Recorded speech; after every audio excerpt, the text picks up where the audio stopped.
Hi, welcome back. My name is Julie, and this is part 2 of my conversation with GuruNischan.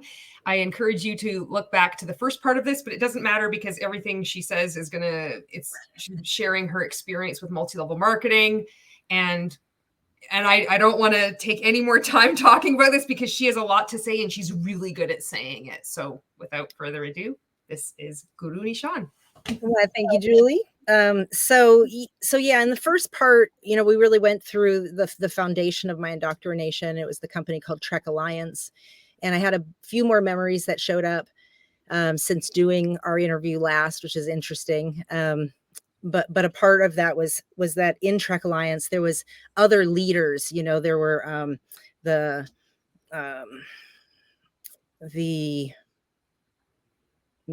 one of the people that I've recently found out that is still in network marketing and MLM now today and is a quote big time leader is named Mark Aceta. And he was also in Equinox and also in Trek Alliance and one of these top leaders. And I just learned that he's actually active today. So another person that I had mentioned was Angie Ryder, and I mentioned Sean Cuff, Joe Delisle. And, these were people that were all in my sales team, but Mark Aceta was one of those top people, bigger than Joe's, kind of like one of those big level people. And there was this one lady I remember when I was, in Trek, Jen Obert, and she was under Travis's team. And so, all these types of people showed up kind of in my memory. And realizing that a lot of them are actually still actively building network marketing today. And so as you're listening to this, you can make the clips and spread this, because the best thing we can do is actually spread the word about MLM, anti-MLM, like you're doing, Julie. And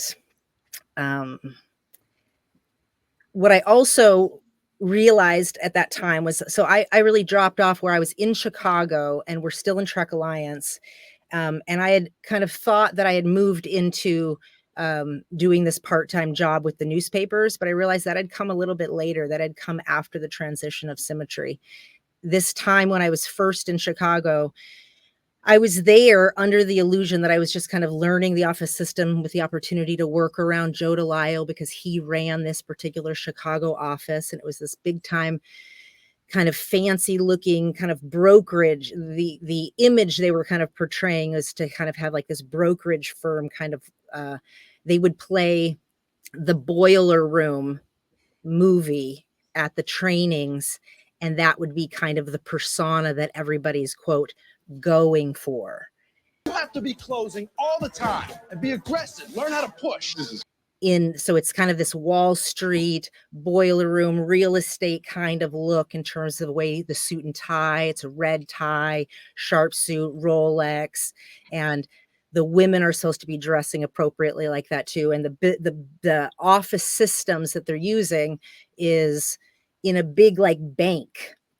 And so they're actually creating leases through kind of sketchy means, because they're making up a company name. It's some sort of something LLC, and then they're getting a lease in some sort of a corporate lease office building.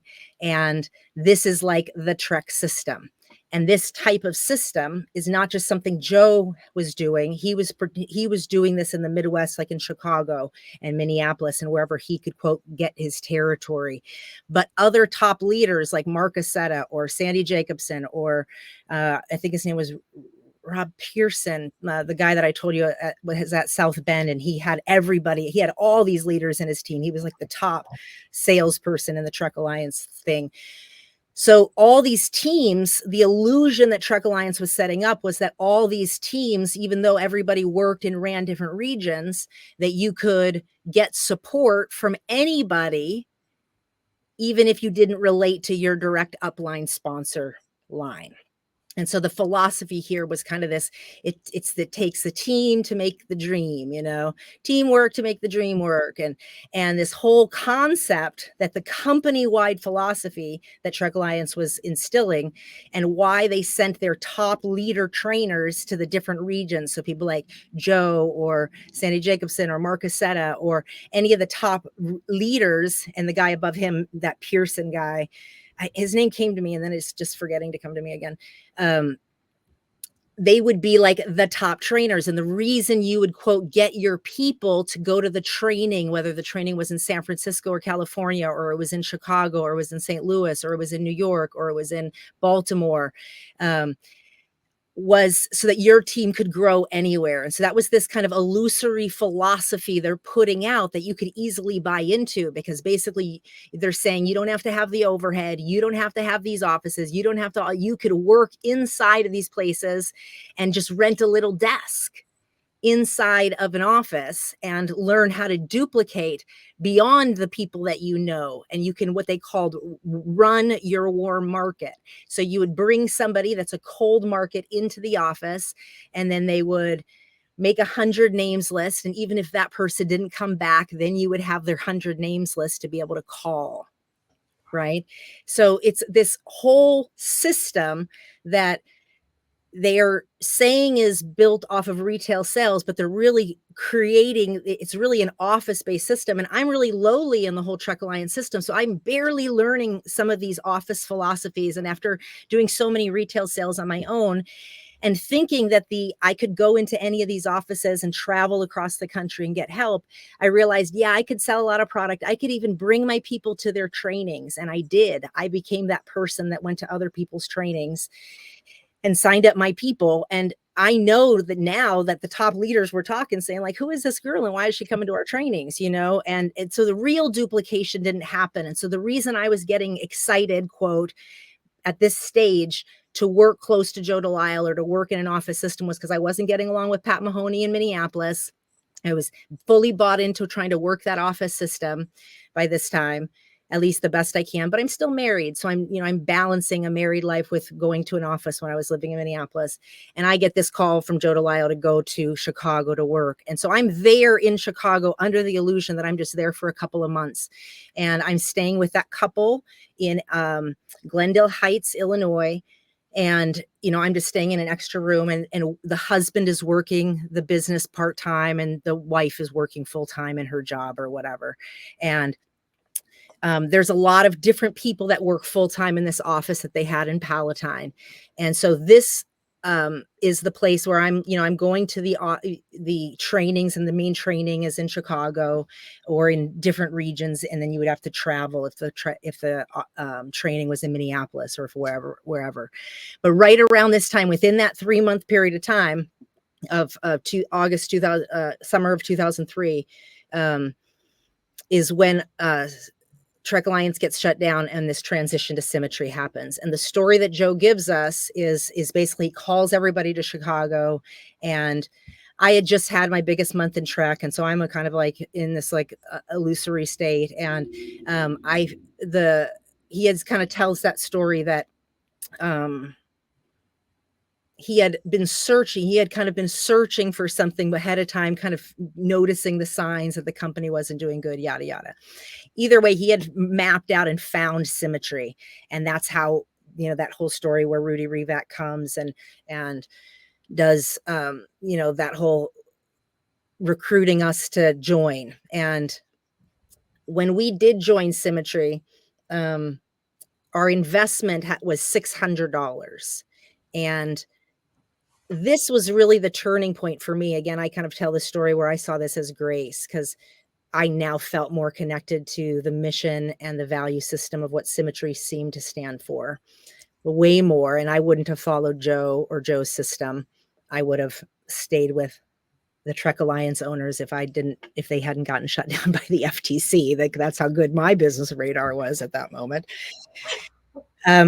And so here I am now in Symmetry. And so this is the time during this transition. And this is really why I wanted to kind of give that preface, is when I realized that this was the transition of when they suggested working the part-time job, which is like side newspaper sales. And so like around this time is when, in order to transition people into a whole new company, some of your sales team is going to come and some of them aren't. And so obviously a lot of these people had done this before, moved sales organizations to other companies. And this is a very big thing that happens in the MLM industry, I've come to find out.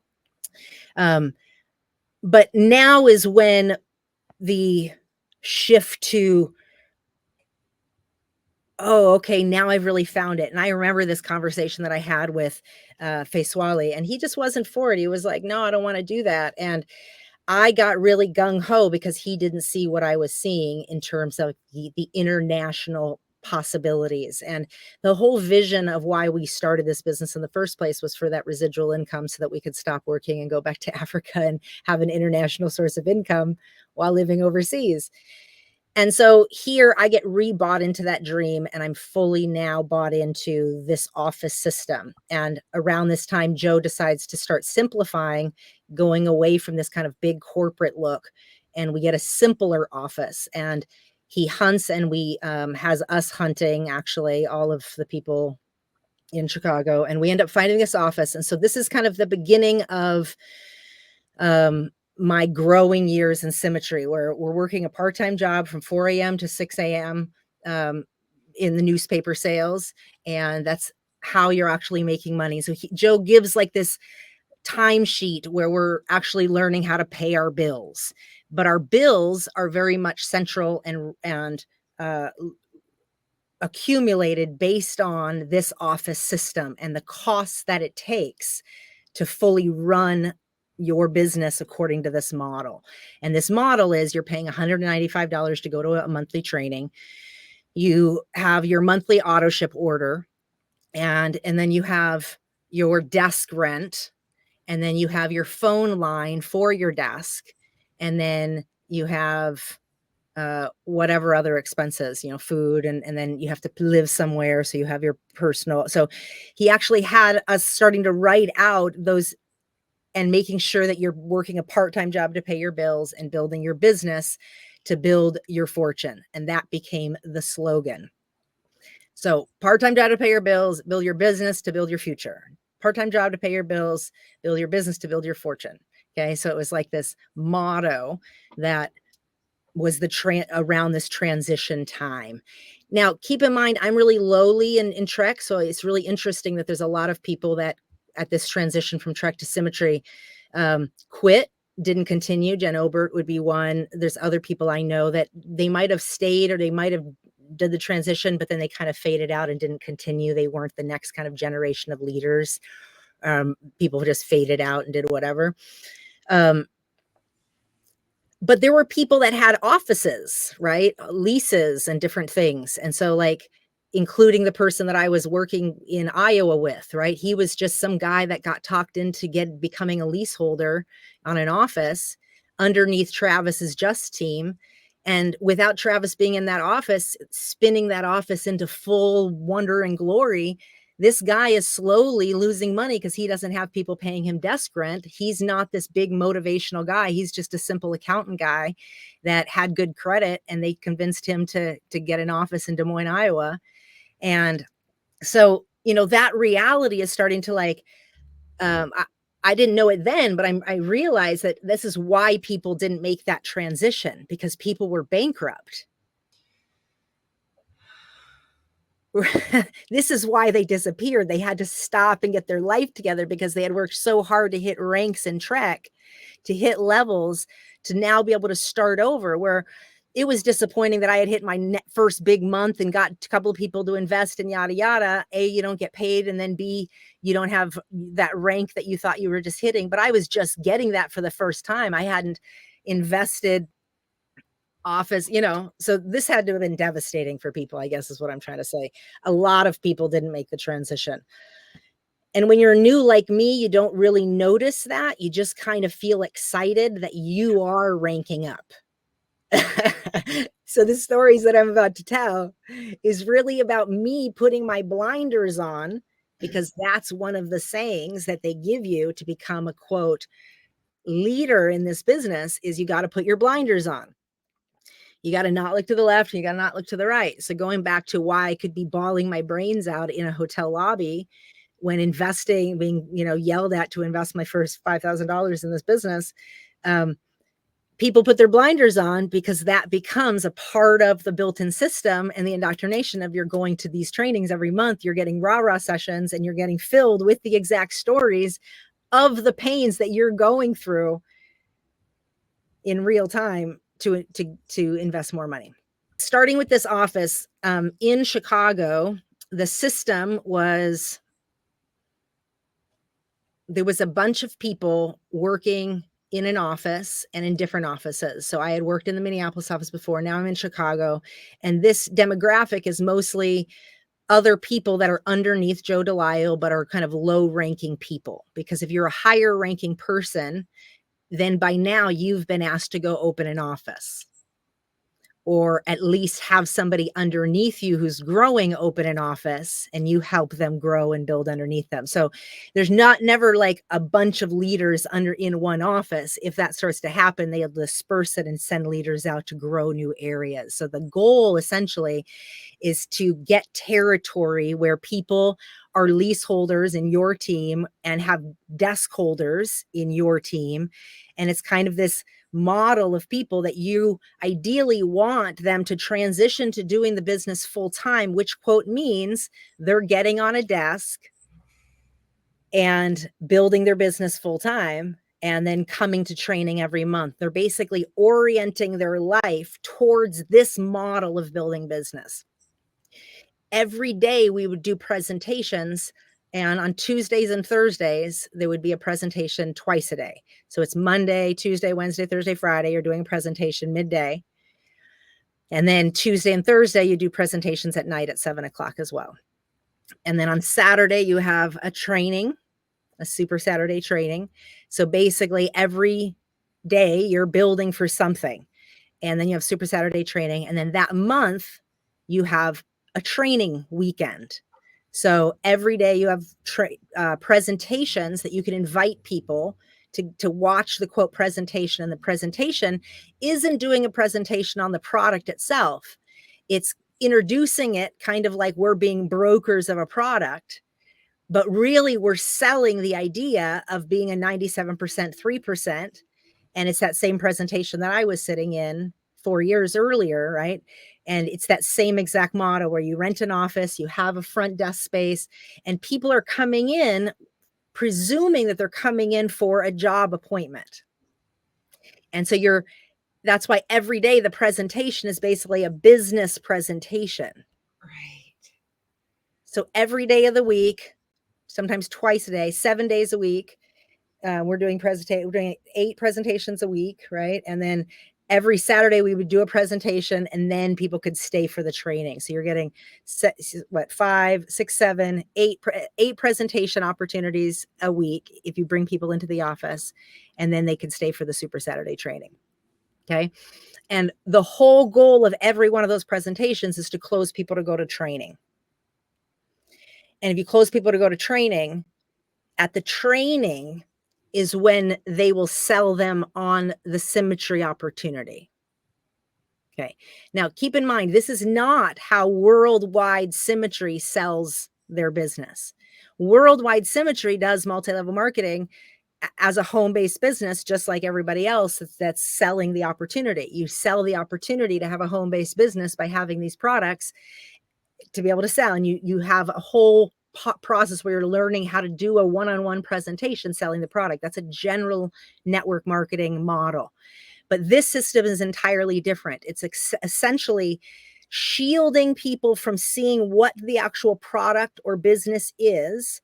They just come in through an opportunity to have a business, right? But you don't yet necessarily even know what you're selling. You might have a shield of a vision of what you're selling, but then as you get further and further in, you actually find out what's going on, right? And so that was this model.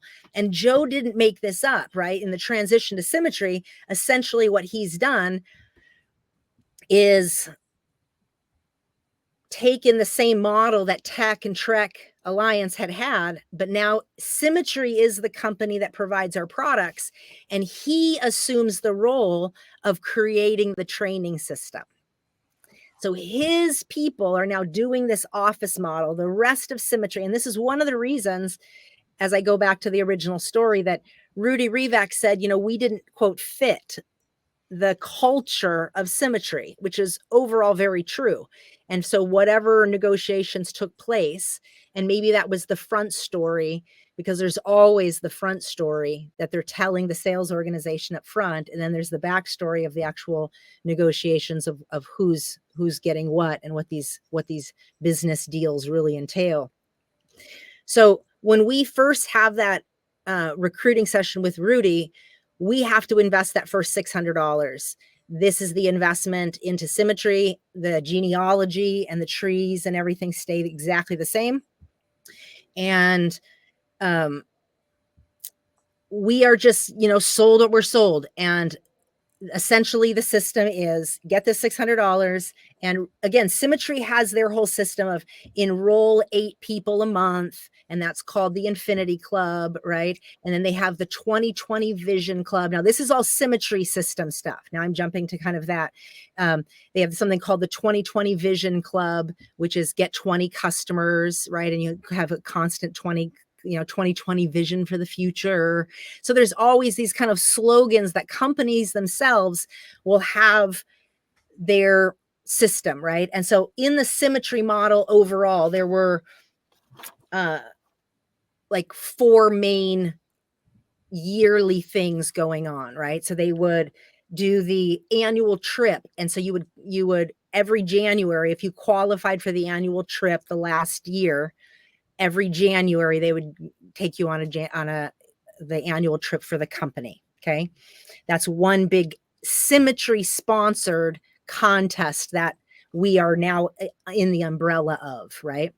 And because we joined in August 2003, the qualifying contest months are always from spring into summer.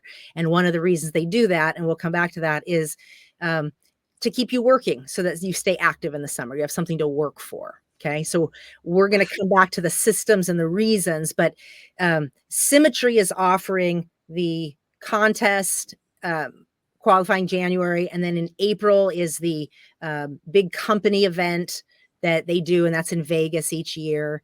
And then they launch what the contest is at the Vegas event. And then the qualifying months begin. So it's May, June, July, August, right? And then you qualify. And then in the fall of every year, if you're at a certain rank, they take a certain leader group to New York to a Broadway show and see the manufacturing plant. And so these are kind of the Symmetry-wide things that we're stepping into for these different levels.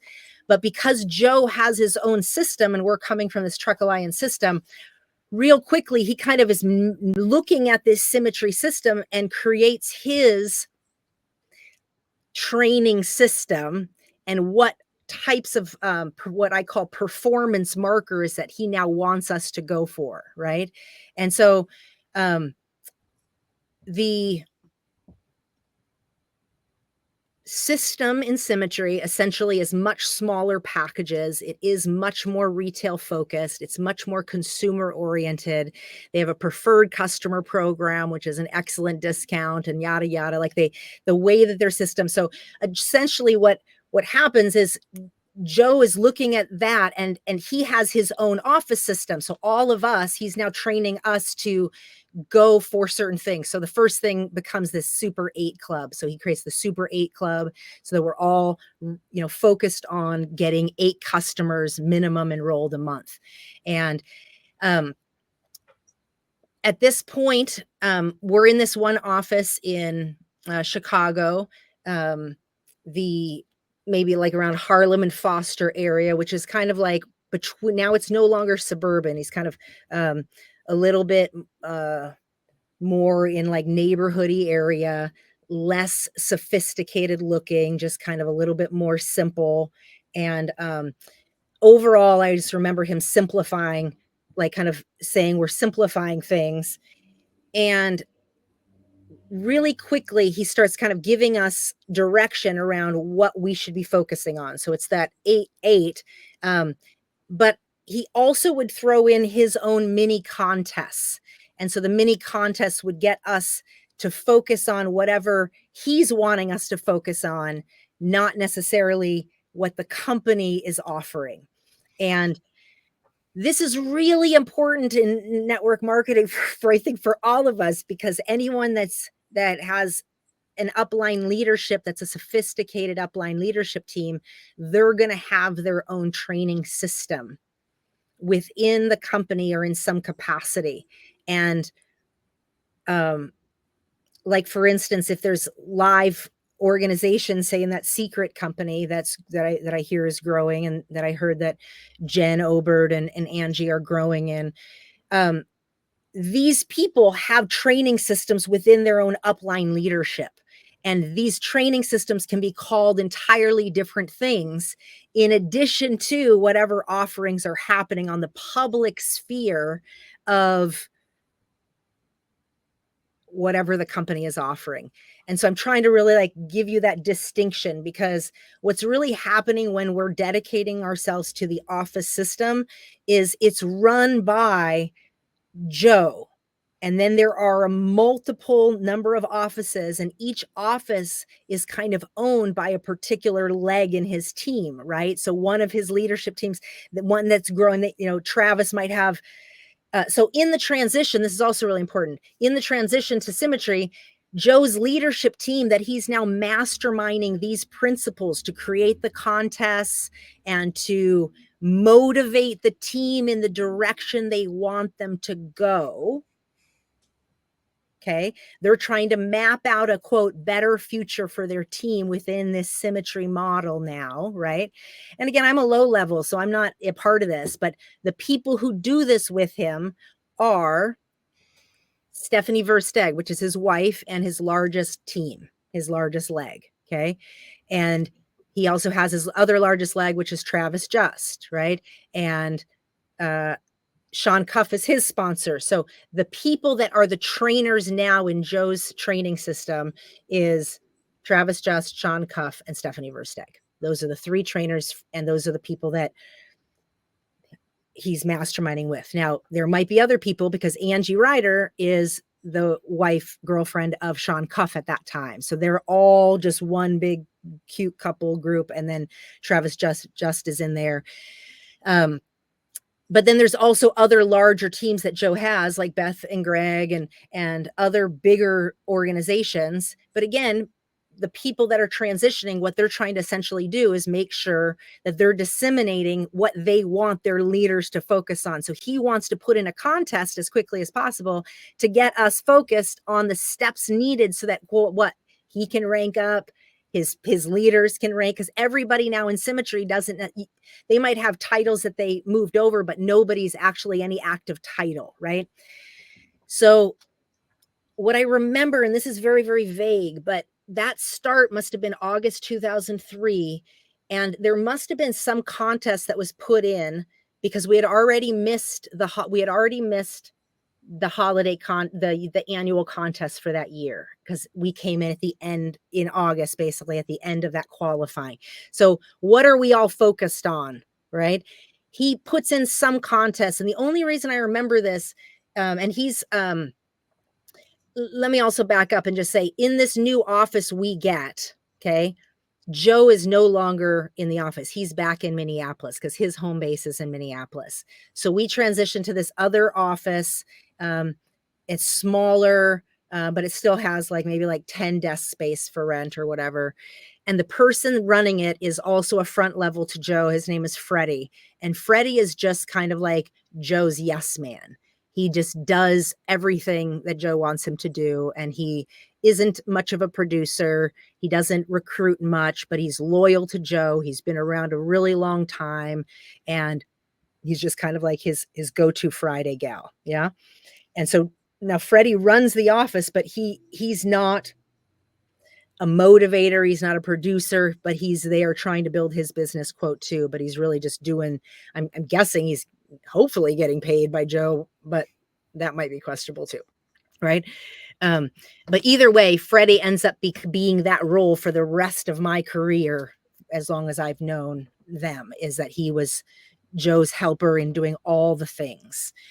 If I got anything official from the school that Joe had, it would be from Freddie, So Joe had his kind of minions that he had running things, but then he had his leadership team. And here we are in that Chicago office, and it's basically several, and now I understand this. I didn't understand this at that particular time, and especially during this transition. But the people that are basically in that office are all front level to Joe that are very low producers. So it's like me and this girl Dominica and this other guy Ryan Neese and Freddie and just several other people. And I'm not front level to Joe. I'm obviously Pat Mahoney, but we're all just kind of like direct in that office. And he puts this contest, and the contest is now we're also all living together. So we're living in some apartment. Somebody gets the lease. Maybe Freddie had gotten the lease. And so it's during this transition that I really learn all this, I guess is what I'm saying. I moved from that apartment with the couple into the realization that, oh, this is what they mean by full time.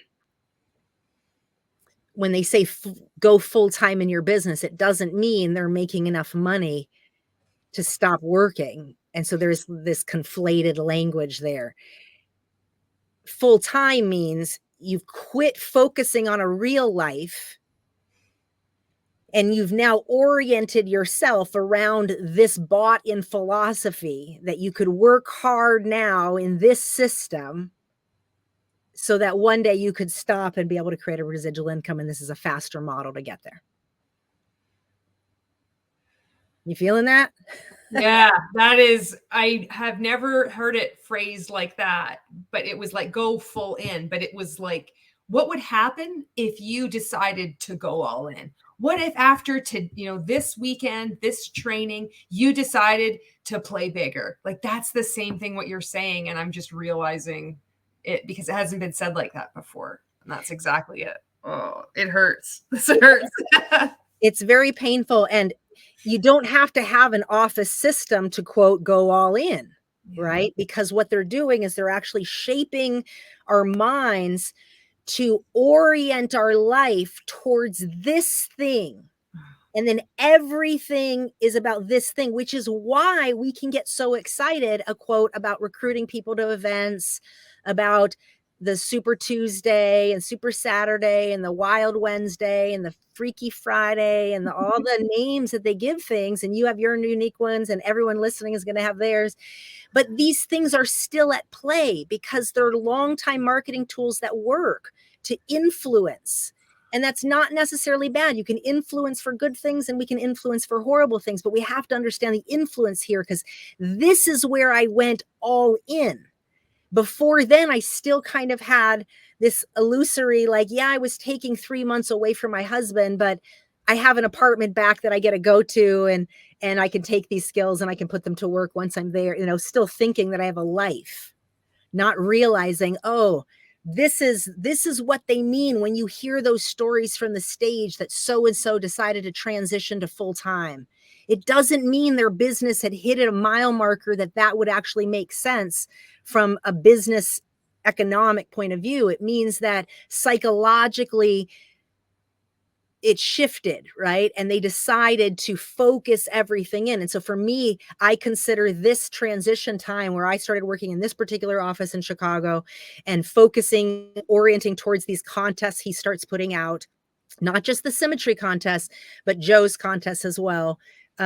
Because before then I didn't really have respect for Joe or anything they put out. So I didn't really pay any attention to it. He had always done those kind of contests, but I never tuned to it.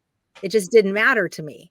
Right. And so now I'm suddenly realizing, oh, this is what they meant on the stage when they're saying so-and-so went full time, or when they hit this level, you think it means something, but really these people are broke. They haven't yet made enough money. Their transition to full time means they're working a part-time job to pay their bills and they're building a business, and all that wasn't happening in Trek. They weren't teaching anybody to make a part-time job. So this is why everybody was going into debt and going broke. And so in this transition to symmetry, Joe took that seriously. He didn't want people to go into debt and disappear. So he created, quote, this system that implemented that the transition could be, no, you're building part-time. So the fire that starts getting stoked here, and this begins at every training, and it's in every training. It always was in Trek, but I'm saying specifically in Joe's model here is the sacrifice is worth it.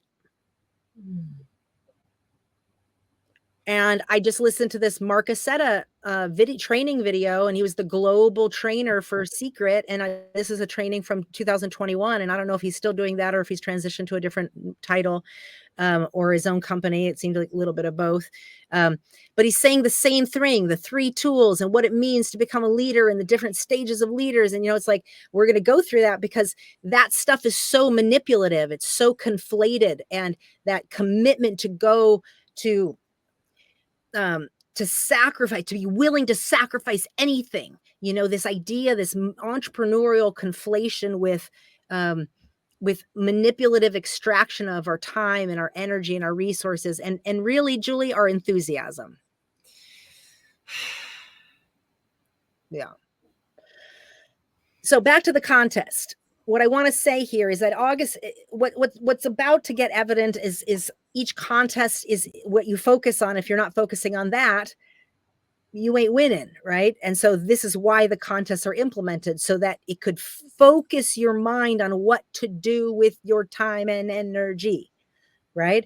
And so you already have those 4 things. You have those 3 main trips built in from the company. You have the trip that happens in January. You have the Vegas thing. So the main thing. Oh, there's a summer annual celebration where they announce the awards and stuff, and that happens in August or whatever. I think that's what happens. I think we actually are a part of that celebration or something. And then from there, he launches this contest. And the contest, because he's in Minnesota, he orients his contest around coming up to his cabin in North Minnesota. And I'm really young in Symmetry at this point, but this is definitely, these contests is what gets us focused on hitting the ranks in Symmetry. So it's the basics of hitting 8, because when you get 8, you're published in the magazine. And what Joe focuses on, and really what you want to focus on if you're growing, is you want your name to be published in the magazine, and then you want your people's name to be published in the magazine. So here there's like enrolled 4 or more a month, or there's enroll 8 or more a month, and that way. And then you could have your name pictured. But as you here is, if you get 8 or more a month, you have then you have your picture.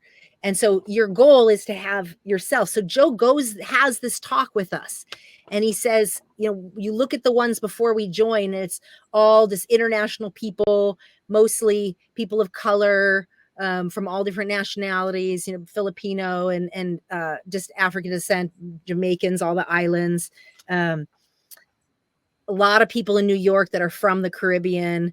And then his talk is that we need to fill this magazine. Right. And so the system is now focused on getting 8, and then whatever this contest is that he does. And it's includes 100-point order. So Symmetry might only have the rule that you need to have an auto ship of $35 a month to stay qualified. But at $100 a month is how all of Joe's trips are oriented. So anybody who's a player is doing these other things. So the real thing to get, and I know this happens in sales teams right now today, is that there is the company rules that can be kind of written kind of as like the forefront of what people could do. Right. And then organizations themselves, and especially very sophisticated sales organizations, are going to have their own internal training system and their own internal contests that will get their people focused on something that not only earns the company thing, but also earns incentives, trips, and rewards within the sales organization itself. And so Joe was really big on that. And he always was running things to get us to do the behaviors, get 8 every month, and rank up to the next level. So the levels in Symmetry were different than in Trek. And I never even talked about the levels, but in Trek, it was, you had bought in and it was set supervisor, right? So you could get that 40%, and then you earn bronze, silver, gold. And then you hit the level of consultant, and then you hit, different platinum and diamond, just the different levels up, right? In Symmetry, you could join as a preferred customer, which was just somebody who wanted to use the product and they didn't want to join as a business, or you could join as a marketing representative, and you could pay whatever business ownership fee, maybe it was $39 or whatever. And then they had different boxes or packages. And the biggest package that you could buy was something like $600. So it wasn't a big front loading organization in terms of the way Symmetry compensation plan was set up. And the levels is like $2,000 when you hit that level of sales volume, then you're at senior marketing manager, 5,000 field vice president, 10,000 AFVP, and then they would have AFVP 1-star, 2-star, and then you hit regional, and then 1-star, 2-star, and then national, 1-star, 2-star, right? And it's the different levels. So the whole thing is Joe's now transitioning. He's needing to rank up. Everybody's ranking up because he's wanting our behaviors to make sure they fit the compensation plan so that we have the qualified legs, that people are going towards the behaviors to get the things you need to maximize, because we're all shifting our orientation of what we're doing. That's never an easy thing because you have a habit of what you think somebody has to buy in order to move through the compensation plan. There was just, Julie, what I got overwhelmed by in writing this outline was there's so much that happens in 1 year that it's hard to keep track. Like, how could I have possibly done all those things in that year? And I want to say it's by design. So that's why I'm backing up to explain this contest and the things that the company is doing, and then how Joe now overlays that. Because there's so much. And while I'm probably not going to remember all the details and what I was next focused on in those contests, I just really want everyone to really hear that every month, okay, so every day we're doing a presentation in an office. 8 presentations a week, Tuesday and Thursday, 2 presentations. The days that you're not doing presentations, right, you are working your part-time job or you're finding people to bring to the presentations. You have that Saturday training. And then all month long, your goal is to bring people to training.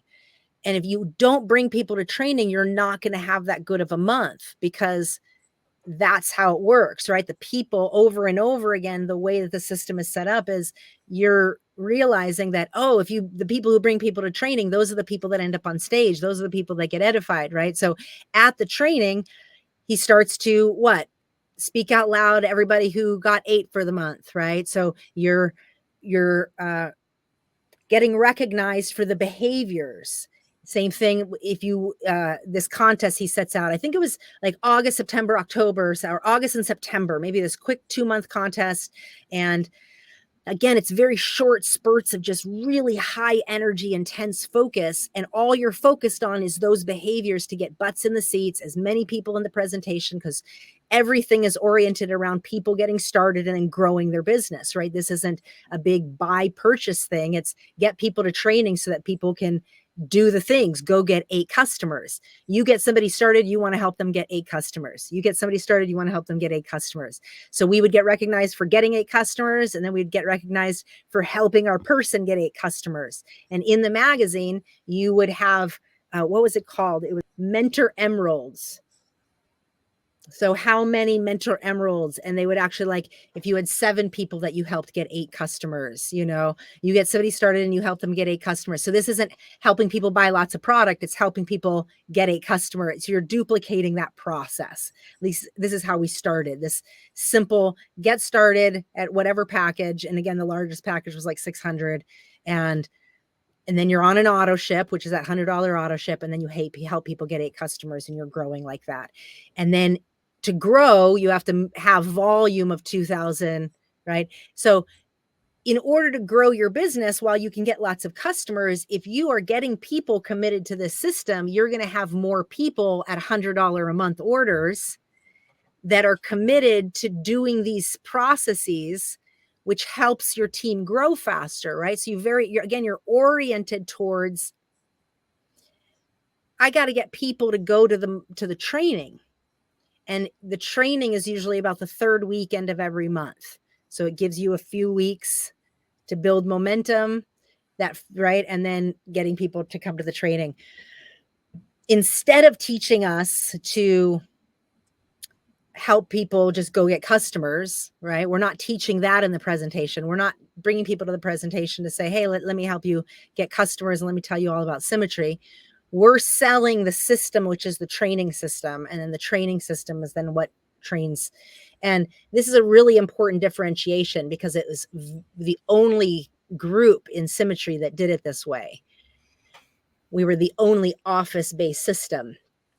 And within that first year, we took over these magazines, right? We took over the promotion levels, and it sent ripple waves through symmetry, right?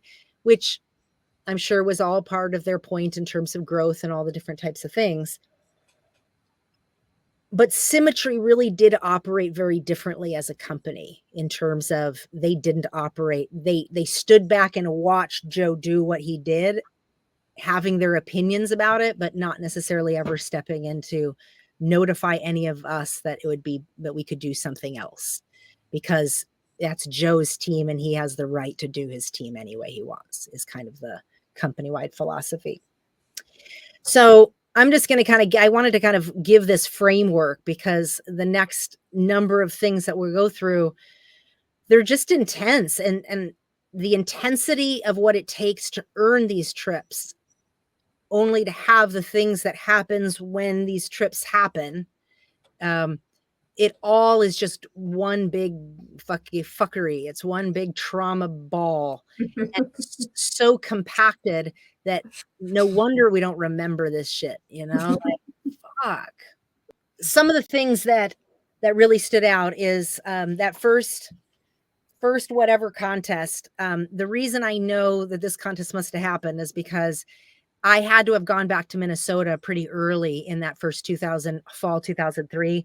My husband had moved to California. My dad was out there and he got a job out there.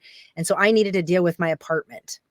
It was empty sitting there and I needed to empty it out. And so there was this, and I remember emptying it out, and Joe said that I could, offering up this storage space where I could put, because he had a building that they owned, that his family owned or something, in downtown St. Paul, which is near where I lived. So all these things took place in this transition. I go from kind of being in Chicago part-time to being like, okay, I'm committed to being there. I'm going to work this thing for a bit. And I win whatever contest it is to go up to the cabin. In that August, September months, maybe we go up there, maybe the trip is October sometime, maybe it's the end of October. I know it included a baseball game, something in St. Paul, something else downtown at some restaurant. And then the next day we were going up to Joe's cabin to hang out a couple days, which is like a 2-hour drive up there. And then you're hanging out with, again, all the Midwestern folks, and I'm dealing with my apartment to empty it and then putting that stuff in storage. And so I have to put on a couple of days to do that before, and however that gets done. But one of the things I remember that was so strange is, so I win that trip. We're and I don't have any people in my team yet. Again, I just do the activities, which is the 8 and getting 8 every month and whatever else was the contest that you had to do. But it was always a hustle, and it was always hard work, and you had to really be focused for those months, get people to training. Maybe it was like some of that, he would include in his contests, like bring X amount of people to training so that your activities revolved around his training system, which if you were going to earn one of his incentives, he was going to make money on you so that money he could, quote, reinvest back into you, is kind of that idea. Right.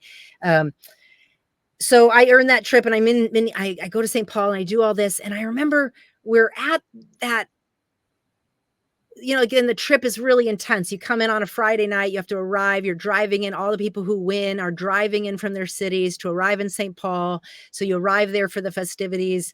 Maybe we meet for a baseball game and drinks and then food or whatever. And then the next day we're going out to the cabin or whatever. I just remember being exhausted, being at this being at this restaurant, drinking beers with everybody, and then just feeling horrible and going to the bathroom and throwing up and being tired, and then to like, again, like, but getting these talks about what it means to be a leader and to show up, like, because the idea of being at these trips is that you want to make the trip because you want to earn personal time, because spending time with a multimillionaire can change your life.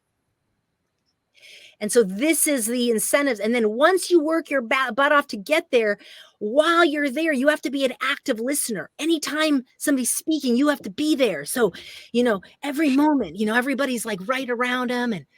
And it brings me back to that first damn breakfast that I could have given a fuck about, right?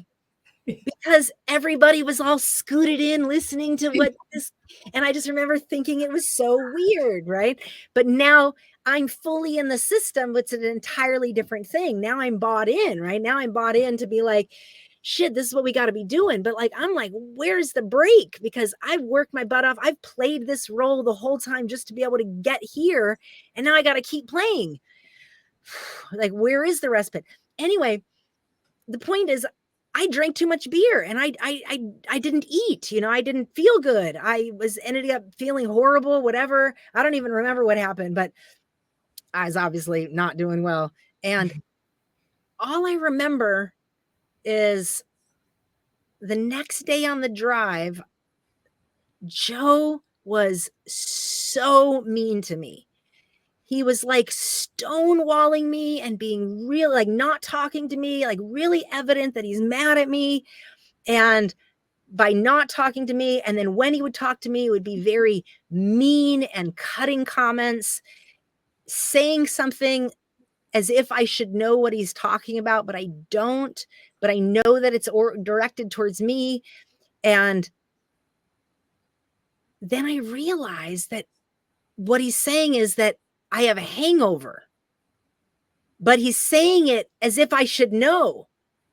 Like I should know that these are the symptoms, because who else is in their mid-20s and hasn't had a hangover and doesn't know what it means to get drunk and to feel horrible and to not know that you can't drink X amount of beers and not have eaten and not have slept. And anyway, this is so in hindsight, but why I'm saying it, and it's quite embarrassing to even say, like, because it's a little stubby in the or like it's a little black in the images. It was very, very traumatic, because this is the first experience where this person that you're supposed to respect and trust and you're following is so demeaning and so cutting in a way that's not actually supportive of growth, right? Instead, it's a form of sociopathic behavior that I wouldn't have recognized, that I didn't know to name then, but that's what that is. And it happens a lot and we don't know how to recognize it. So it's like gaslighting, sociopathic. It's a form of abuse and terror. It's indirect communication. And I genuinely just didn't know what was going on. And so it was very abrupt for me. But it definitely was my first realization of the bind that I was in. Like, whoa, what is this? I don't even know how I got through that whole weekend. And again, this is in the early indoctrination phase. So this is 2003. We transitioned to symmetry. In 2003, I was looking at these magazines. I'm getting 8 every month, and I have like 7+ people that have 8. Right. So I'm really on this personal growth, field. And I looked here by June of, so by 2003, right. 2003, by June 2004, I'm at that first rank up of field vice president, which is $5,000 and maybe one leg of having 8 people. Okay. So I have like 7 people with 8 people, but you only need 1 to qualify for this first level. Right.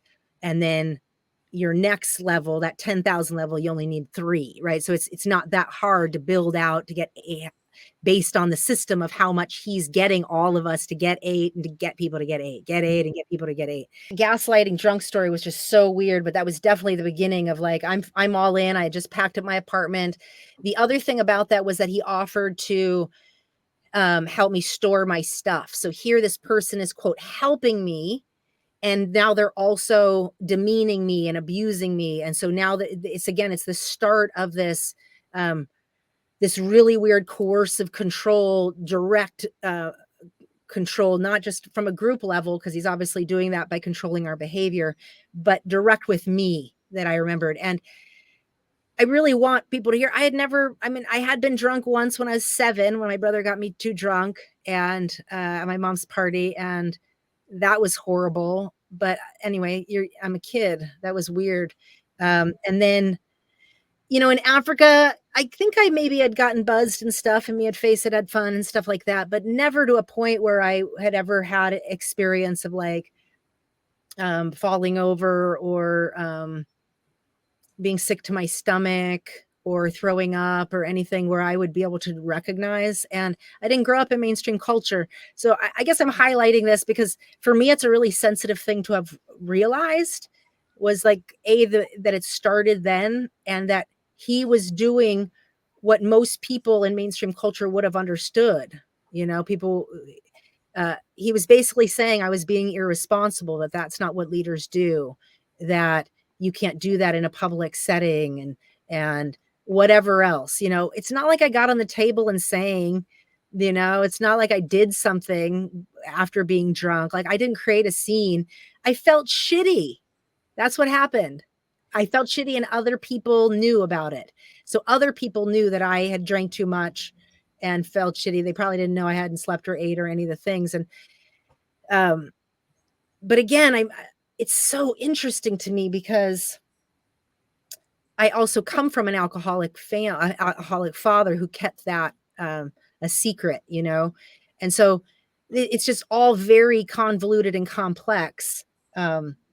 But that I genuinely had no idea. Like he connected that dots to me, and I was like, oh, because he was like giving me the lecture around. Now I didn't have anybody in my team there, so I didn't make a bad example. He was just making an example of me in the car on the drive up with whoever else was in it, which was probably like Steph and maybe Angie, but whoever else, just like inside leaders. But it was that kind of talk, like not okay kind of talk. And I'm bewildered because A, I have no idea what he's really talking about. And B, I don't see myself really as a leader like that. I don't understand any of these things. And I'm exhausted as fuck and I haven't been able to rest, and just on and on. Right. So we could just compound that. So that's 2003, gets us through that year. And then, whatever else we're doing, again, we're going contests. And then that next symmetry contest, which is the following year in 2004, is Panama. And Panama, I win, maybe because I hit that 5,000, that field vice president level. I earned it at like the minimalist level you could get to go there, which probably meant that I had to pay for my flight. But I had accommodations or something. And at any level that you rank up the contests that Symmetry would put on, they would pay for X and whatever. And same thing with Joe's. So you could earn the contest, but you would have to pay for everything. And then this level, and this, even if you quote earned it, everybody would say you have to go because it's the personal time with the leaders that earn it that could change everything. So here you are encouraged to invest your own money to go do a whole nother thing that's quote not in productivity, but it's to, you earned the opportunity, and everything is built into earning the contest. So when people get back from the contest, what does everybody talk about? The contest, right? Oh my gosh. So he literally on this trip at the cabin, he's teaching us that when we go back to our team, we don't tell people what happens. We tell them that was incredible. What happened there? Oh God. I just know I need to help you get there. Yeah. So there's never a downtime. You never actually earn something and then get it. Because once you're there, quote, getting the thing, you actually have to be on high active alert while there in high attention, because your leader, whoever that might be, is telling you, make sure you spend time with so-and-so, make sure you spend time with so-and-so, and so you're actively encouraged to, be involved and whatever, and listen, and to, you're not there to enjoy the lake and hang out, right? It's a constant thing. And then you're trained on what to do with that. So then when you get that contest and you go back, now you're using that contest as a form of edification to be able to say, it was just so incredible. So the next couple of months, you're riding that contest to get people to focus on the next contest.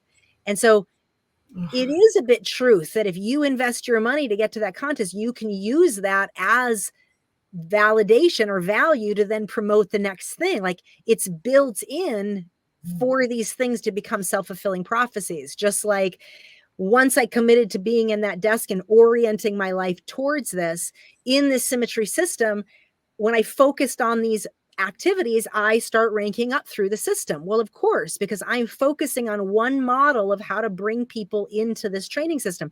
I'm not actually learning how to show a business presentation in the wonders of the symmetry compensation plan, which is what people around the world are doing. Instead, I'm bringing people into an office and teaching people how to do that. If somebody sits through the presentation and says, I'm not so interested and I don't have X amount of money to invest to go to that training, then I would say, well, that's okay. Let's get you started on the product.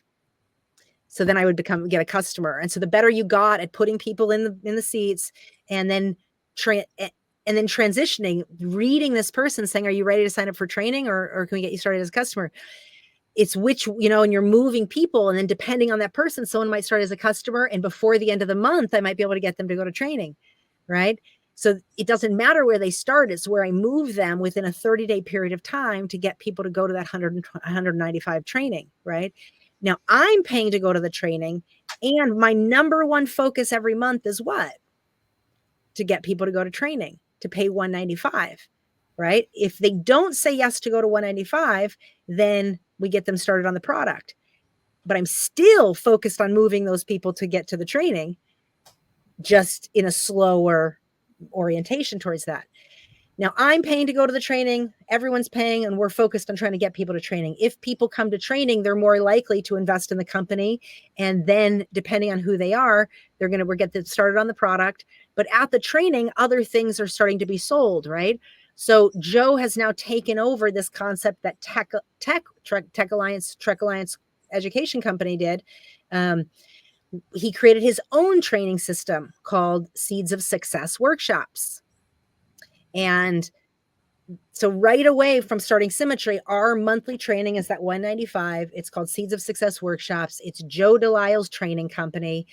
He has the different offices of his sales team that are all running in this network, set 8 presentations a week.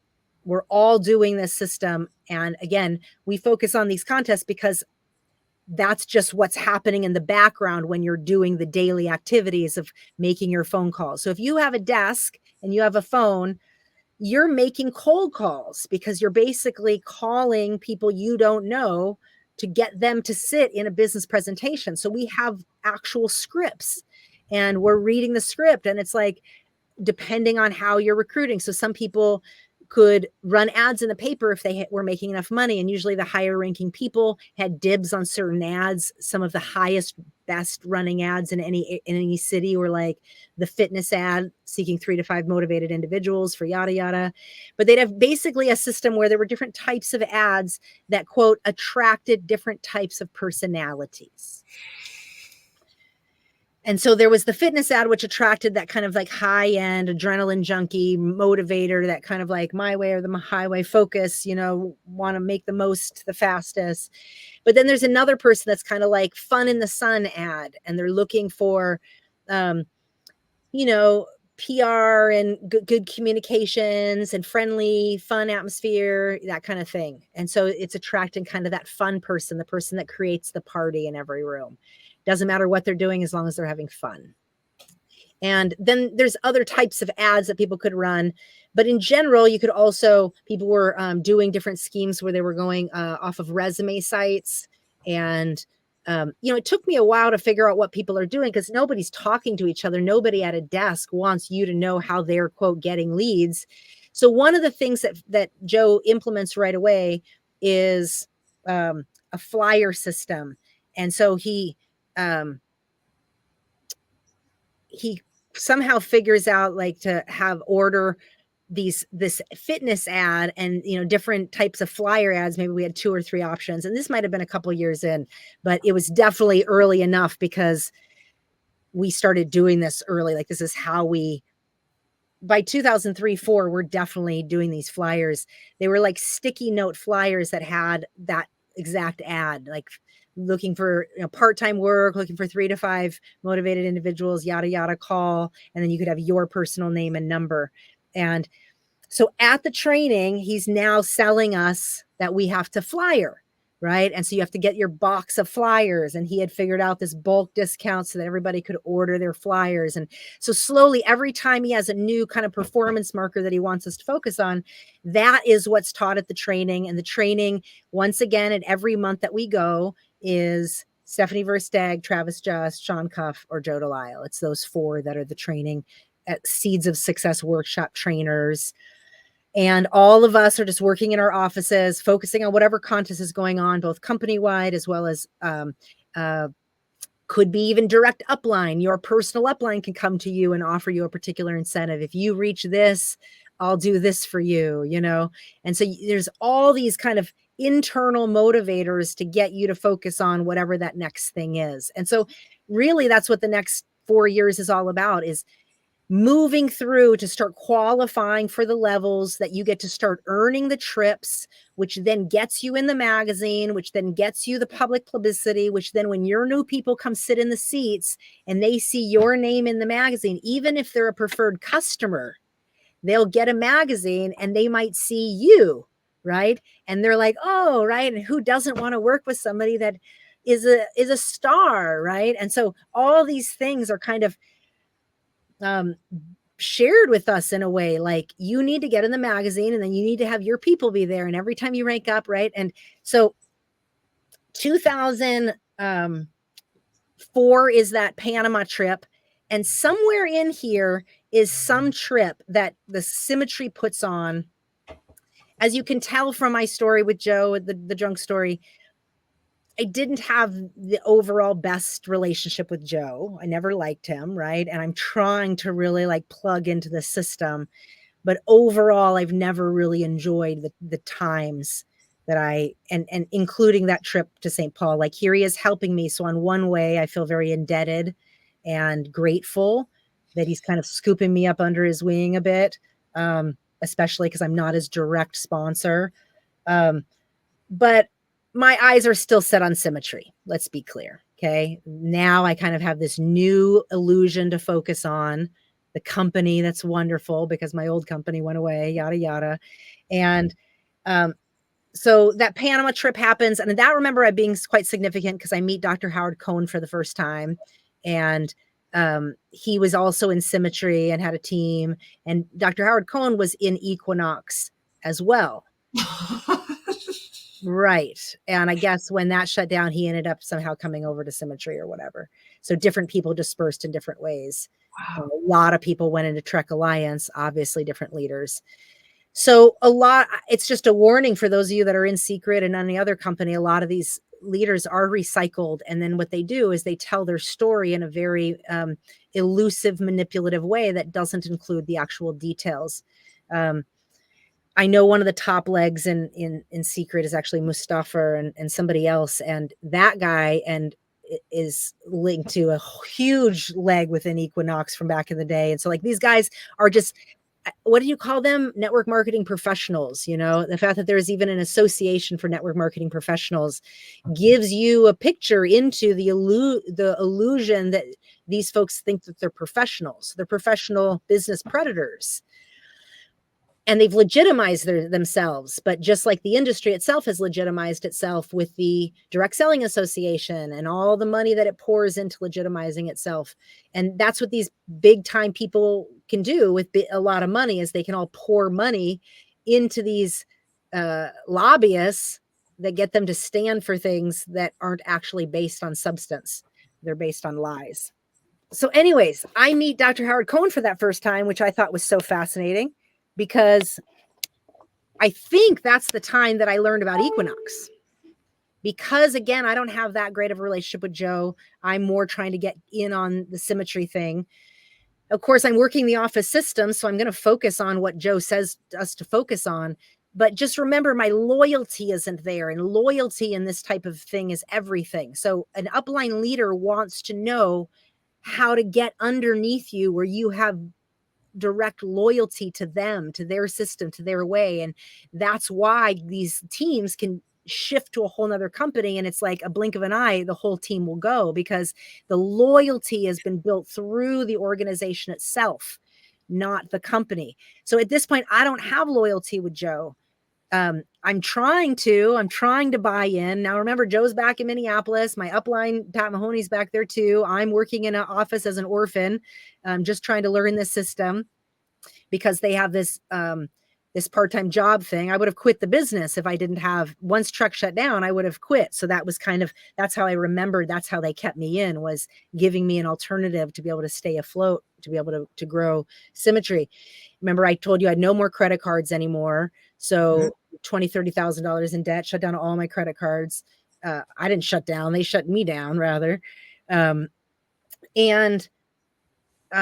there's this so the Panama trip I earn, but I earn at a very low level. So it's not like it was super amazing for me. I think I just earned the basics, and I take my mom. But it was amazing because I got to mingle with symmetry leaders, which again are people that are like network marketing veterans. They've been in for like 25 some years, and they're been retired for X, and they're from the Philippines living in New York, and they have sales teams throughout the Philippines and all through the Caribbean. And this, in the vision of my mind, like I salivate hearing it. Like, it's so exciting to me, the idea that one could have a business that spans throughout the world. And it seemed that these people had done that with symmetry, and how long they had worked with Rudy specifically, which the story was like 25 some years. And and they lived just a real beautiful life. It wasn't this same hustle culture. Okay. It was different. It was island culture, much more chill. Okay. And I met Dr. Howard Cohen. He was totally cool. His wife was there. And that's when I had heard about equinox, and he fills me in because I don't think he knows I don't know a thing.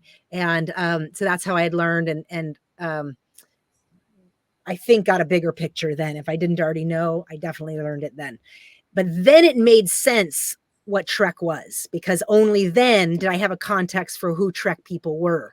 Dr. Howard Cohen had filled me in that the Trek people were the top salespeople of Equinox. And so this is how I had made those connections at that early stage. That trip, we must have earned it in 2004. I had earned that trip. I had earned that next promotion. And then we go on that trip of January 2004. I think somewhere in there is a San Francisco trip. And I was trying to look at the dates, but somewhere in between 2004 and 5, Symmetry does some sort of a growth contest. And the contest is different because it's not just about rank, like the normal annual celebration. So they might have done a different trip for that annual celebration that year, where instead of doing it by the ranks and people came on the annual celebration, they did this trip to where you earned levels, but it was based on your growth or something. And all I remember about it was put on by the company, and the top prize was a trip for 2 to San Francisco. And you got to go to the headquarters, and you got to have a day with the president of the company, Rudy Revac, and spend a day at Fisherman's Wharf and do a whole, VIP day basically in San Francisco. So I think it was like a beautiful hotel and a spa and a day at, a lunch with them and whatever. And I remember so clearly, Julie, that when that contest came out, I was like, I am going to win that trip to San Francisco. And I knew particularly because I felt so confident that because it was based on growth instead of rank, I could do this because I could focus on my activity and my activity could create growth. Where if you already have a huge team, you can rank up to a next level, but you don't necessarily grow by so much, right? You have, in order for a big team to grow, they have to really do some things. So basically this trip is designed for the lower person because a lower person can grow by X amount of percentage from 5 to 20, a lot more than somebody could go from 200,000 to 500,000 to rank up, right? Because these levels, again, some people are doing $200,000, $300,000, $400,000 in, a month, right? Their sales organization. And we're just trying to do $5,000 a month, right? Or $10,000 a month with qualifying 8 people legs, So I'm bringing this particularly up because somewhere in there between 2004 and 2005, I think that's the contest I win. And I don't remember if there was another annual trip in there. That I think there must have been another annual trip because this was something separate. There's 2 things I remember about this. One, I did win that trip, and that next growth from 2004 to 2005, I do hit that area field VP level, which is like that 10,000 level. And this is ending 2004 into 2005, because somewhere, I think it's like towards that end, somewhere in, I win that trip. And in this moment, it's the first time when you hit the area field VP level, I grew there basically without a team duplicated, meaning I have people that have 8, but I have nobody that's quote, like working in the office with me, doing what I'm doing. And so it's pretty evident that in order to grow in Joe's system, you have to have other people that are desk holders doing what you're doing, because the idea is to duplicate your efforts. Because if you had people working in Minneapolis and somebody on a desk in another city, you have your team growing through this system and you're going to duplicate faster. Now, at this point, I don't have that. But by the time I hit this area field VP, so between that Panama trip and the end of 2004 into 2005, I win that San Francisco thing. And, one, I remember winning it, and it was a symmetry contest. And I remember somehow Joe being really angry about it. And he wasn't angry. It was something, and I don't remember how I heard this. It must have been somewhere in one of the trainings somewhere, but it was something around how he didn't like how the company had set up the contest. And, however it was set up or whatever. And I remember when I had gotten the recognition for it, because I was in this Harlem office, which was Joe's office, the symmetry calls me to write my testimony and share, what it means to whatever, how I feel about earning it. And I share my testimony and I'm, whatever. And I'm so excited and I share why it was so important to me and whatever. So somewhere around here, around this trip, and again, I'm blanking it because it was probably so traumatic. He gives me a talk. Joe gives me the talk, and it's basically the right way to do a testimonial talk. Oh, no. I know what's coming. I bet I know what's coming. And essentially, I had missed the components. And I guess the components is that I'm supposed to thank my downline and then thank my upline. And it's supposed to go in a certain way, because that's what, quote, motivates my people to then do it. But I did a testimony that was like a little too genuine. Something like, imagine that. Like, I've missed being, whatever, symmetry means this to me and why, because of and what this particular trip, and San Francisco was a particular trip that meant a lot to me. Let me just add into it. My husband was living there. He was living in Northern California. So I was like, wow, I could go out there and see him.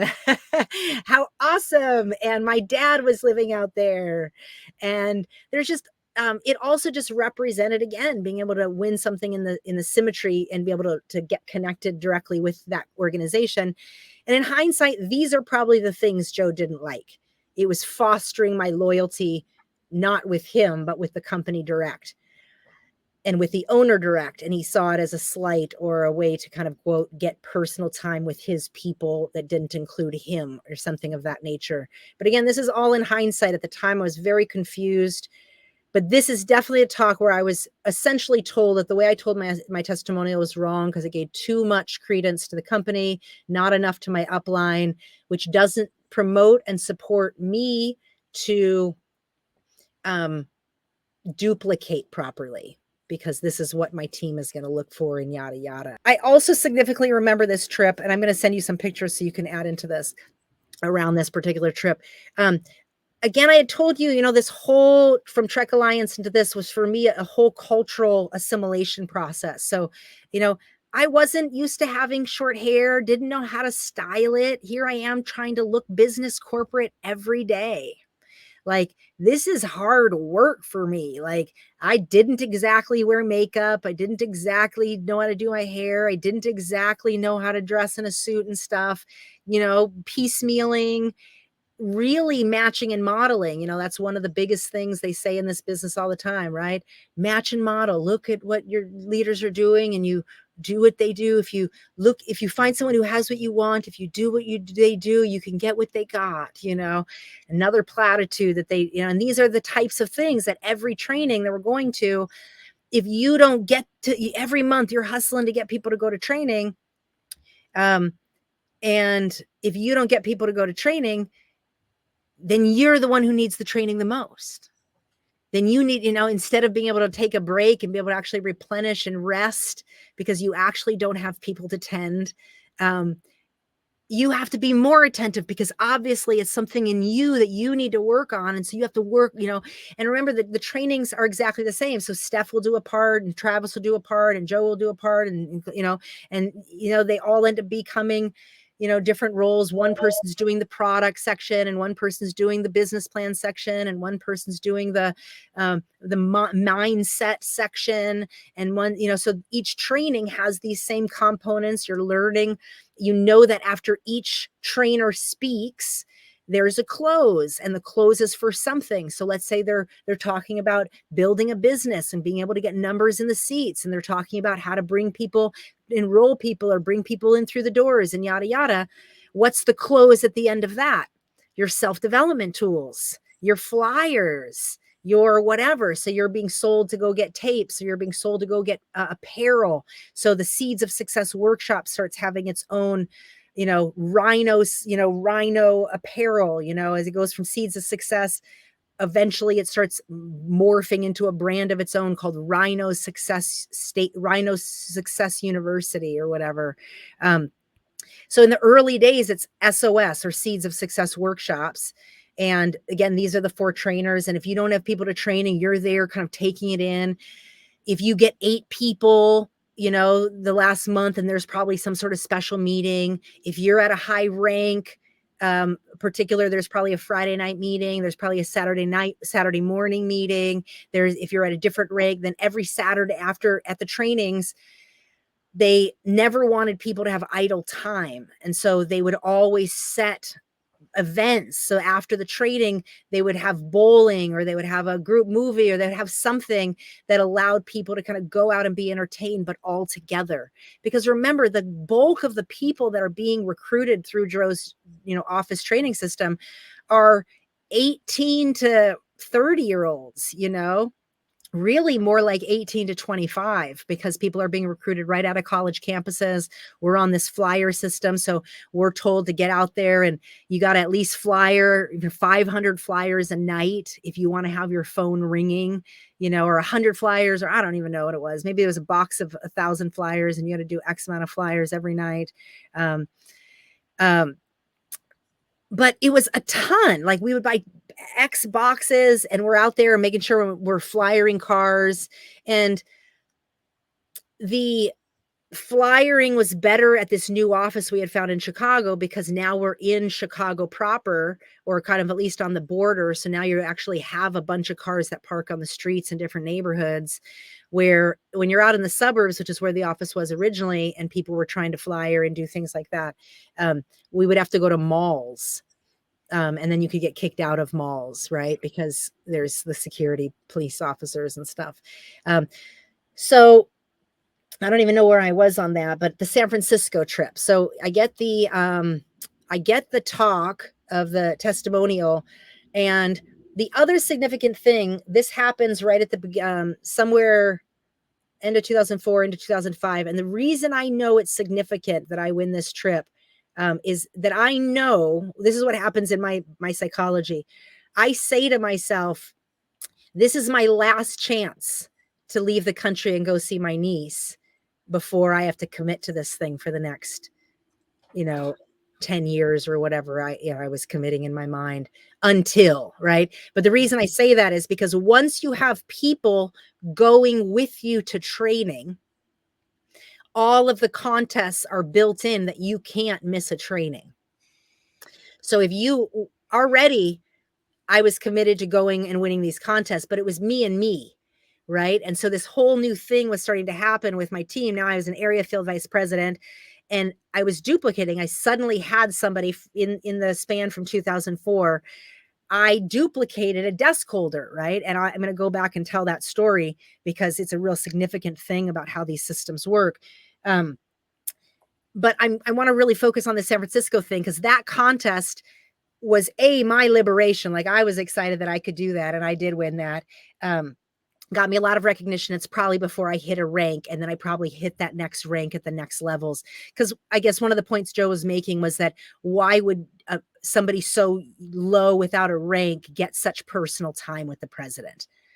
He was trying to create more value for such elite something. But symmetry was way more inclusive, right? Inclusive culturally, inclusive in all ways. In their philosophy and orientation of things, at least so it seemed, and my experience with them up until, the real demise. So I say to myself, I need to go, right? And I'm dedicated in this office system, working my part-time job. I'm coming into the office. So again, I work, you wake up, your part-time job from maybe like 4, I would go for maybe like 5 to 6:30, and then I would end up in the office by 7 a.m., have my breakfast in the office, and I would start getting on the phones and booking appointments. And I just became a bit of a machine. Once I learned that little telemarketing script, I just needed numbers to call, and I didn't have money for ads. I didn't know how people were really getting numbers. So I was always flyering and recruiting out and about and getting people's names. You could go out and about and get people's names, then you could go back and call those stores and recruit the people that you liked. And there was just all sorts of methods of recruiting people, but I was getting really dedicated. And again, other people that were in the office were other people cross-line to me, nobody in my team. They were all direct to Joe. So Joe has this really weird puppeteer thing going on.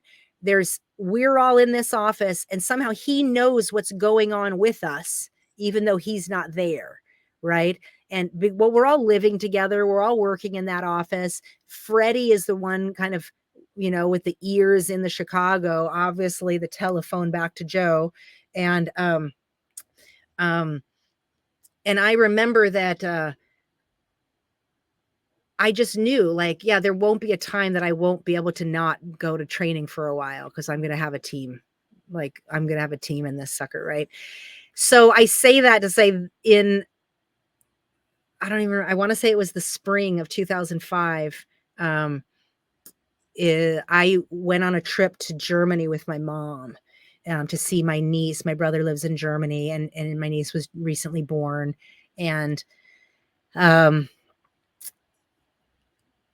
remember this really feeling like, you remember that movie Rambo, not Rambo, Over the Top? Did you ever see No. that movie Over the Top with Sylvester Stallone? Well, you know, he always does the Rambo and the Rocky movies. Well, in this one, he was an arm wrestler guy, right? And he was a truck driver, and he was kind of had this tough story or whatever. But one of the things was that when he was going into arm wrestling, he was making a decision, he would turn his hat the other way, you know? And before he, you know, that was kind of like, you knew he was serious. And it felt like that. It was like my turn my hat the other way moment. But this is the significant point. I didn't tell anyone. I just left. And the reason is I left for a month. I missed a training. And it was just so weird because I had won that level. I had gotten whatever level, and then I disappear. And I come back. And just the fact that I knew that in order to do this, I had to not tell anyone. Because if I told somebody what, I would have been infiltrated. My plans would have been upset. Somebody would have told me I couldn't. I mean, I have no idea. But the fact that the better option was to just not talk about it. I'm just going to scooch. I'm going to go do what I got to do. And the only person that was my friend and that I ever really did talk to was Ryan Neese. We both worked really, really hard and both worked that paper deal. And that was the newspaper thing. And we're both, yeah, he was definitely a friend for a little bit before Joe started working him for information about me. And so this is why I'm bringing these kind of early things up, because the fact that at this stage, I knew you couldn't talk to anybody about anything, because if you talk to anybody on anything, it was intel. It was intel that would be disseminated back to Joe to be used against you, you know? And so here I am working on a system where I very much know that these things are happening. And I'm just like, let me put my blinders on and work a little bit harder. Let me just work harder, because this isn't the leadership that I think leadership should be. And I want to prove that. I want to prove that leadership can be different, right? And if I can just work hard enough and get there, I can eventually, you know, work directly with symmetry and work this business the way that it could be worked all around the world, not just in this system. All the rationales that are going into the fact that I'm secretly running away to go see my niece for a month because I'm missing an SOS workshop and I can't possibly let anybody know, because that is like the end all, you're quitting, don't talk to this person anymore move. And I didn't want to be that person. So I was like, let me just skedaddle, do what I got to do and come back. And they won't even know what hit them, you know? I mean, what a weird rationale. I don't even, wow, to me, that's all I can say. Wow. But this makes so much more sense as you hear the stories and the things that actually caused my demise later, because it was another international trip, you know? But it was an international trip, you know, with Joe and Steph. And it was a disaster, but it was because of this free spirit of mine that did not want to be in this cage. And here I am committing to being in this office cage and doing this office training system, because I bought into the idea that if you follow the system will build your business. And I bought into the idea that if I could work hard for, say, 10 years, I could stop and then I could live on that residual income and support my team in any capacity. I bought that idea because every trainer talks about the time freedom that it offers.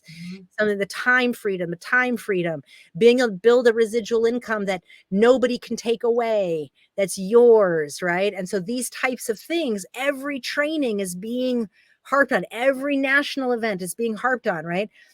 So I go for a month, but again, why is a month significant? Because you can't miss a training. Every contest is based on the training. Every contest is based on getting 8 every month. You want to know what I did? Before I left for my month-long trip, I got my motherfucking 8 customers. It was probably like the first 3 days of the month. I got all my 8 customers and then I skedaddled. And yeah, I mean, but think about that for a second. Like, whoa, it's heavy. It blows my mind thinking about it, right? And this is just the beginning. Habits that I'm really beginning to focus on, I'm in this office system, is the getting 8 every month and then helping others get 8. Now, I don't need to bring people to training to do that. I can help people get 8 right there, which is why I have so many people that I've helped get 8. But if people come to training, the odds of them duplicating into the system are going to increase. And then you have other people focused on that same goal of getting 8 people, and their commitment, their all-in mentality will, quote, only happen if they come to training where they get to learn from people that are already successful and already millionaires, and they're giving those kind of multi-million-dollar talks around what commitment and success. So there's even a section in the training where they talk about getting on a desk or working in an office and yada, yada. So these things, again, are built into the Seeds of Success model to get people to do what we want them to do. Buy the product order, buy the flyers, commit to getting on a desk, getting their 8 each month, hitting that next volume level, commit to earning the contest, whatever the next thing to focus on. And there's always something to focus on. So within each quarter, there might be a contest, whether it's a company contest or it's a particular Seeds of Success workshop contest. But he definitely was getting us to be trained more on focusing on the Seeds of Success workshop contests, everything oriented to the loyalty towards him and his training system, and symmetry secondary to that. And again, for me, that wasn't necessarily the case. It took a little while for that to happen more and more as I was duplicating in his system. That loyalty is a given, because in order to grow people in that system, you have to edify that system. You have to promote that system. You have to give your all to that system. You have to orient everything around that commitment. So basically it means every month for every year of an entire year, you're going to a Seeds of Success workshop. That means every spring of every year, you're going to the Symmetry Career Conference in Vegas. It means every year, if you're an area field vice president, you have to earn and qualify to be able to go on that next contest that happens in the fall. It means that every time they launch that company-wide contest, the odds of your growth are best the bigger your team and the more people you have focused on winning that contest. The more people you have at the training, the more people that are hearing that information directly from the leadership who's already successful. So the way they build this in is get yourself out of the way. Yes. You're making yourself the issue. You're the reason that you're not duplicating. So if you're someone who questions any of that logic or any of the logic that you can't go away for a month and actually enjoy your family or your niece or your family's weddings, or really important mile markers in your own family tree, or anything in life for fun, for joy, for pleasure, you can't do that if you're committed, if you're dedicated, if you're a warrior, entrepreneur. So the talk, the us and them, was we are the warriors. We are the willing ones. We are the ones who are willing to sacrifice today. We don't need to watch TV, and the company's already telling you why the news is bad. And, Rudy will kind of do those kind of international talks, but they'll go on and on about why not watch TV. And, and so it justifies this warrior pad, which is what they call the apartments that we're living in. And it's like 8, 9, 10 people in an apartment that one person is rented. So one person is taking on the liability of renting an apartment with a bunch of people living there, basically squatting, which isn't legal, right? Which is why when you rent an apartment, you have to write who's on the lease. So oftentimes we would get kicked out of apartments when the apartment owner realized that there were like 9 people living in there and everybody had an air mattress on the floor. And you never were there because you're up at 5 a.m. and you're out doing your flyering, and then you're out working your part-time job, and then you're in the office all day, and then you leave the office by maybe like 10, 11. But then after some of the events, Tuesday and Thursday night, you would, create, maybe go meet for appetizers. So you could create camaraderie and connection with your new signups, so that it was a fun atmosphere that people wanted to come back to, right? So everything is built in to commit more time, more focus. And you think that as you rank up, because that's what they tell you, as you rank up, you get more free time. And then the magazines show the pretty pictures of the contests that people go on that look like lifestyle trips, that look like fun and relaxing. And while it may seem that way, you're busy networking on your earned trips, because what are you there for? To spend time, personal time, right? Yeah, so I had to do that little escape to Germany before I really was going like, okay, now is what's about to gonna happen. And I knew that when I came back, it was go time. Like we were about to grow. I could feel it. I tasted it.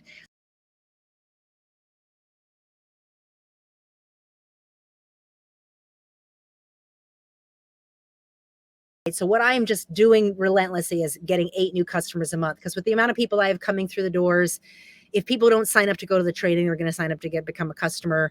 And I'm really good with people, and I'm really good with the products, and I can definitely sign people up to be customers. So this just becomes a no-brainer. I'm always getting the 8 a month. And what I end up earning, so in 2004, 2005, 2006, I want to say, I'm earning the significant annual promotion called the Top Personal Developer Award. And the Top Personal Developer is basically sponsoring somebody new, not just a customer, sponsoring a business partner, and then helping them get 8 customers. And I am getting recognized as someone that's doing that well, but through the company wide. So they have the annual awards where there's like a gala awards, and that happens in the summer company wide event. And everybody gets, recognized in the magazine, but also there's like an awards ceremony. And so I remember being quite young in the business, at least not ranked up very high, and earning this personal developer award. And so again, Symmetry had different ways in which they were recognizing people at younger levels of the business, not just these massive promotion levels, which was really significant to me because it gave me hope. I could do the things and then be getting recognized. And that was always a primary motivation of mine. And they know this. That's why every training has people be able to get up on stage at each time to be able to be recognized for their product story, be recognized for their business testimonial, be recognized for their commitment, all the ways that we get seen and validated, especially if we don't get seen and validated regularly. So that also feels extra special when your upline doesn't talk to you regularly. So if you're regularly ignored, and then you're taught that the only way to get personal time with someone successful is to earn it, right? And then you earn it, and then you get to have these special things where you get to learn the $1 million secrets, and then you come back and you take that and you keep in that production cycle. It's never ending. It's never ending, because once you are, quote, doing the things, you're being recognized for those things. And then people start to awe on you. Oh my God, what are you doing? How do you do it? And you're just kind of like, and so it's the system.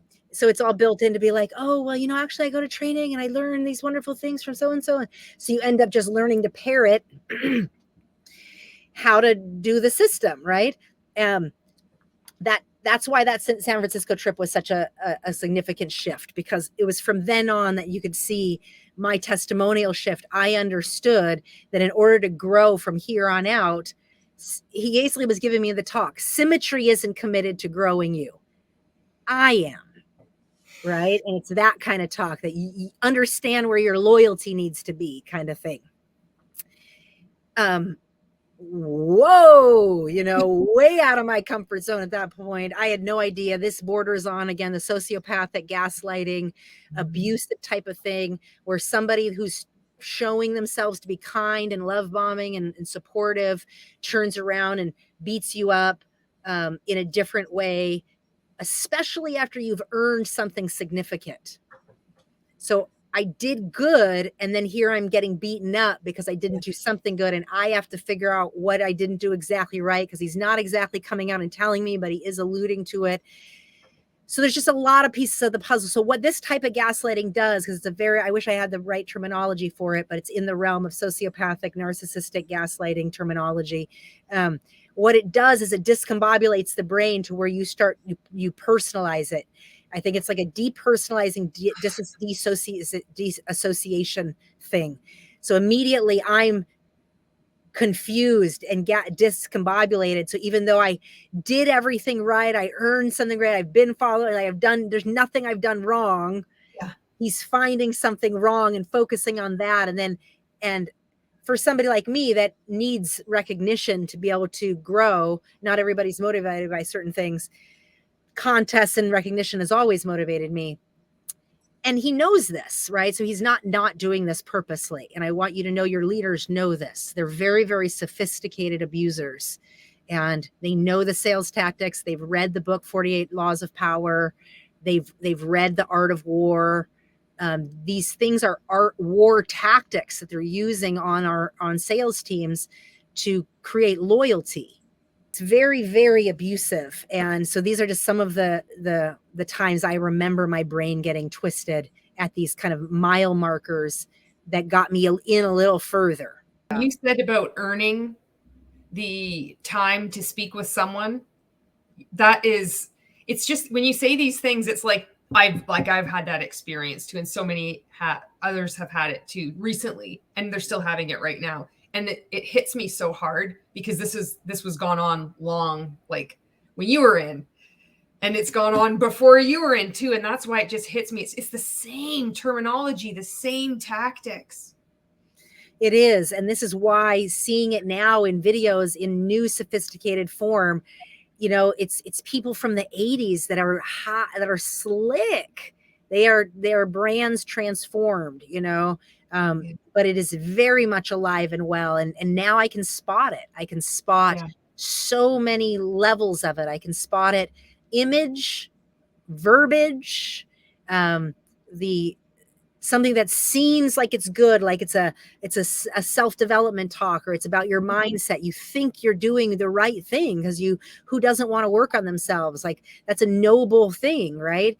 And so when you have manipulative tactics worked into a really good truth around goal setting or personal development, it's a very scary thing, because these things actually are distorting our brains and our bodies in a way that do influence us to commit more of our time and our energy and our focus and our for me, it was my trust value, you know, like my enthusiasm is what magnetized people to me. I've always had a deep sense of trust and magnetism to people. So for these systems to be able to extract us in these distorted moments of abuse from people we admire, you know, and as much as I didn't really admire Joe, I'm now in a system that I'm bought into that, okay, he's a millionaire. He's a millionaire. He knows something I don't know. I'll put my ego aside and let myself be the expert in all the places I'm an expert. But where I'm not the expert is making money. I'll buy that, you know? So here I am buying the parts that I can buy. I'm distilling it down because I have too much international and cultural perspective to give him all the credit, because I know he does, you know, we don't know. There's not enough mutual respect in all realms of life for me. But in this one little section, I was starting to give it to him, I guess is what I'm trying to say. You know what? I think it's so, you had said something earlier, and it's like, it's come back to me when you've said this about the respect, when you've had all this other experience and you can't like afford him or accord him or whatever the fuck the word I'm trying to say is, that respect. But it's like, okay, he has success. He's got way more money. He's a millionaire, all this stuff. But it's like you had said about loyalty, and fuck, that's like it. I've been trying to find the words, the language to help describe my experience, because I thought, oh, I really respect this person. And I'm like, I didn't respect them. I was afraid of them. But that didn't encapsulate it, or that didn't say it. Loyal. That's what it was. It's like with all this fear and then this mixed up admiration, but then also like, I don't know, respect, all this stuff tied up. It's just, it ends up being loyalty. So it doesn't matter if they're a fucking asshole. It's like, I'll write it off because it's loyalty. Loyalty doesn't have to have the feeling. Like, it doesn't mean like good or bad or anything. It's just, I'm loyal. That's what it, so that when you introduce that word today, I'm like, fuck, that's it. And this is really, really important, because good sales organizations are doing this to you and you don't know it's happening. You know, you're buying into a dream, but what they're actually doing is very, very sophisticated manipulative tactics to spawn our commitment and loyalty. This is what makes it coercive cults. because they're placating as personal development, and it's manipulative tactics to create loyalty no matter what. And the training system builds that into the success model. If you start to listen to the language, it's no longer about the original goal you set, because you've decided that it's worth the sacrifice. You decided you need the mentality. And even asking the question, like, it doesn't make sense that, right? Then what's going to, the only rebuttal to that is, show us your check last month. Exactly. So it automatically goes back to, he's a millionaire. So in this one little subsection, they were making him the god of it all, right? He has some secret that I don't yet have. No, so I'll give that. And I was committed to that. But he didn't have my respect in all aspects. And he also didn't know me. So he didn't yet have a sense of like what motivated me, what could get under my skin. And a leader can't lead as leaders if he can't get under them. Right. And I'm posturing all this because nobody necessarily knew my loyalty or not. That, I'm dedicated, but I'm just kind of a question mark because of my history. I don't fit in with everybody. So even though I'm making all these changes and I'm more and more dedicated, I'm just following, get 8, help people get 8, showing up every month.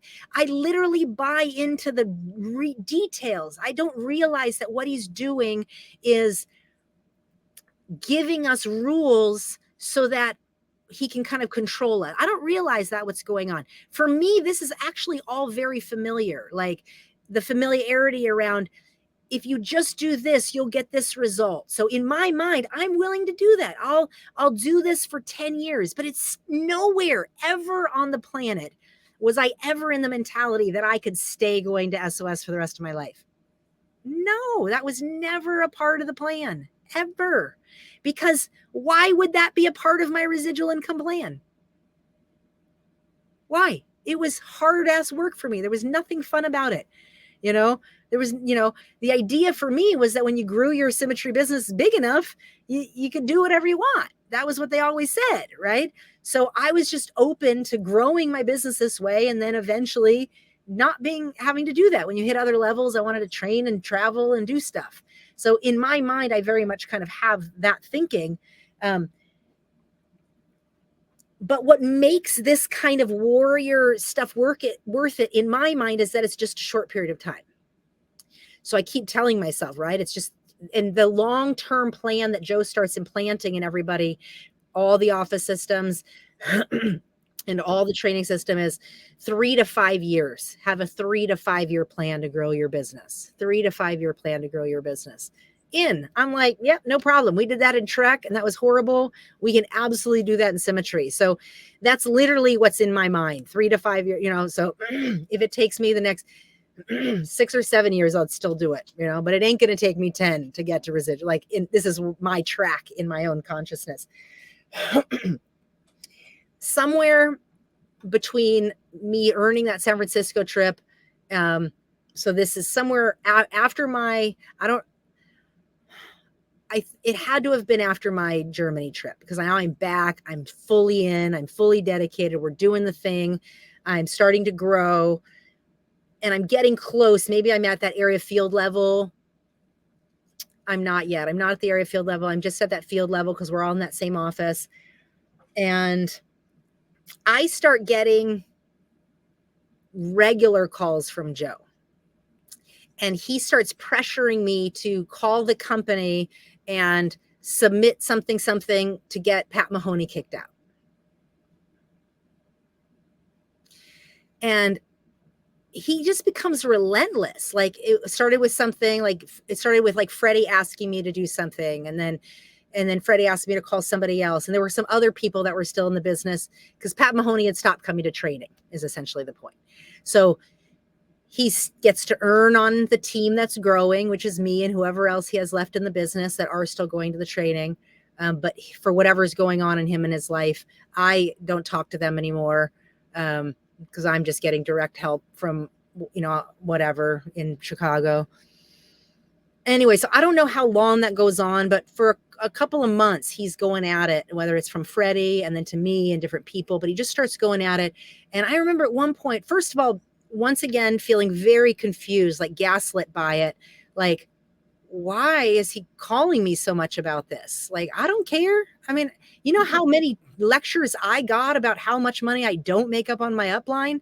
You know, like my whole Trek experience was me getting lectured to about why my upline shouldn't matter and they don't, you don't make money on them and da da da. And now Joe is taking time out. So one, I should feel quote grateful because I'm getting a call from Joe. So there's that. I'm a little afraid too. So you're this kind of like fear and mentorship, right? So that kind of, that's what the abuse is when you actually are fearing and admiring that same person. And that's intentional. And again, I don't know how long this went on, but this was definitely around 2005-ish. It was after my Germany trip. I'm in Chicago. I'm going through whatever I'm going through. He's also taking me out of production, which is a big deal. So at the trainings, they really teach us and harp on us about our time management. Every minute counts. 24 hours in a day. What you do with the time. What's the difference between the 24 hours you have and the 24 hours that this person has is millionaire and blah, blah, blah, blah, blah. All the things about how you spend your time. And so they are harping on what we do with our time, right? So if you're at your part-time job, right, how long it takes you to drive to so-and-so, how long it takes you to eat your breakfast, how long it takes, like everything calculated, because the numbers, they would show us the clip from that there was this one movie that it was a brokerage firm and he was making calls and the clip shows that he would never really even hang up. Like he would put the thing down and they would dial the next number and then put the thing down and dial the next number. Like the point was how much time it saved. Like he wouldn't put down the phone and then dawdle to the next number. He would just be like dialing, da, da, da, you know. The idea is they're showing the grind and they're really uplifting and fetishizing the grind. Why the grind is just a stage of being an entrepreneur. And this is really important because this is still in some of the videos of self-development that I see today. This whole thing around the grind, and you know, that you got to be willing to go through these tough years because that's what makes the free, nothing comes easy. That's what makes that freedom possible. So once again, the product has changed here. What we're going to buy is the training system that it's selling us on our mentality, which then commits to a way of being, which happens to have some products involved.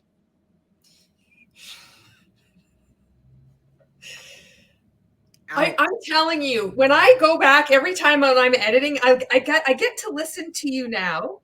And then I get to listen to you and I'm like pausing it and I'm like, holy fuck, like I want to take notes.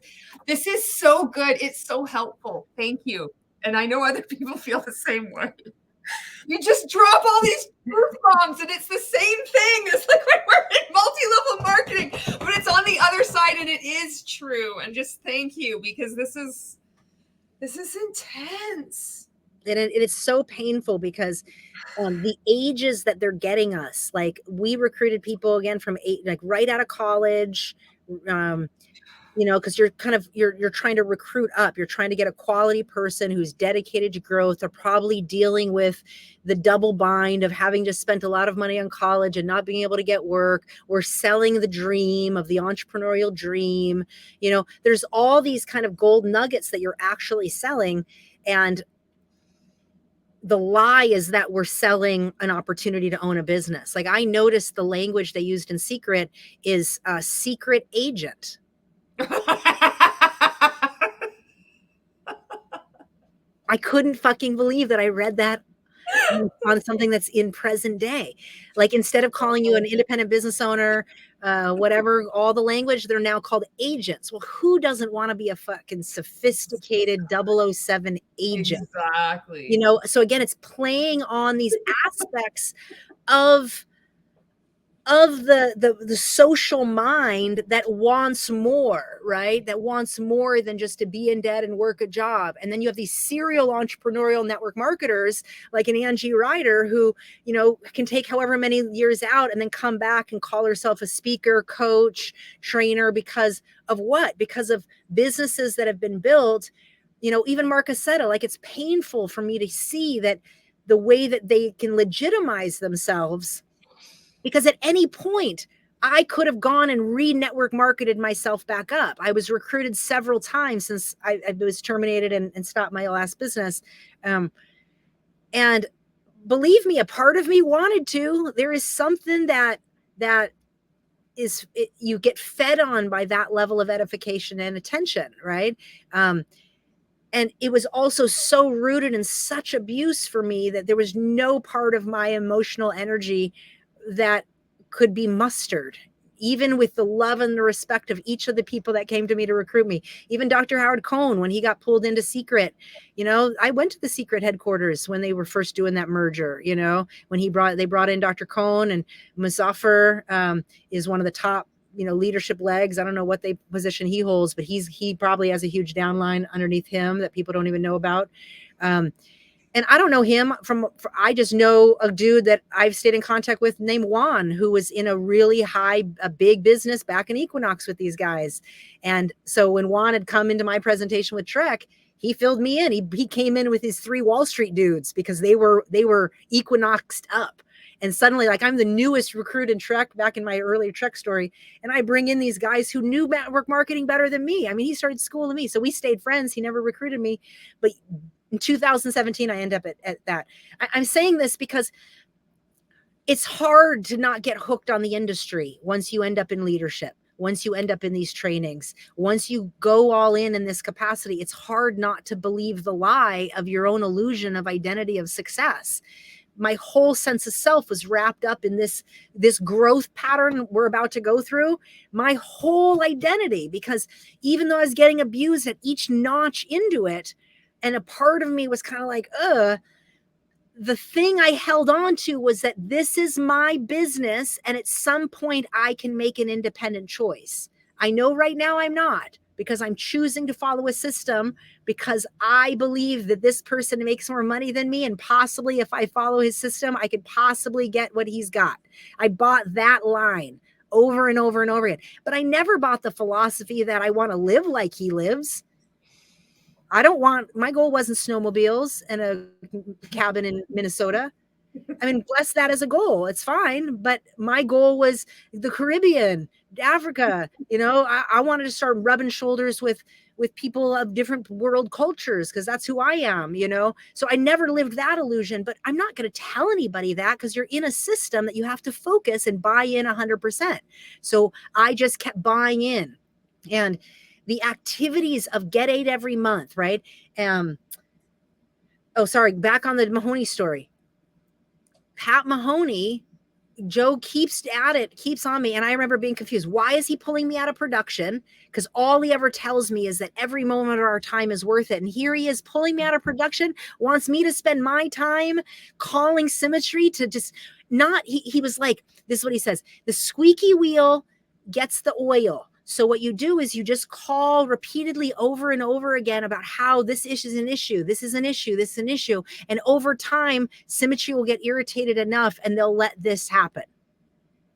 So Joe is teaching me his way of getting somebody kicked out of the company, basically. And he's having me collude into it because he doesn't want my upline to keep getting paid on me and my efforts, because he's decided to stop going to training. Now, I don't care, because I had been so indoctrinated, like, fuck your upline. I'm only here and I want to yell through the phone, fuck you, Joe, fuck you. You weren't there during all those crying sessions where my fucking upline didn't matter. And then I got the talk from Clay Flagg, and then I got this.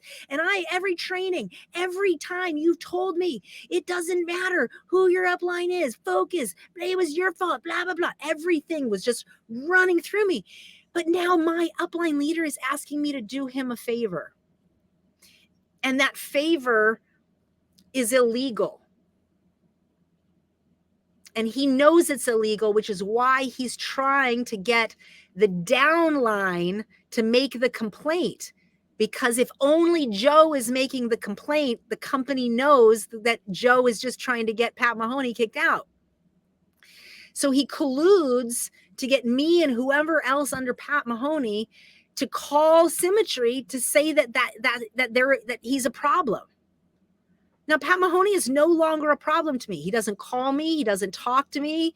He hasn't talked to me for years. Him and Tammy, I don't even know what happened to them. They just kind of disappeared. But they'd long been out of my influence or my care. And I don't know how well they made the transition to Symmetry, but I just think they made the transition enough to keep their team, but he didn't make the transition enough to stay working that system. And Joe didn't like that. So when his people stopped following that system, he wanted them kicked out. And so I only know the taste of it because that's what he got me to do against Pat Mahoney. I don't exactly know who else participated. I know he had me call another downline. This is all Joe having me do this, directing me to do this, which is a very, very confusing thing because you know it's wrong. You're doing things that are lies. You're being pushed to do them by the person who's the ultimate mentor. You're being told to do the opposite of everything that you're doing to get success. And in this moment, the person that you work so hard to spend time with is entrapping you to do this. Like if I wouldn't do this, then I'm against him. So it was entrapment. And anyway, I don't know how long it took or what happened, but Pat Mahoney got kicked out. Literally, Symmetry allowed Pat Mahoney to get kicked out of this. And this happened somewhere in 2005 is what I want to say. Right before my explosive growth. I definitely hit area field. I'm starting to grow. So it's evident. I have one desk holder. Oh, I'm going to go back and tell that story. So early on, again, I'm duplicating. I'm getting 8 people to get 8. I'm getting lots of people through the doors. So I have the numbers in the seats. What I don't have is a lot of people coming to training. Okay. But I'm definitely in the producer category, right? And I'm getting the recognition as a producer, even this, but I'm not necessarily bringing people to training. I'm committing to going to training. Maybe once in a while, I would get some people to go to training. I do have plenty of people coming to training. Don't get me wrong. I have 2-3 people coming to training. They're signing up with getting 8. This is how I'm helping people get 8 too. People are coming, but they're not necessarily duplicating the system, getting on a desk and doing what we do. So I end up having a lot of people that have 8 and are sticking around and on their products and we're still growing, but those people aren't necessarily coming back again to training, maybe once in a while, but they're not all sticking, right? Very common. So all I know is I'm then the person that needs the training the most. So I'm listening. I'm in every Super 8 group, everything, every contest that I can be in, I'm in. And one of the systems that Joe's implementing, again, going back to the Trek Alliance system, is that if you're the one talking to your people, then you're talking too much and you're doing it wrong. So the idea is that you need to be edifying someone else, because that person, when your person is talking to someone else, that person has a chance to edify you. And people, the psychology of people is they don't respect the person they're talking to. They only respect the person they're talking to once they know who that person is. But you can't tell that person who you are because nobody respects somebody who boasts, right? So, but somebody else, let's say in this office system, the idea of, quote, working in the office is that you're working around other people that, quote, don't make money on each other. So they have no vested interest to, quote, talk good about somebody for no reason, right? But the way the system is set up is that everybody is going to talk good about everybody because every person wants to feel like they're signing up with the best person. So if you knew, like going back to that first day, if I knew I didn't have to sign up with Pat Mahoney and I could have just paused and not signed up and waited and decided who would it be in my best interest to grow a business with if I'm going to grow something long-term, that's a healthy business decision. It's a healthy business decision to have the correct mentors. It's a healthy business decision to look at the opportunity costs and to know the time that's going to take and how long. And, these types of things should be a part of the business disclosure when we join, right? But instead, the way the system is set up is when somebody comes in, the value of working in an office setting like this is it's not all about you convincing them, because you have other people to lean on that can help edify you and edify the system, so people can grow because of the system, not because of you. So this is a part of the deep indoctrination that I'm going through, because I'm good at what I do. I think we've established this part, right? I can sell. I've floated around the country selling Trek stuff. I've made my, I do what I do. I've earned the contest. I saw this other contest that happened in like 2005. That was a cash contest that the Symmetry Company put on, and I earned the top amount was $5,000 that you could earn, and I was one of the $5,000 earner. So like every time I could do something to produce, I did the thing. So the indoctrination, I'm really getting heavy now, and even if it's not coming at me, any conversation that Joe has with me, it's going to be on this point, my duplication. It's all going to be about my duplication now. It's no longer be how many people you bring into training, because I'm doing that part. It's no longer are you getting 8 every month, because I'm doing that part. It's what are you doing to duplicate, right? And so at different stages of your growth, you're going to get different talks from your upline, because it's based on the behavior they want you to get into. You're going to get the talk based on the behavior they need you in, based on whatever else is going on, right? So to get somebody, you're not going to get somebody started, and somebody might say, I want to get to $5,000 level. Yeah, but the odds of somebody going from 0 to 5,000 are real low. So you get them started to get 8. And then once you get them success at 8, you get them on the stage, everybody who got 8 this month. And then everybody's like, what? And then once you think you got 8, now you think I need to be in the Super 8 club every month. So now these are habits forming, habits. And then once you're in Super 8, now it's not about you. Not about you getting 8. It's about how many people in your team do you have 8 that are in that meeting. So now you realize, oh, okay, that's not the goal anymore. The goal isn't 8. The goal is to have my people get it. Oh, okay. So now there's not a yay you. It's kind of, they conflate the validation, yay you, with get the next goal. It's always to the next thing, right? And so these 30-day cycles are very, very important, because you never get a moment to breathe. You have the next training. And as soon as that training is over, if you had people in that room that closed volume, you got to get a plan with them to help them get their 8 and to move that volume. Or if they need to get on a desk, you need to help them get on a desk. Like, it's all based on what the close was at the different people you have in that room, right? And I say all this because I got my first duplication around this 2004 time in this particular office in Chicago. And I remember distinctly, because this was a concept after the San Francisco trip that I was really trying to learn. Like, I need to, quote, get out of the way. I'm the reason I'm not duplicating. I'm talking too much. I know too much. Because at the training, they would say, if you know too much, people feel like they can't duplicate you. The key is that it's simplified. So it can't be A, B, C, D, E, F, G. It has to just be A, B, C, A, B, C, A, B, C, right? So here again, right? I'm the problem. Yeah. And so again, I buy in here because, okay, I can buy this concept a little bit. I can buy the idea that there are people that will relate to other people more than you. Check. Okay. There are people that are motivated by things differently than you. I can buy that too, right? So there's certain things that, again, in here that are some truth nuggets. And then within that is a coercive control tactic that gets thrown in to say, and now this is what you got to do, right? So this is really important, because again, it's only in hindsight that I understood how these things worked. But I just thought I was doing great by working on myself better, by honing in, like, yes, I can get 8, great. Yes, I can help people do this. Yes, I can get people to trading. But can you duplicate? Can you get other people doing that too? Well, the problem is I need to get myself out of the way. So I start really focusing on this concept that, wow, when I bring people in, I don't have to talk to all of them only. I could let other people talk to them so that my people can get edified by other people so that they're more excited to work with me. And then other people can maybe sit them in the seats. So I'm just kind of learning the system about how to let other people help my people in the office.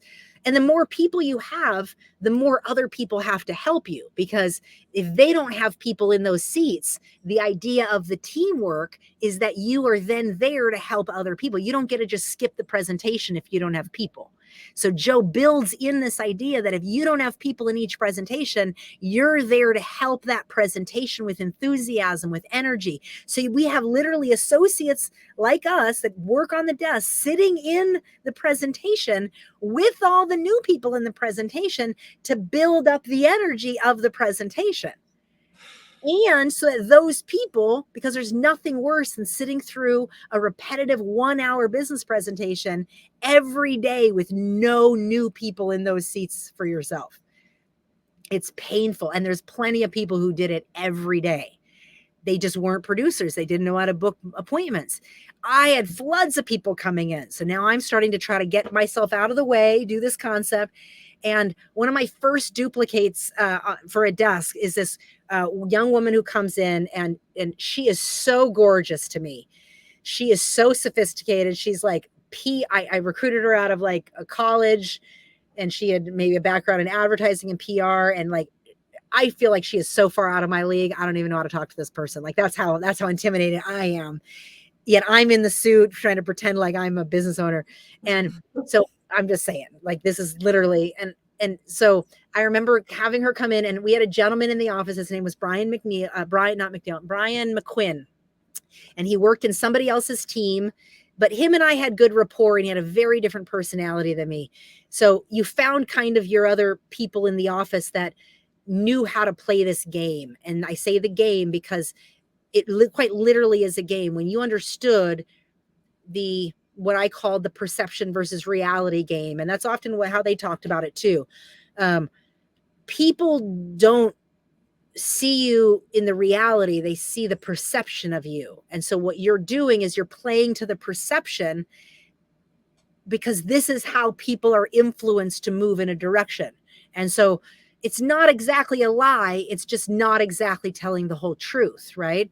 And so it's deceptive marketing. And it, just like our recruiting is deceptive, where we're looking at resumes on people's websites, and we're not saying that, we're not disclosing that. Instead, we're saying your name came across my desk as somebody who may be keeping their options open for work right now. Now, if somebody's freshly out of college and they have their resume up on a site, yeah, you better believe they're looking for work. So they're going to be open-minded.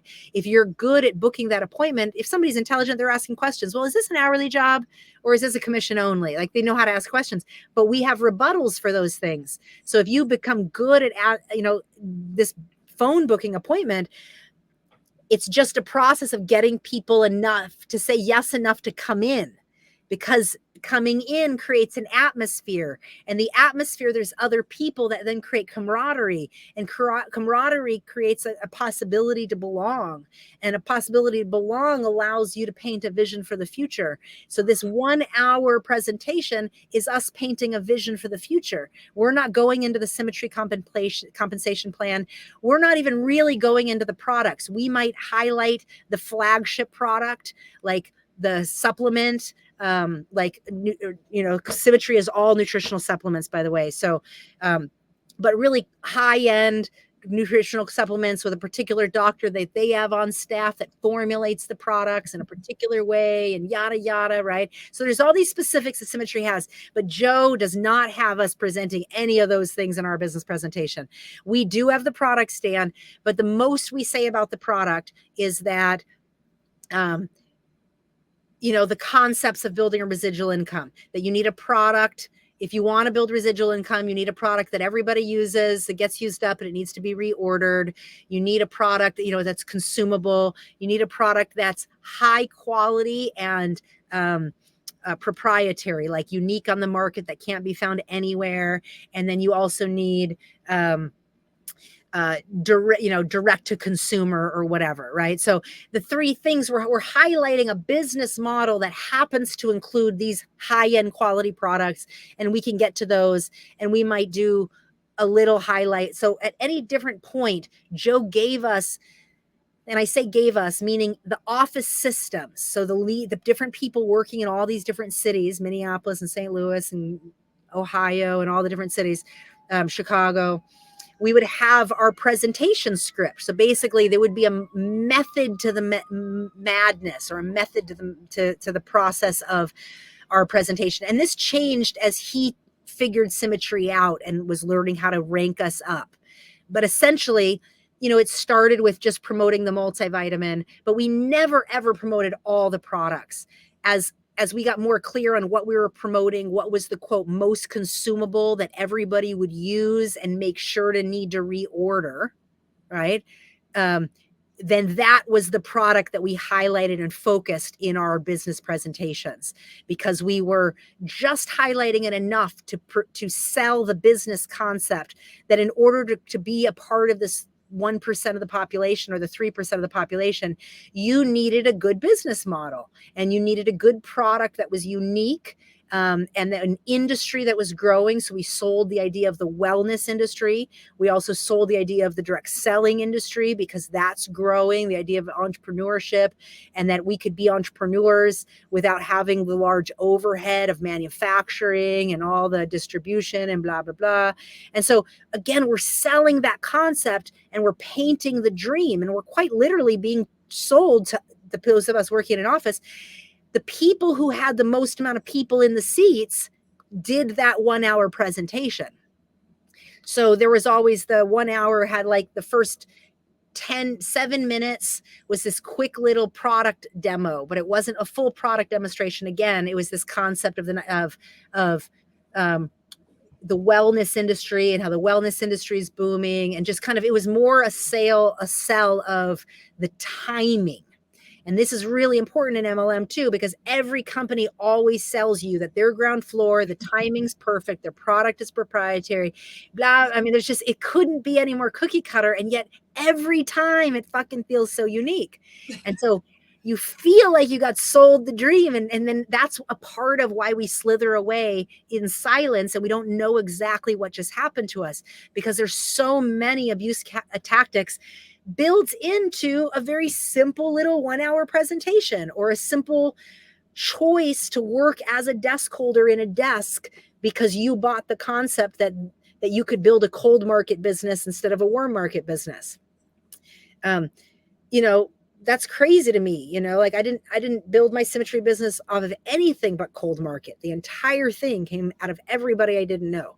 I never recruited anybody again into that business that I knew. Wild, that you could actually, that these systems exist in network marketing right now, and they still do. Like, these are the advertising, these are the tactics that are happening. They're just happening, I think, in a more super predator form, because now the internet is happening with it. So instead of located in an office, you could do those amount of presentations right in people's living rooms, right? So but you have to really start looking at the training models and the little micro things they're getting you to focus on within their training system. That's within a bigger thing, because that's where you start getting so micro focused on the thing you're focused on. You lose sight on like what's actually going on and what's actually happening to you in the process. The presentation has that product part in the beginning, and then the main part is the person who comes up to do the presentation, which is like the remainder 45 minutes or whatever. And so if you have the most amount of people in the seats, it generally is known throughout an office that you'll do that second part of the presentation. But sometimes based on the crowd, you might think, oh, we need this person to do the close because this person is going to relate to this crowd better. So depending on the group, sometimes if the office was working well, at least the way we worked in our office, nobody was the head leader in our office, because we were all somewhat equal rank. We were all around field, 5,000-ish. Nobody was higher than anyone. And why I think Joe had us all in that office was he was trying to get us to motivate each other, right? He was trying to get somebody to rank up and to kind of soar above the rest. because these are all his legs that aren't really doing anything. You know, they're just lower. They're not like the 25,000 plus legs that he's got going on, which are plenty, right? So his business is huge. And so with that, but if you're in an office where, let's say, Travis Just is working, it's pretty obvious that every presentation you're going to have Travis Just do that close, because he's there to help you spin that office and to get as many people signed up and to duplicate and grow an area. So when you have special leaders come into your office, then you would probably advertise that this special person is doing this presentation, or maybe we would have people that would come in from different cities to do those Saturday trainings. So different ways that he's trying to get his teams motivating each other within the different offices to grow the teams from the different respective system. Now, his SOS Seeds of Success workshops are always in Chicago. So that's different than Trek, in that every city that's in another office is always traveling Chicago. So he just does the hub of his training network in Chicago. And the reason is it was more centrally located than Minnesota, where he was based. And Freddie, the guy I told you was his go-to Friday, was the head Seeds of Success guy. He had one guy with him in Minneapolis that was one head guy, and then the on-the-site guy, kind of his scrub worker, was Freddie. And so Freddie handled he collected desk rent from all of us for Joe. He secured the hotels in Chicago for the Seeds of Success workshop. He organized all of the volunteer labor that supported and helped those workshops go on. He never paid any of those people. It was all volunteer. And they were usually low producing people in other people's teams that would come to the trainings, may or may not have the money to go to training. But oftentimes he had people that did pay to training, and he still had them volunteer all weekend long. So they're paying $195. And I had heard this in different people's sales teams, how frustrated they were that Joe had their people volunteering during the training instead of sitting in the training learning, right? Because they're never going to grow, obviously, if they're never learning. And anyway, it just ended up being a whole thing. So we are in this office. I have lots of people coming in. I'm learning how to let other people, get myself out of the way. Again, this is a big part of the concept I'm learning at all these trainings, because I don't have enough duplication. And so I have this guy, Brian McQuinn. I have this sophisticated girl come in, and I do just what they say. I invite Brian McQuinn to talk to her, and I am bringing somebody else in. He does what he's supposed to do, which is edify how special I am. The contest I had just earned, that I was the San Francisco winner, that I was the whatever contest, that I Super 8, anything I do fulfill. A good edifier is saying real things about this person. They're not just blowing fluff, but not everybody's a good edifier. So you have to watch who you hand off your people to, right? So that's the whole thing. Anyway, so Brian does this whole thing. I remember my girl signs up for training. He's the one who signs her up for training right there on the spot. And she ends up coming. She ends up having a background on a dairy farm with her parents. And so I edify the heck out of Stephanie Versteg, because she had grown up on a dairy farm in Minnesota. Okay. So here, this is the connecting dot of the system. I don't build camaraderie with my person. I build enough camaraderie with her to promote someone that she needs to be able to talk to, because if she can talk to Steph, she gets to see herself in Steph's story. Right. And then that creates the buy-in to a system that could possibly help her reach whatever that dream in her head is that she's not telling me. Right. And I can't motivate her through my dream. I've got to let her have her own dream. That's what the system teaches. Right. Shit, this is nefarious. Oh my God, how you're breaking this down step by step. Oh my God. I don't know. I keep crossing my legs. I don't know what to do. I'm just trying to find I know. Yeah. So this is the first time that whole thing works. She does come to training. She does want to get on a desk. She just does the whole thing, just transitions. And I had never had something like that happen. She works on a desk in Chicago with me for several months. I grow over those next number of months. She grows. I hit an area called area field vice president by 2005. I think she had started around 2004. And a part of the system too is that people get somebody started, and then several months in, they'll send this person to a different city. So now they're a desk holder. Now you're basically duplicated. This person could go work in anybody's office on a desk, paying that same desk rent. They could find their part-time job in any city.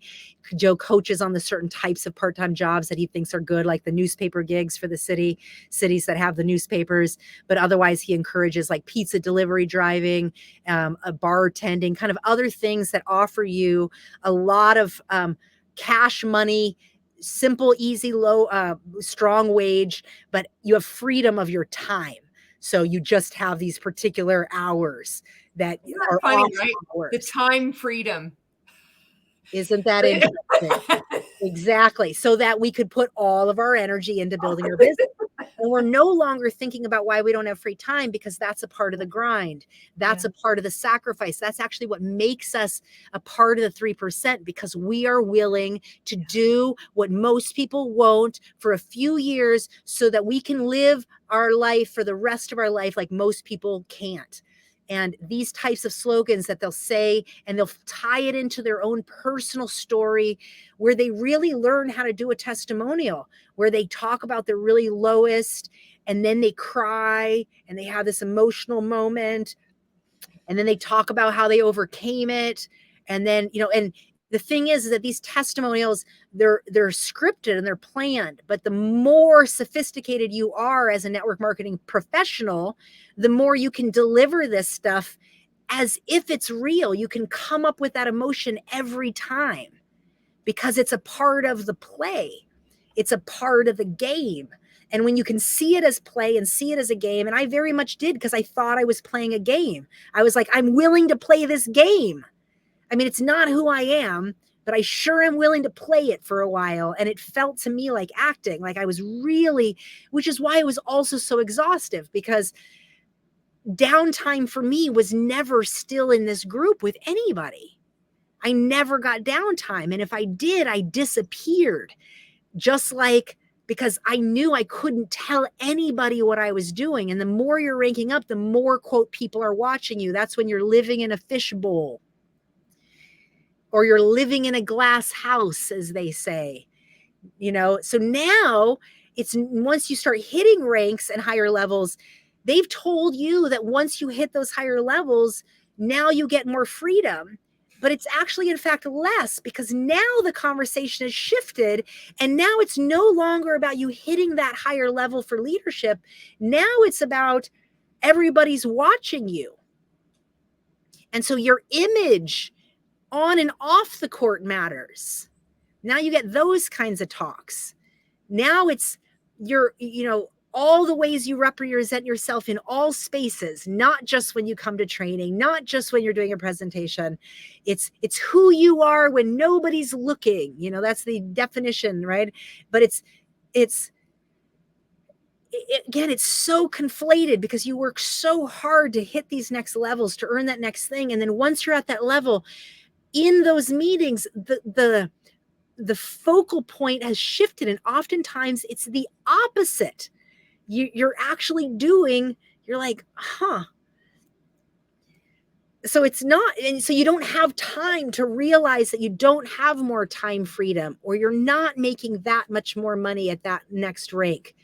And in symmetry, there were so many. I'm looking back at my some of my income statements and stuff. And one of the things that I was noticing through these years of 2003, so 4, 5, 6 is when I go field vice president, area field vice president, star 1, star 2. And then I'll have to look again. By 2007, I've hit regional, and I think this is this is early on in 2007. So towards the end of 2006 into 2007. So regional is like 25,000 a month. And then star 1, star 2 would be 25,000, 35,000, 45,000. And then the next rank would be 50,000. So by 2006, so 2005, I'm sorry, 2004, I'm at 5,000. 2005, I'm at 10,000. I start moving up these ranks because I focused on the things I can do. And I become getting recognized as the personal developer. I'm helping people get all these 8. And the one thing that I buy into about Joe's system over and over and over again is if you bring people to training, the training will build your business. So I just get relentless with one focus and one focus only. And that is I am bringing people to this motherfucking training. And I'm going to let these people close people on whatever they want to do. And I really get it in my mind that, wow, people sit in those seats and see whatever they see. They don't see what I see. They see what they see. And if I'm going to be a good leader, I have to let them see what they see and get them to the next step that helps them. Now, I'm buying into this system that's maneuvering these moves. So let's qualify that because I'm now buying into this manipulative tactic. But these are the aspects I buy into. I buy into, like, I watch my girl duplicate and now she's working a desk and she's more sophisticated than me. She bought in way quicker than me. It took me how long to want to get on a desk? She's just like, "Rah." And I'm like, okay, that's what duplication is. So now that's a self-fulfilling prophecy that what they've told me will happen happened because I got myself out of the way. So essentially, in order to duplicate, and she's a prime example of this, I had to give my person to the system. I couldn't protect them from the system. I couldn't tell them too much about how it all works because this isn't why people join. People join because they have just enough information to make that next commitment. And then once they have that commitment and they get a bigger vision for the future, now they might make that next commitment. And then, but they make the commitments based on what their vision is, right? And so what I was learning was essentially I was getting in the way thinking that they needed to know information that is the true information of the company, but maybe not what they're ready for in their mind because they're not asking that question. So it was a tactic that was a do less tactic. Basically, I'm an informer. I want to fill people in, right? But no, that's not how people are moving here, right? So I learned the less I said, the more I deflected and let people get those questions answered through a deflection and just get them to in front of the person who might be able to get them the bigger perspective that they could relate to. The more that person would then turn around and edify me. Now the person feels better in their heart about working with me because they feel special. Because the people they just talked to reminded them that they're very lucky to be working with me. They couldn't have gotten that sense by me just working with them. So passing them off did me a favor. They come back to me. Now I have more influence over them.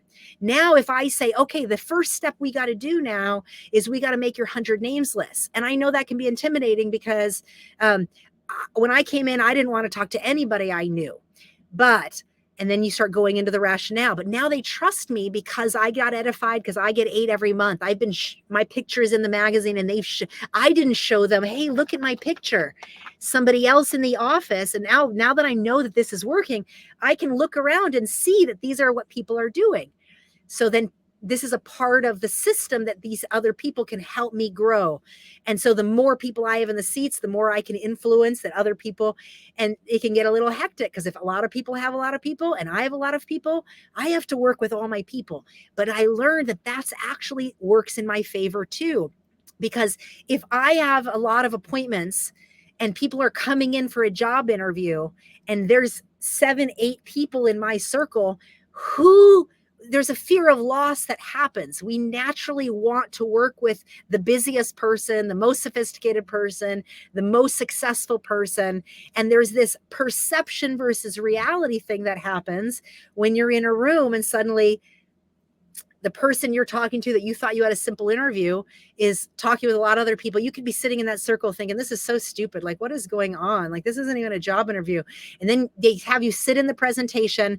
And then before you know it, they hear my name being edified to do the presentation. And then they're like, oh, yeah. And so again, all these little things, right? And then after the presentation is the close, right? And so you're saying you want to help people. So these are the types of things that I focused on to get really good, because I knew I had one goal, and that one goal was to get people to training. Joe got me on that. And this whole idea that I talk too much and I know too much, and I'm talking people out of my own sales, right? Of course, I could sell them on the product, but we're talking about building the business. So the sell is not the product. The sell is the commitment to going to seeing the vision for the future. That's the sell, right? And take it back to Trek, right? Like, that took me so long to get. I didn't want any of that. So it was a really hard shift. It was a real psychological shift. But once I got it, again, after that San Francisco trip, I remember winning that trip in that office where I was learning this in this office with a bunch of people that were not my teammates. And we learned to work with each other because there wasn't a top leader in that business. We were all hustling to become that new leader. Okay. So I'm setting us up for 2005. Joe basically announces he's shutting down the Chicago office, and he's not going to renew the lease. If we want a Chicago office, one of us has to get on the commercial lease. And so it's me, Ryan Neese, Freddie, Dominica. There's maybe a couple other people working there. But we all now are told that we have to stop being in production and go look for an office, because we aren't going to have an office soon if we don't find one. And this also doesn't include the fact that people may or may not have good credit. Like, none of us are in good financial position. So I have no idea. I don't even remember that talk. I just remember Joe, after the training, whatever that time was, because Seeds of Success workshops always in Chicago. Chicago's always hosting, and that means everybody in Chicago's always volunteering their time to help set up the event and then help to break down the event, because we're the local office and everybody else has to travel in. So this just becomes a part of the scene that I'm a part of, because I'm in Chicago since 2003 when this all starts.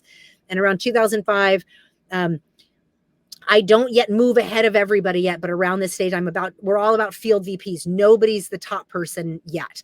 But I have definitely won, different levels and cash prizes and all the different things, but probably haven't super ranked up.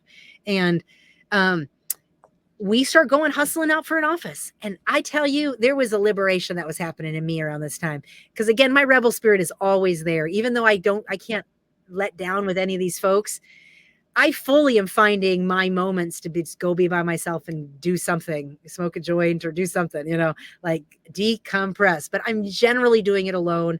Maybe me and Ryan Neese got, hung out a little bit and stuff like that. But very rarely did I find any of these folks very easy to hang out with.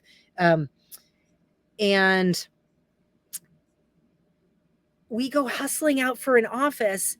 And this was like, I think there were some other things that happened around this time, because this place we were living, this new office, not the one in the suburbs, but this one since 2003 in Symmetry, it was near the train line. And that was quite significant in the shift of the model that Joe was suggesting for us to get offices. Was, instead of going for like this corporate sophisticated person, we've now shifted to kind of being able to find the person that wants to work and build the dream, kind of like, it's a different type of person we're drawing in. So the office could be a simpler model, and he wanted it to be near a public transportation line. So that was kind of the first concept around that. So for me, it was the first taste of realizing I was living in Chicago, because the suburbs of Chicago are very different than Chicago. And I was very intimidated to go in Chicago. I didn't know anybody in Chicago. I'd never really been into such a big city. But I do remember one of the ways that I decompressed during these years of heavy hustle was I discovered there was a hip hop club, and it was called Funky Buddha Lounge. And I could take this blue line train, and it dropped off right at the stop. And so I was so afraid to go somewhere in Chicago because I didn't know anything. And I was able to like go dancing at 9 o'clock. I didn't have much money, and everything was spent, so I never wanted to spend money. So I went at 9, and they said something like, if you came by 9, before 10, you could go in for free. And I never bought drinks, and I would just go dance till midnight by myself, never talk to anybody, and then go back to my warrior pad and start the day. Like, cause the only day was Sunday was my day off, but I still worked the paper gig. because I could make a few $100 on a Sunday.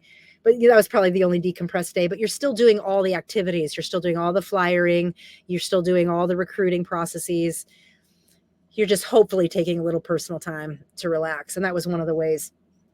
But going back to this office thing, he tells us one of us has got to get on the lease. He's not going to renew it. And if we don't have a Chicago office, and he had to have been, I don't know how that would have even worked if we wouldn't have had a Chicago office. If all of us would have just called his bluff and been like, whatever, because he needed a base. But none of us was calling that bluff. We all hustled out and started looking for office. He sat us down after the training and he went through this whole thing around what we had to look for to get a commercial lease, because getting commercial leases is different than a residential lease. They're not doing the same. Maybe I'm sure you had to have good credit, so I don't know how that worked. Maybe they didn't check your credit because it was a commercial lease. And so, yeah, this was it. Okay, I'm remembering the tactic now. This is the tactic. You started an LLC in a particular name so that was the credit. It was a business entity that was the credit and not the person, right? So he gave us this whole long list, and he was going through the square footage, what we needed to make sure to note about how commercials lease works, because they're written in different square footage. And so you can really get fucked over if the lease is written in net versus something else or whatever. So he's going over all these stipulations around what the office has to have. It has to have free parking and near public transportation, and it has to be in a good neighborhood and blah, blah, blah, and just going over all these things. So we all start out there hustling. He gives us the average cost so that it would be reasonable for a leaseholder to be able to handle it and be able to make money on the lease. Needless to say, we're all out there hustling, and I end up finding an office near downtown Chicago in a Chicago urban neighborhood called Pilsen. And Pilsen is like a historical Mexican-American gem. I mean, just as historic as it comes, original, Czech. And then for a long, long time, it's been Mexican immigrants and many generations. It is such a funky area of town. I think it's the coolest shit ever. It's like right downtown, highways and the byways. And I mean, it's city, and I couldn't be more excited. Like for me, like my whole spirit comes alive. And yeah, this was around 2005. I end up negotiating this commercial lease. It's this basement, horrible, dirty ass apartment. Dirty ass building, warehouse building. Because by this time, his model was for us to get warehouse buildings that we could convert and build ourselves into an office. So we would have all our construction people that worked in the office do the drywall and do all the thing. Like we basically build it out and paint it ourselves or whatever, or negotiating the lease that the build out would happen with the lease. However it was done, this was a whole part of the system that people that started moving into leadership were then asked to take on, because we were the leaders of those areas, not him. So he was passing that baton, so to speak, really just expanding the liability. So yeah, I negotiate this commercial lease, and thank goodness for some of that coaching that he gave me, because I didn't know anything about commercial leases at all. And I remember one of the things he had told me was the stipulation that if they don't have the build out, so I had worked it into the lease that the landlord would build the construction and get the drywall up and paint it or whatever. And Joe had told me, put in a stipulation that if they don't have that done by X date when you're supposed to move in, then you get to deduct the amount of your rent every month until it's done. Some sort of stipulation in there. And of course, when we go to move in, it's not done. It's still not in construction. And this is a big deal because we don't have an office. And every day that we don't have an office, we're in anxiety mode, because the only way we know how to recruit people is through an office. Like we don't recruit people. Even if we go and walk into a retail store and recruit somebody that way, we still need the presentation to get them to the training. Like that's just the soft recruit. Right? The real recruit is to book them for that presentation, which you can do, but you still need the presentation. So it's a big deal, the fact that we don't have the office. So I think we go into like crazy build. I think I don't even remember the details. It was so crazy, but essentially I mobilized this team that's in Chicago to come, and we got the lease, and it's totally in a different area of Chicago. Nobody's ever lived in this kind of area. Little do I know, I become once again a talk of everything you could possibly do wrong, you know? And this is on a company-wide level, because like, and I hear this at trainings going forward in the next like year, like talking about something about an office in a bad neighborhood in a city or something. And I was like, I think they're talking about us. You know?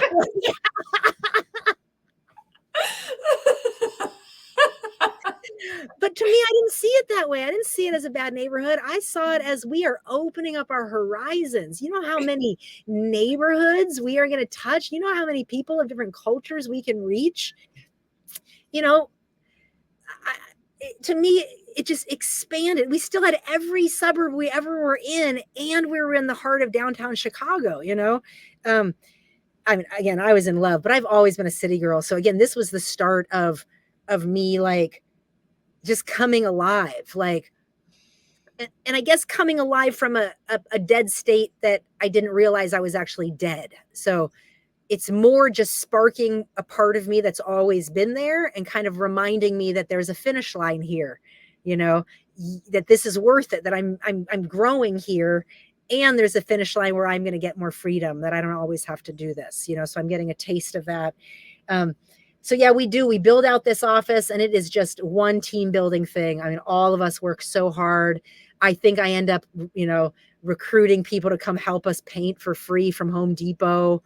That, you know, we have somebody comes in with a, lucky me, I go to Home Depot to buy paint, and I end up finding somebody who has a paint gun, and he's like, yo, come help. And so we just end up just going through such a thing. And, you know, I had been through a lot of those kind of building an office phases and days because of the times with Trek and Joe, that original office move when we moved from Trek to Symmetry.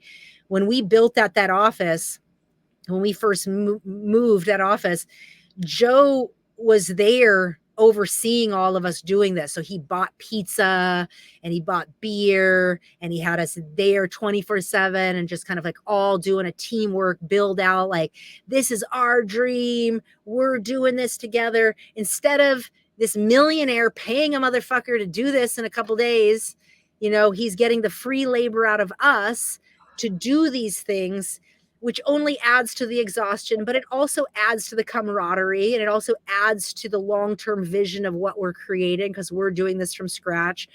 And, you know, literally, like, the only things we hired out was probably the carpet layers, you know, but we would still pick out our own carpet. I mean, this was done piecemeal. The guy didn't act like a millionaire, I'll tell you that, in terms of how cheap. And they say that this is one of the things they would always, one of the slogans they'd always say, well, the reason millionaires are millionaires is because they don't spend their money the way that blah, blah, blah, you know. And you're just kind of like, oh, okay, but for the Rolex and those things, but those things are money makers, because those goes back to perception. But when it comes to say what could make your life easier, or what could make your sales team's life easier, he would have never invested that kind of money, because it didn't make him money, right? So the way that he looked at it was, you get people, they get all this emotional labor, free emotional and physical labor, and then you just buy them food. Well, we're all fucking regularly hungry and never buying food, because we're living on a budget and being told to eat ramen noodles and to live on $1 a day. And, you know, just live as cheap as possible and not eat out and all the things to try to like understand that grind hustle culture of what it takes to sacrifice until you start making money. So that whole system is built into this level of volunteering, because who doesn't want to hang out for free pizza? Like, nobody gets pizza. You're starving, right? Nobody gets beer. And plenty of people, I'm sure, went out and had beers, but these things cost you money is the point. So Joe is able to take it in that way. Anyway, I'm saying all that to say I knew what to do. I bought pizza and lots of beer, and we all just fucking worked our asses off and painted this place and built our office.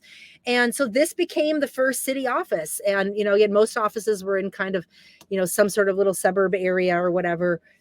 Nope. Ours was like urban city. And and this is a really significant point, because what happens in my team over the course of, this is 2005, end of 2005, we grow 2006.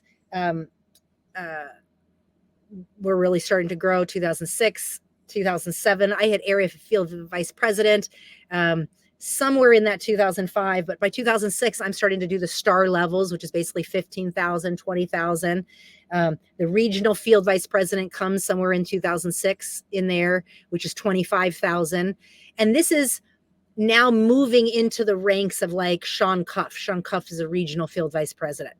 Okay. Now Travis, even though he's in Sean's group, is higher than him. He's a national, because he has qualifications for the volume of national, where Sean Cuff might have the volume, but not the qualifications. So the point is, regional field vice president is one of these higher levels. It's not some of the super high levels, but it's plenty regional level. I mean, plenty of high levels.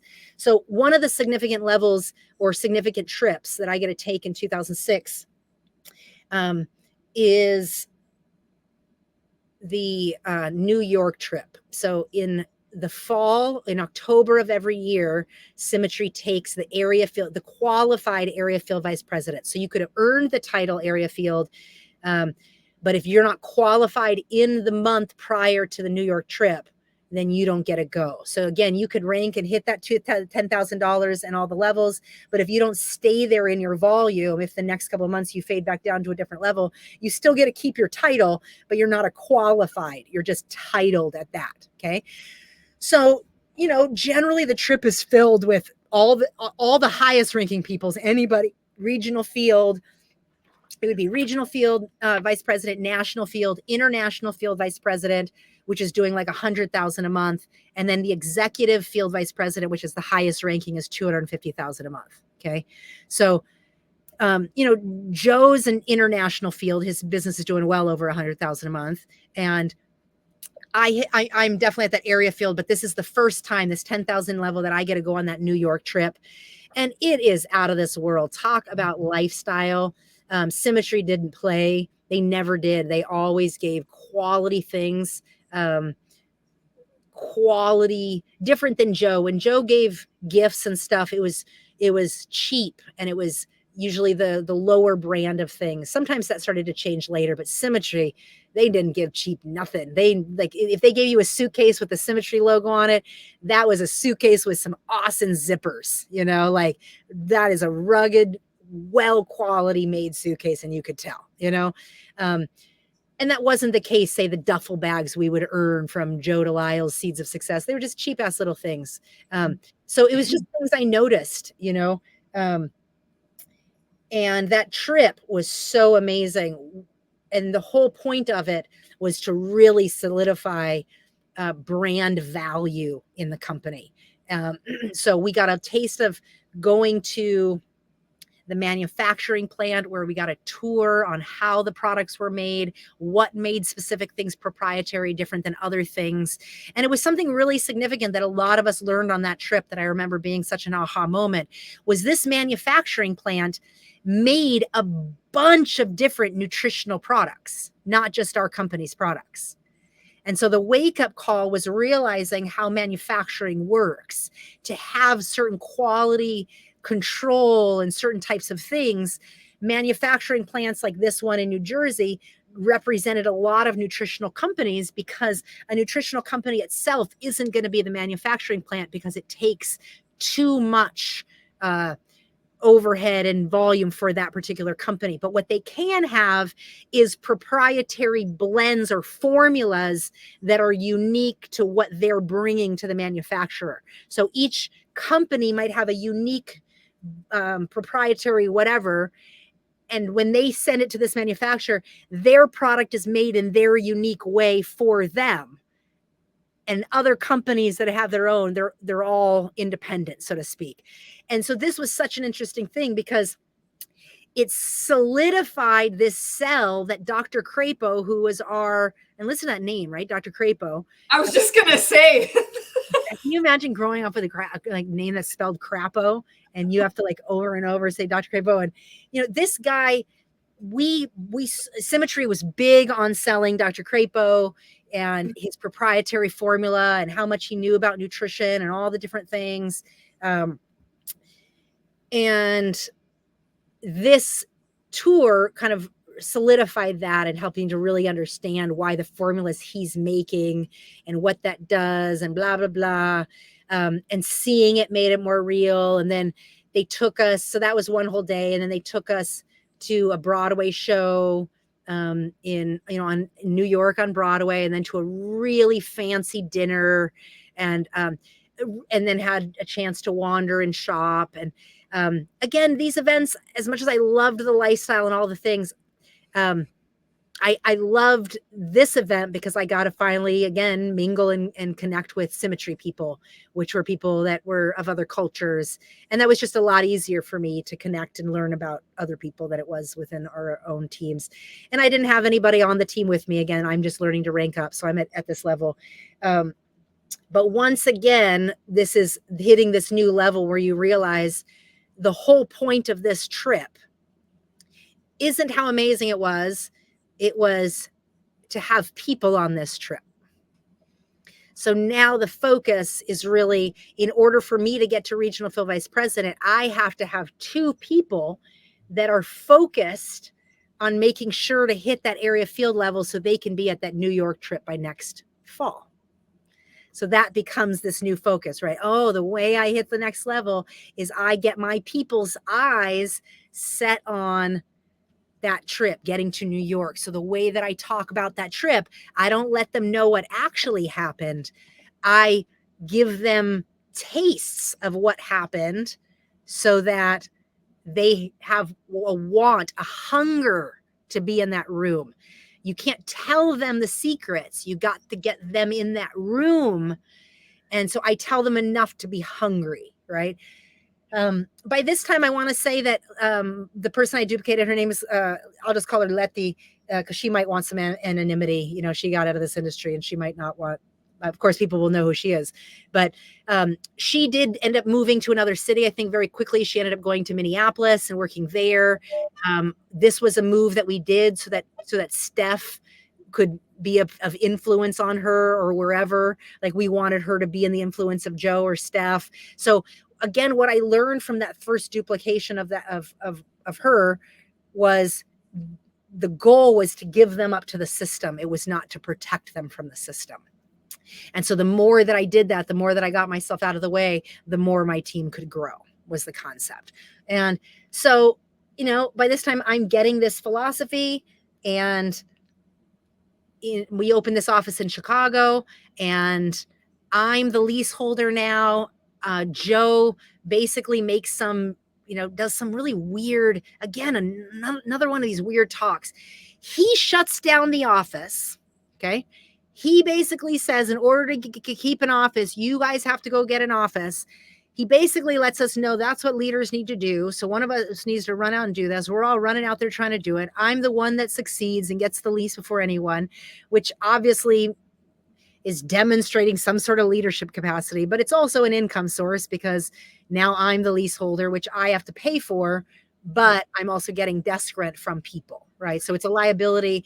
And so if you can grow an office, it can be quite lucrative because everybody wants to work in an office that's enthusiastic and growing. Nobody wants to work in an office that's dying, And so Chicago has been happening, and we know how to make it happen. And there's multiple, no one of us is ahead of anyone, but I'm starting to kind of take the ranks. I hit area field before anybody else in the office. And then I hit some of these other star levels. And in this office, I start just becoming a recruiting machine. I mean, back to the basics. Even at hitting these levels, I don't lose sight of the fact that it's personal enrollment. That's everything. I'm getting my aid every month. Joe has this contest that if you have at least 40 customers every month, active customers, you get a front row seat at the training. So that becomes a standard minimum. Like, you have all these built-in standards that you don't even know you're maintaining, but they just become base normals instead of fucking significant milestones. And if they're base normals, they become somebody else's new milestone.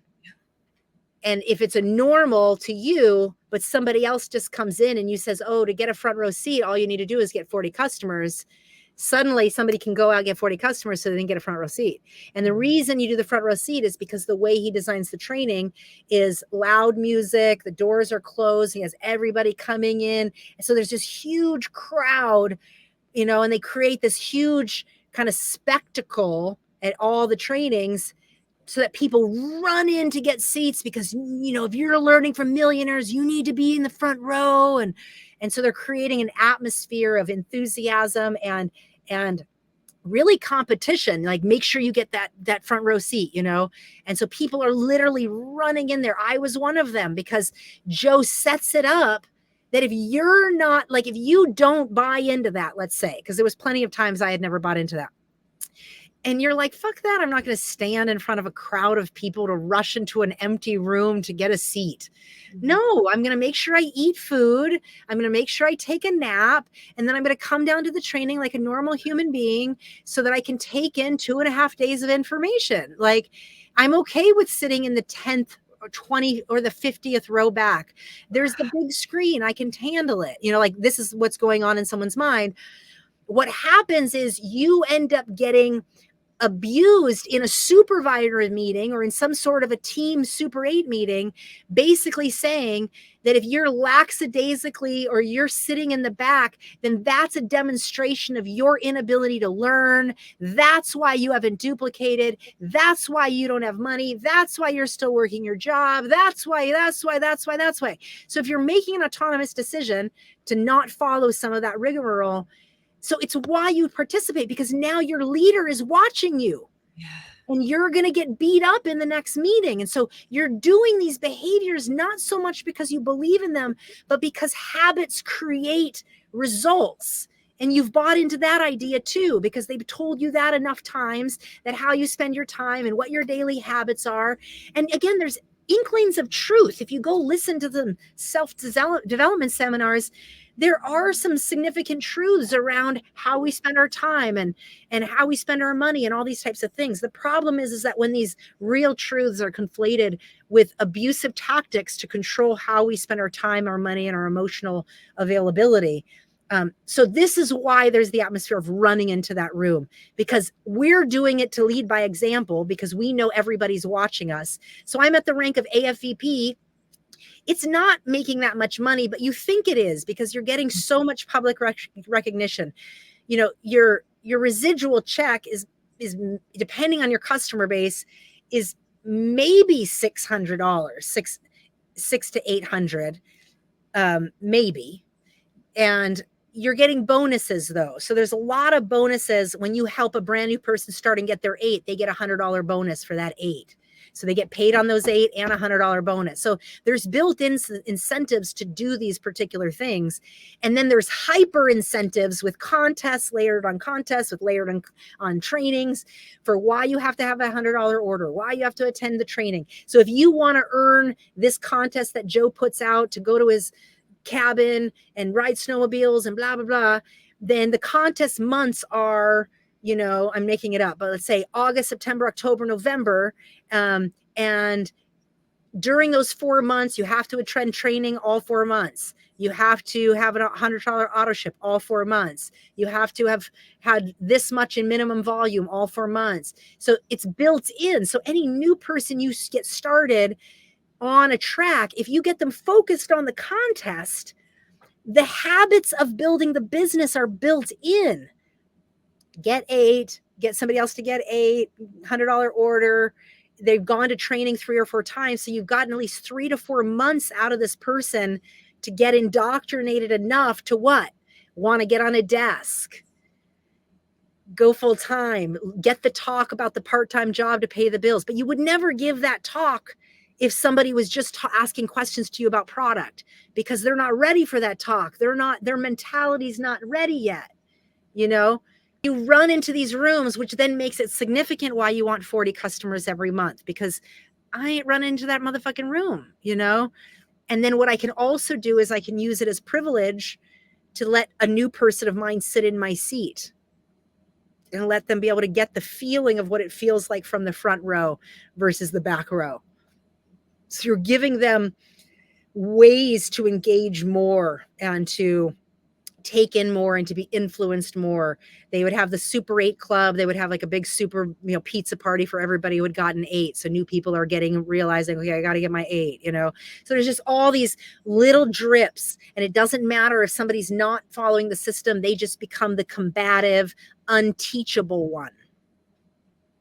And that person ends up getting talked about in public spaces, in these area field meetings, in these Super 8 meetings, but never by name and never directly, so that nobody really knows who it is unless you know who it is. And of course, a handful of us always know who it is, the higher ranking people, and they get a kind of relish in this other person's public humiliation because they're all at the same rank. So they're competing now. And when you start to hit these AFVPs, I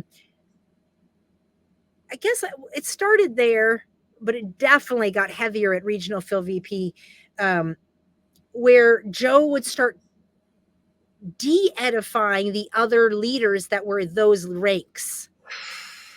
And I remember being so confused by that, like genuinely, because I genuinely had just entrepreneurial respect for anybody that was doing this, and so anybody that was regional, I didn't really not like anyone as a person, Of course, there's things I never really related to any of them. I never really became friends, but I respected the fact that they were grinding too, and they were sacrificing their lives and their children and their marriages and all the things they were doing too. So it was really painful for me when he would do that. I remember it happening. It was much later, so I'm not even going to tell that story right now, but yeah, this was actually a little bit more 2007 or 2008. Around this time, 2005, 6, 7, I'm duplicating. And so what he starts to talk to me about then is like a micromanaging of my leaders. And this was really weird. So I only had a couple that were working.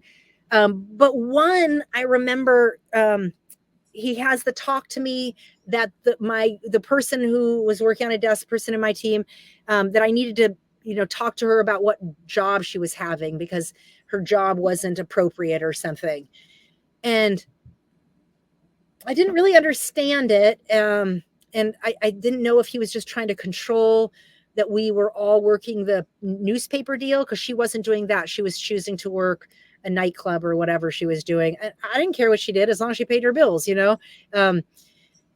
and she was okay. I wanted her to be okay, and to be covering her overhead, because that was the demise of the business. If you couldn't cover your overhead, you would quit, because what else would you do? So I remember this weird talk, and I didn't really understand what was going on. He tells me, but what it made me realize was that, and this goes back before I opened the office. This goes back to the other office. It made me realize that he had people watching us. Like, there were people working in the city just to be informants for him. Because this is like the mob, like Freddie and Joe. Freddie goes around, forces people to volunteer. Like, it's so messed up. I hadn't even thought about that. That shit's so funny. Oh my God. Yeah.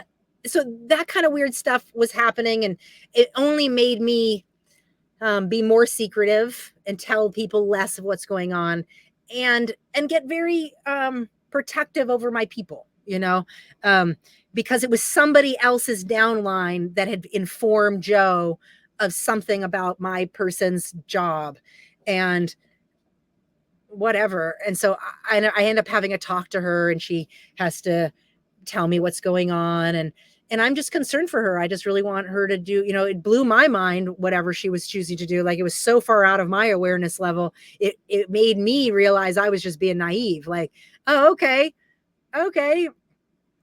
This is what she's doing. And she's covering her bills. Like, I had no idea. And so anyway, we had the talk, and she was able to, you know, share with me whatever she needed in terms of overhead. And I think soon after that, is when we decided that she needed to go to Minneapolis and get more support, and she could live in Joe's house. And so Joe's pad was the warrior pad. So Joe converted his own house into the place where I'm talking about his house in the Twin Cities. And so it was in St. Paul. And then him and Steph lived in a new mansion and house that they lived in now. But his old original house, Freddie was in Chicago. So a different guy named Dan Barton, his name will come to me. This guy got fucked over royally. So he was one of Joe's minions in Minneapolis that ran his house and ran his offices, and basically was in debt to Joe and was his go-to Friday until he was gone, until he got whatever. And Freddie was that guy in Chicago. So, you know, my point is that person moved to Chicago. Moved to Minneapolis. She's working in Minneapolis. When we make this transition to the new office, she's not there. She's in a different office working. I open this new office. I start recruiting people. And again, now I'm getting this system. I can use other people. We start duplicating rapidly. Another main player that comes on my team her name's Kelly.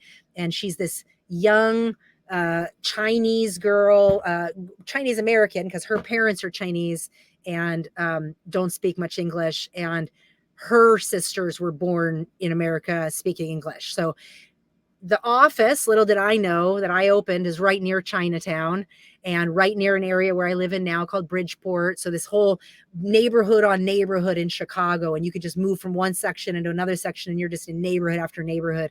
And so little do we know, but Chicago starts to grow, like grow. And I'm talking about from an office perspective, my team perspective, but it's beyond my team, because remember, going back to Trek, I am so bought into this everybody help everybody system. And Joe has just transferred that system. So from a company-wide thing where they had many trainers going by, what he starts to do in his training system, he has his SOS trainers, but now he has leaders in different regions that are ranking up and owning leases and stuff like this, right? So I'm a leaseholder in Chicago. And the idea is that you can have an office full of other people's sales teams. So my office is not just my sales team. And so the whole idea of this model is so that my person can go to Minneapolis or my person can go to Dayton, and I get to start, quote, owning a piece of that real estate, even though that's not my office, if I'm duplicating myself in other areas. So this is a part of, again, the next level goal you start to see as you become a leaseholder, as you become, because now it's no longer about just my team. Any person who's an active desk holder in my office is paying me $300 a month.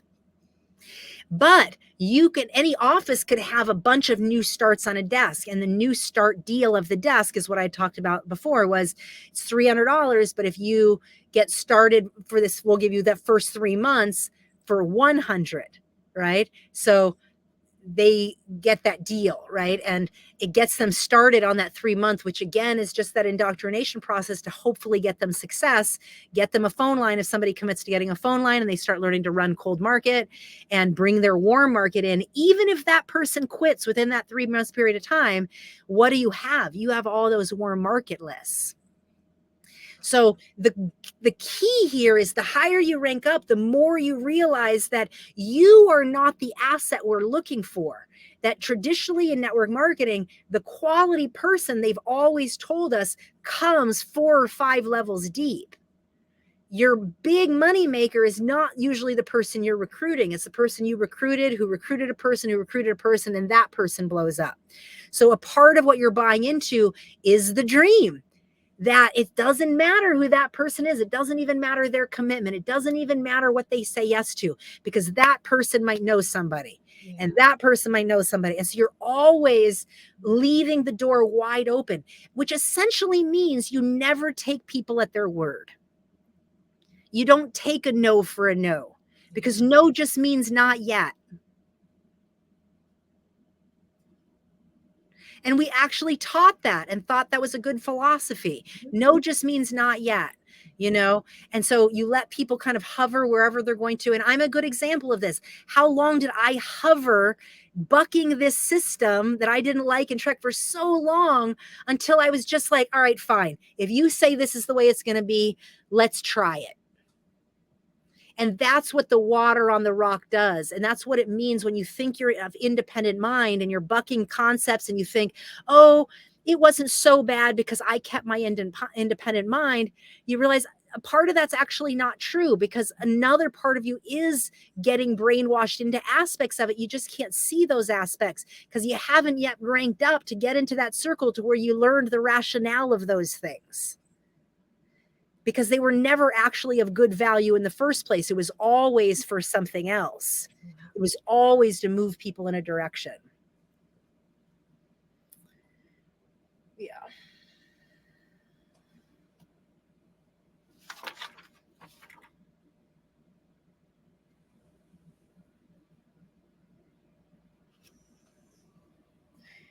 So one of the main things around this stage, around the area field VP stage, that I remember the indoctrination got heavy, and maybe a little earlier. It could have started as early as 2003 in the original SOSs, but whenever, it was always early on. He definitely just harped on this idea that he don't date until you hit RFVP. You don't date until you hit RFVP. So RFVP is 25,000. Most people will never hit RFVP. Okay. Don't date.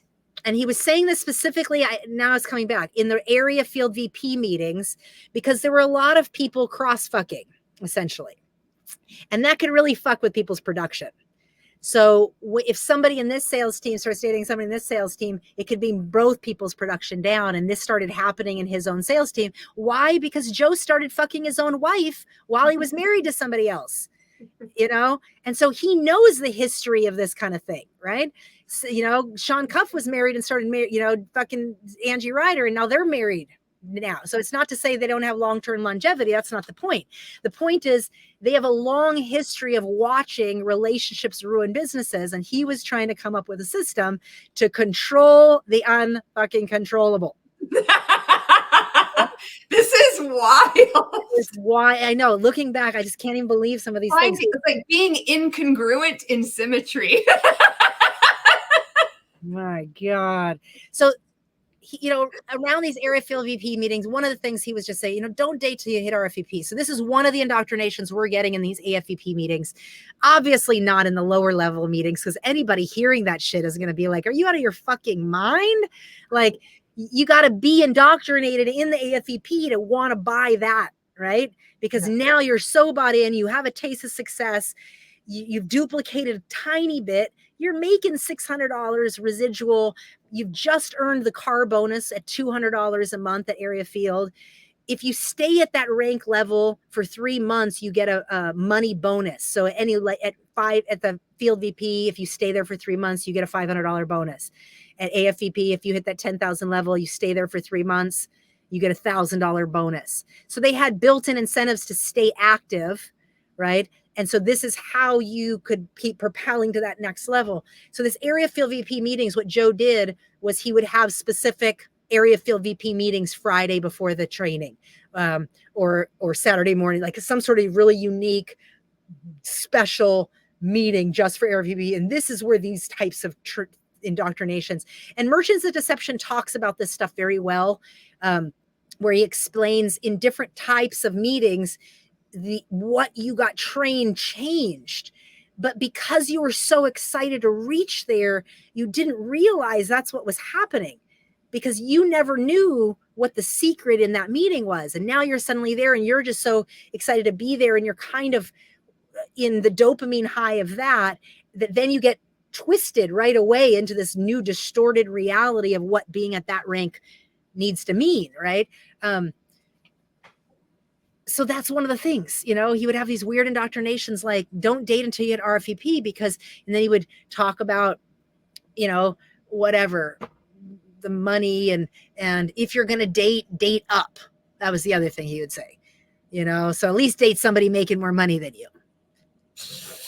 I know, right? So this is the way he was justifying, I think, Wow. move to him or whatever, Angie's dating Cuff, because she's lower than him and he's a higher rank. So at least she's making anyway, this is just my own looking at it like, that was weird.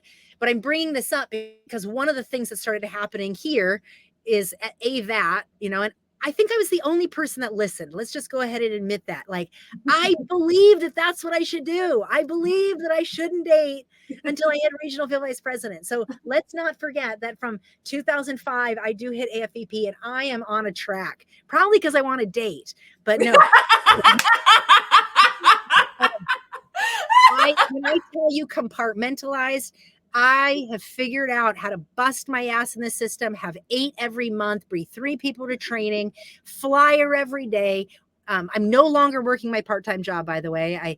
I reluctantly, after I became a leaseholder, I was making plenty of money. I was making plenty of money in the business. I didn't need that part-time job, but it was hard to leave that part-time job because it was easy money for me. And then I just finally was like, well, screw it. I don't need to do all that. And during all those years that I was selling those newspapers, I was recruited so many times to become a newspaper manager, meaning like a salesperson manager where I would earn a percentage on my sales team of the newspaper people. And I always bucked that because I didn't get residual. Why would I want to build a sales team where I don't get the residual? And this is a big, like, I got recruited. I would have executives be like, do you need another job? Because I would love to hire you on my sales team. And I'd be like, yeah, but if it's not my business and I don't make the residual, then I don't want that. So again, I was so adamant in that vision and so bought in. And the 2006-07, my girl Kelly, I don't know when, but she ends up getting on a desk. She ends up just busting. Like, she just grows to 5,000 in no time and grows really fast. She is just a little firecracker. And I don't know what office she ends up going to first, but she goes to some other office. And now I have people in different sales teams coming to the training in different offices, meeting me there. So it's just another level of leadership. I'm running an office. I have people in different areas. I only get to see those people at the training. So I get to have special meetings with my people to kind of go over what's going on for them. And I do care about my ladies. Like, one of the things that I had also gotten so indoctrinated into was, this idea, you attract who you are, right? You don't attract who you want, you attract who you are. And so I worked so hard at that concept. It was so much about how I made all of my aesthetic changes, because I would match and model and I would look at people and I would really want to find my own unique expression in making any of these changes. But the only people I had to watch and look at were these people in the sales group, right? So I'm watching a certain demographic of how to dress, and I didn't want to do it just that way, but I was taking in. So I just felt really proud, I guess is my point. I was drawing in some real badass, gorgeous women, and I was like, okay, and I thought I was doing better, and I was definitely doing better in the way I was dressing and the suits I was getting. My Germany trip helped. I remember my brother and my mom took me to a store there, and we bought some really nice suits for me. And so again, that was such a transition period where I was really leveling up. So here I tell you that Joe is showing me how I'm supposed to micromanage my girl around her job. Well, with my girl Kelly, he starts coming in. I want to say this was around 2007 because I had to have hit regional by then. And but I don't really know the time frame, to be honest. But the point is he calls me at one point and gets on my case that my girl is dating a low life, basically, like a low level. He didn't say low life, but a non-producer is what he's saying, right? And I don't even know if he had the talk, but I know Sean Cuff also called me or had that talk with me at the training. So this had to have been when I was a regional, but maybe not. I don't know. Whatever. It was right in this 2006, 2007 time.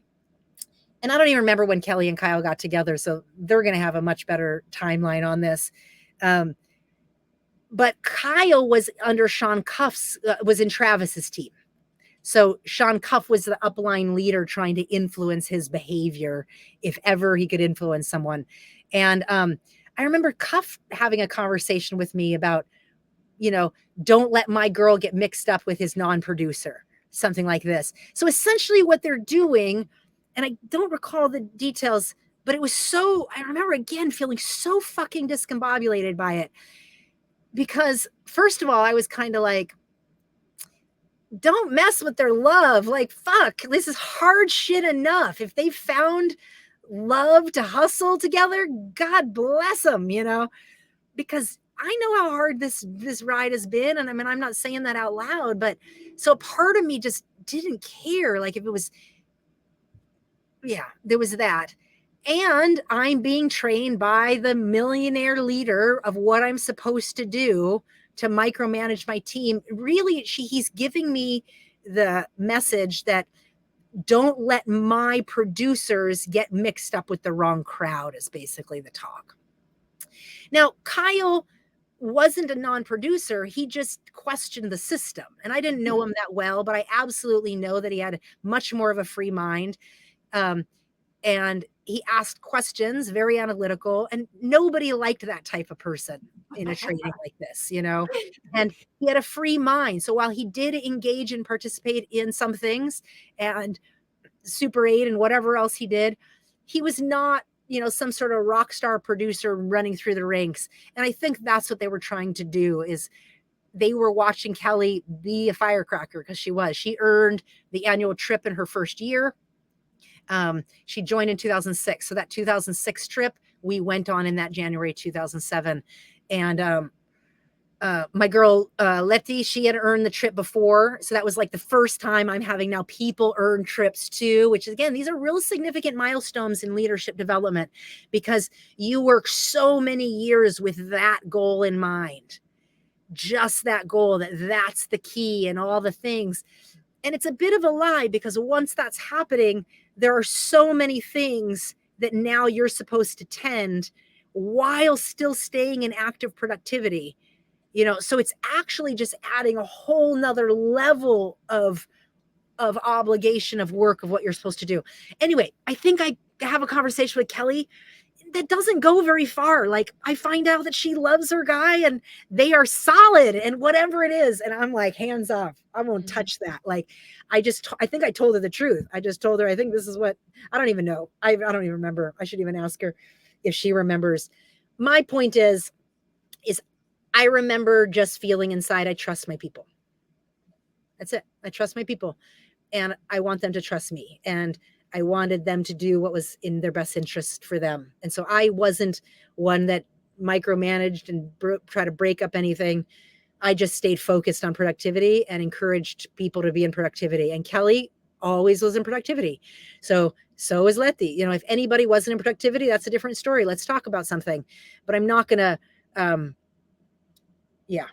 I just didn't do that. So that carried on doing whatever. I was not putting my time and attention into that, but I was aware, like, isn't that interesting how the seeds they're planting from this leadership level. Soon after that, when I'm at regional, Joe starts talking negatively to me about Angie Ryder, or negatively to me about Nick Angelo, or negatively to me about Beth and Greg, or negatively to me about Jen Schilling, and these are all different high-ranked regional field vice presidents sidelined to me, so they're either under Joe's leg or under Steph's leg, or so he's basically insulting his other teams to motivate me, right? He's trying to say something they're doing.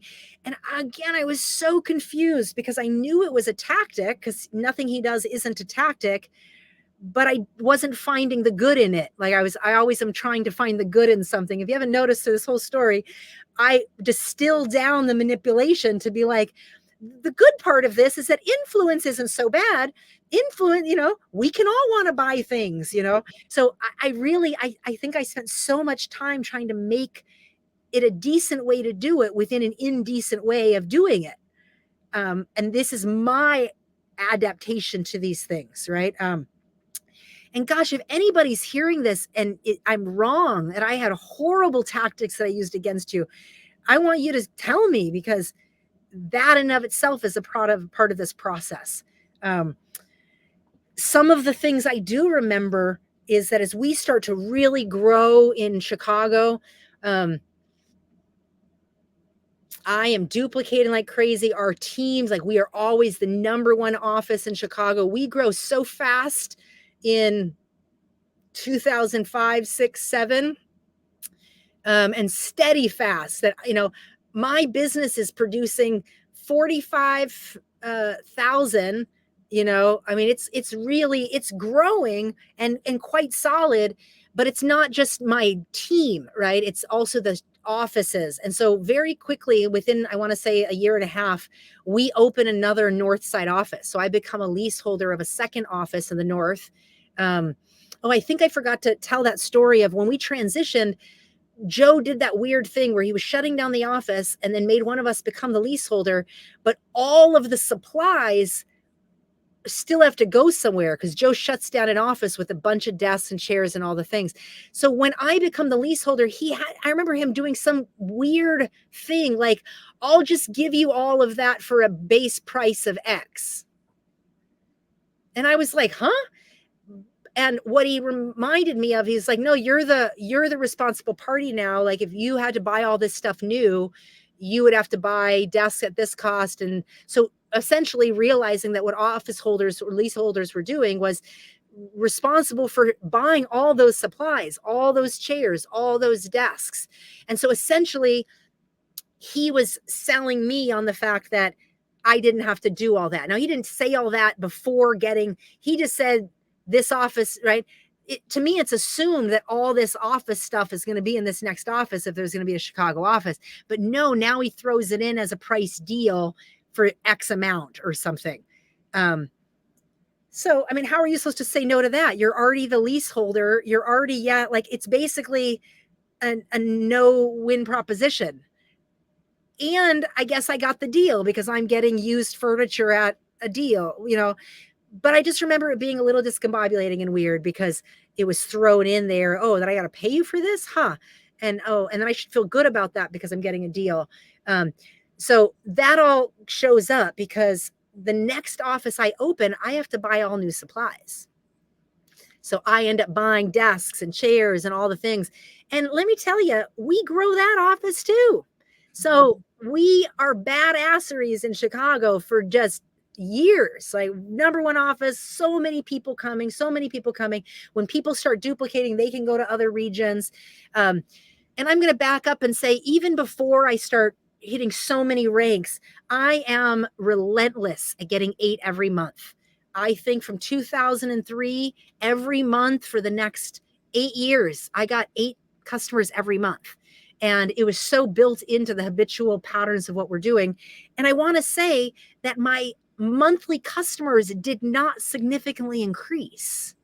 So I might have had, a solid 60, let's say, were solid every month. I had a solid 60 customers, but I'm adding new ones every month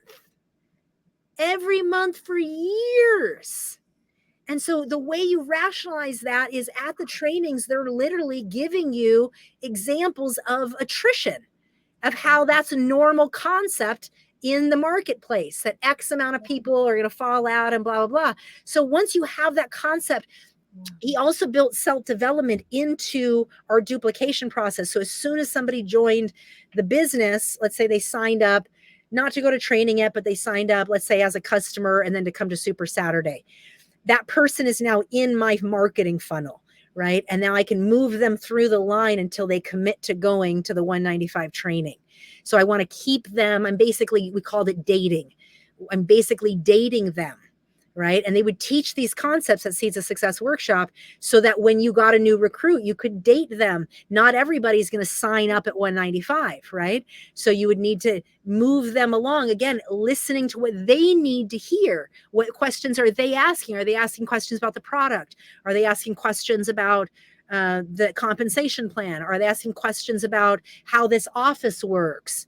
Are they asking? So you give the information needed to answer that, but not enough to really give them the full scope of reality until they're ready for that information, right? So all of the philosophy is built this way. It only gets more and more intense the higher ranked leadership, because you have more micromanaging and more overseeing to do. And then you can start seeing how the original choices you made are built into this philosophy.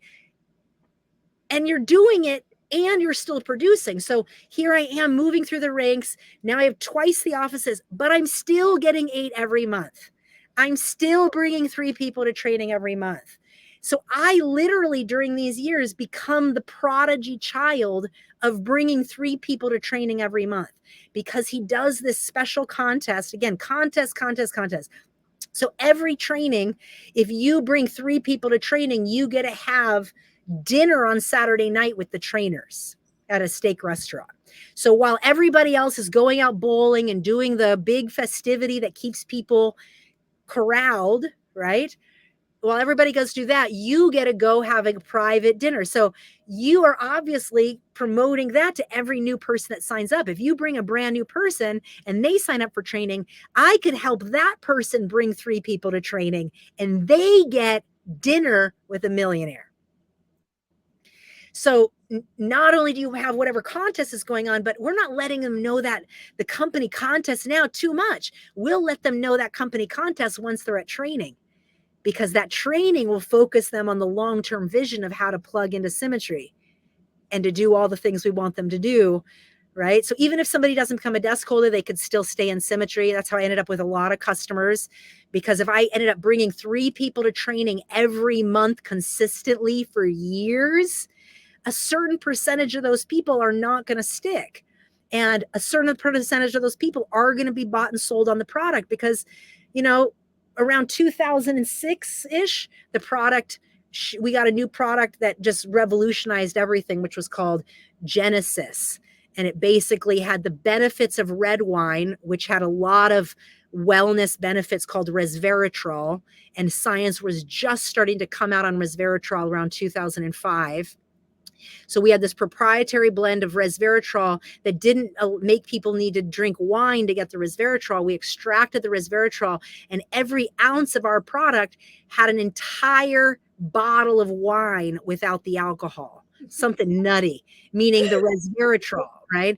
So it never changes, eh? It's always like the latest, greatest thing. And it's like, I remember when it was like red wine was the craze, but it's so funny that MLM tapped into even that. Like, this is fascinating. And how every time you're going to feel like the product is so special every time, like it's not always done as bad as the trail mix thing you showed, sometimes it's done so good. Shout out to you. Way to go. And the thing is that sometimes it can be a revolutionary seeming product. Like there's no part of me that didn't think Genesis was an excellent, well-made nutritional product that I would still advocate to this day. Like it's the same way I feel about that fucking water filtration. Like I just wanted to say too, this is funny because I think of like Freddie, Joe, Pat, Dan, Angie, and there's like GuruNischan. Steph, I mean, just the whole group. I mean, I know it's a Midwestern thing, and nobody really, I think, understood just the gravity of the pain I was going through during these phases and stages, much less the deculting, much less the new programming. But yeah, and then GuruNischan. And around 2007 is when I'm really on fire. I think I'm just growing leaders. I'm moving through ranks. I'm earning stuff. And I remember Joe bringing me on stage at some big symmetry event. I think it was, I remember it was announcing my regional field, maybe 1 or 2 star. And, which is basically like 25, 35, 45,000. So it'd be 35 or 45,000 in volume. Like, it's soaring, and I don't have a ton of leaders. I just have my 2 main girls and maybe a handful of others, but I have such stickability because I have so many numbers coming through the doors. I become this prodigy child that literally I bring 3 people to training every month consistently for so long that I'm at that, I become a staple at that steak dinner. Okay. And so I'm just planting some seeds, because now by 2007, my girl Leticia, or Letty, she comes back into Chicago. I think she was having a hard time wherever she was at, and I let her come work in my office and just kind of get her overhead straight. And by the way, when I had moved and got my office, I got my own apartment for the first time. So instead of living with the group, I was now renting an apartment, but I was still in this mentality to keep my overhead as low as possible. Because one of the things he would really drill into us, especially at the area field level, because a lot of area field VPs weren't making much money. Like, we're making like $800. You have to be working a job to be, but you're getting so much public recognition and you're getting written in the magazine. So you kind of have this public illusion that you're making thousands of dollars. Yeah. So you're living up to the perception that you're making thousands of dollars, even though nobody's ever asking you how much is your actual residual check, because you can show other checks that you're making along the month of bonuses that make you look like you're in the money. But at regional, now you're making at least a couple, at least over 1,000, 1,500, depending on the way your volume is broken out. So you're making some money at regional. But I'm making more money at regional, I think, because I actually have a customer base. I'm not just based off of my team going in yo-yos, but again, it's not that much money. If you think about it, 25,000, you're doing 25,000 in volume every month on a sales team, and you're not bringing home more than $1,500 a month residual.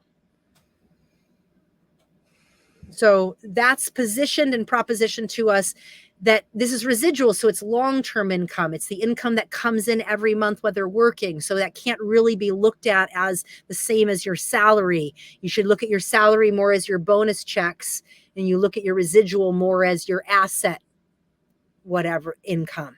And so again, it got skewed in our minds to kind of have a kind of a sense of eliteness as you're moving through the ranks, even though in reality, you're not making that much money. Only other areas knew the reality of other area field VPs or RFVPs, because you knew their situations, whether they were struggling or not. You could just kind of see what was going on. That him talking bad about the other leaders, the higher up I moved, it was really hard for me. I didn't really know what to do with that. So I just stayed in production. I just stayed getting 8. I just stayed focusing on what I could control. I used all these slogans to focus, and then around 2007, my girl again comes to Chicago. This is a real significant moment too, because as much as I've made all these changes, I have a lot of psychology inside me that is not caught up. I think that drunk story is a good example. But having Letty working in my office, I think I even let her come stay in my apartment. There was too many people, and I let her rent. So I was just letting someone get close to me, and that was different for me. Letting her actually see my real reality and stuff. And I think at one point, I remember her and I were going to go out and have some fun. We're going to go dancing at a club or something, because I realized a part of her personality is she needed to have fun, and she needed to go to the bar and have fun and do some things in order to be able to grind this hard. And I wasn't one of those people. Obviously, I grew up in a cult, so I could just go ahead and grind and not realize that I had nothing to compare it to. But I remember getting ready to go out to a club once with her and learned so much so fast. Like, one thing she was like, she taught me why I should wear a purse. And I remember her telling me about, and this is 2007. So up until this point, I'd wear I'd have my chapstick in the back of my pocket, and she was straightening her hair. Like, she was getting ready to go to the club. She was getting clubby.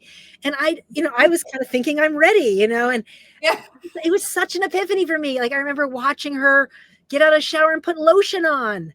And I was like, whoa, what are you doing? Like, I just certain things that just were like feminine, girly things that's what women do. And that wasn't what I knew about any women, but not how I grew up, but I just, it was such, and I remember learning some other fashion things from her about my hair, straightening my hair, and just very oddly interesting.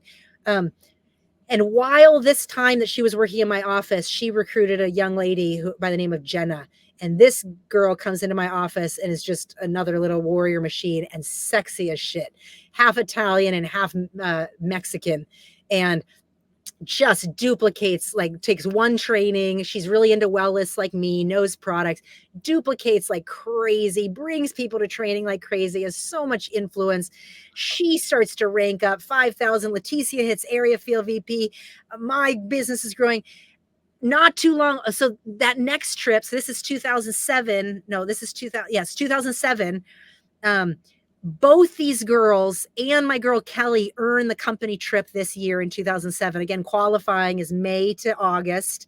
And so all these girls end up winning the trip. So this is the first time that I have like 3 girls on this trip with me. And I think the year before, maybe it was, no, it wasn't. No, Jenna didn't win it. It was Leticia and Kelly who won the trip. But Jenna is a part of what helped Leticia grow to make the trip. And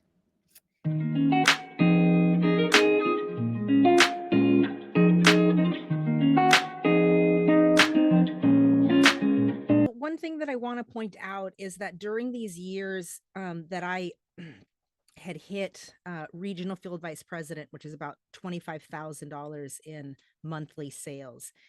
This is a pretty significant level in the Symmetry pay plan. And I hit this level around 2006. So, so for 2006 and 7, I'm still doing all the things that you've heard me explain in terms of the personal productivity, getting 8 every month and helping other people get 8 and bringing 3 people to training. But my sales team is also starting to do that. So I'm duplicating. I only have like, I have, a handful of people that are coming to training, but 2 main producers. And they're both gorgeous, sexy women. And then during these years, I'm this high level regional field vice president. And as I've explained, that trainers and the kind of the group that was kind of doing all the decision making with Joe was Joe, Steph, Travis, and Sean Cuff. And Sean and Angie are together. And so after every monthly training, because the trainings come to Chicago, those 4 hang out after the training. So on Sunday nights, sometimes, they would, do pizza for everybody, and then they would invite certain people up or whatever. And in general, over those years, that's 2 full years where I would regularly be invited. And I'm direct to Joe. So I'm growing. I'm now this new regional field and I'm invited there, but I'm also direct to him. And now who's also direct to him? Angie. Who's also direct to him? Steph, his wife. Who's also direct to him? Sean. So every one of us are his directs. So we're also all competition. So being there is just kind of like hanging out. It's not like doing business. It's just kind of hanging out, watching TV, shooting the shit, doing whatever, right? And in general, because I'm Joe's person, I'm there. And this is the time where I'm, quote, hanging out and getting to know Joe. And I was always more comfortable with Joe and Sean and ended up talking more like with the guys than I talked with the ladies. And the nature of that is, one, I'm the direct sponsor of him. I'm local to Chicago. And Ange and Steph are there and whatever. So it's just kind of chill, but nobody really saw me as competition per se, because I had been around so long and had never been in the likes of these folks. They had always been in leadership for a very long time. They had always been levels of rank. I wasn't one of those people. So I was kind of like more join the club and welcome, and kind of shiny object a bit, the main producer, becoming that prodigy. But I say this because during these years, 2006 and 7, is when I did get closer to Joe in terms of just kind of hanging out. But it's not like we really got to know each other better. It was just kind of, I was now accepted because I had rank good enough to hang out with them. And so you naturally are getting to know each other a little bit more. And this is where there were times where we had maybe smoked a bowl, or just hung out, drinking beers and doing whatever. So learning a little bit more about my interesting life. And again, they're just fascinated and like, oh my gosh, and whatever, but no real full understanding, or desire to understand, at least from the way it felt for me. And there's not a lot of time, it's all just the business. But within, there were also many trips that we took to Joe's house and Joe's cabin, and then Joe's Florida home.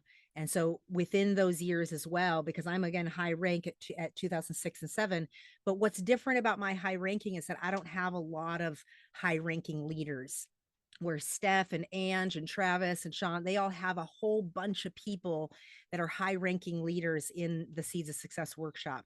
And I don't have that many. I have a handful of that are starting to produce, that are coming to the workshop, but I have far more of my business that's not being produced through Seeds of Success, because that's just how my business has grown over the years. I had brought so many people that a certain stickability of customer base stayed.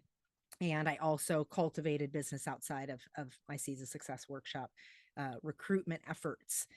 So I wanted to explain that, because there was a particular trip that I forgot to share. And there was one where I went to Joe's, it had to have been around 2006, because it was my girlfriend's wedding, Jamie.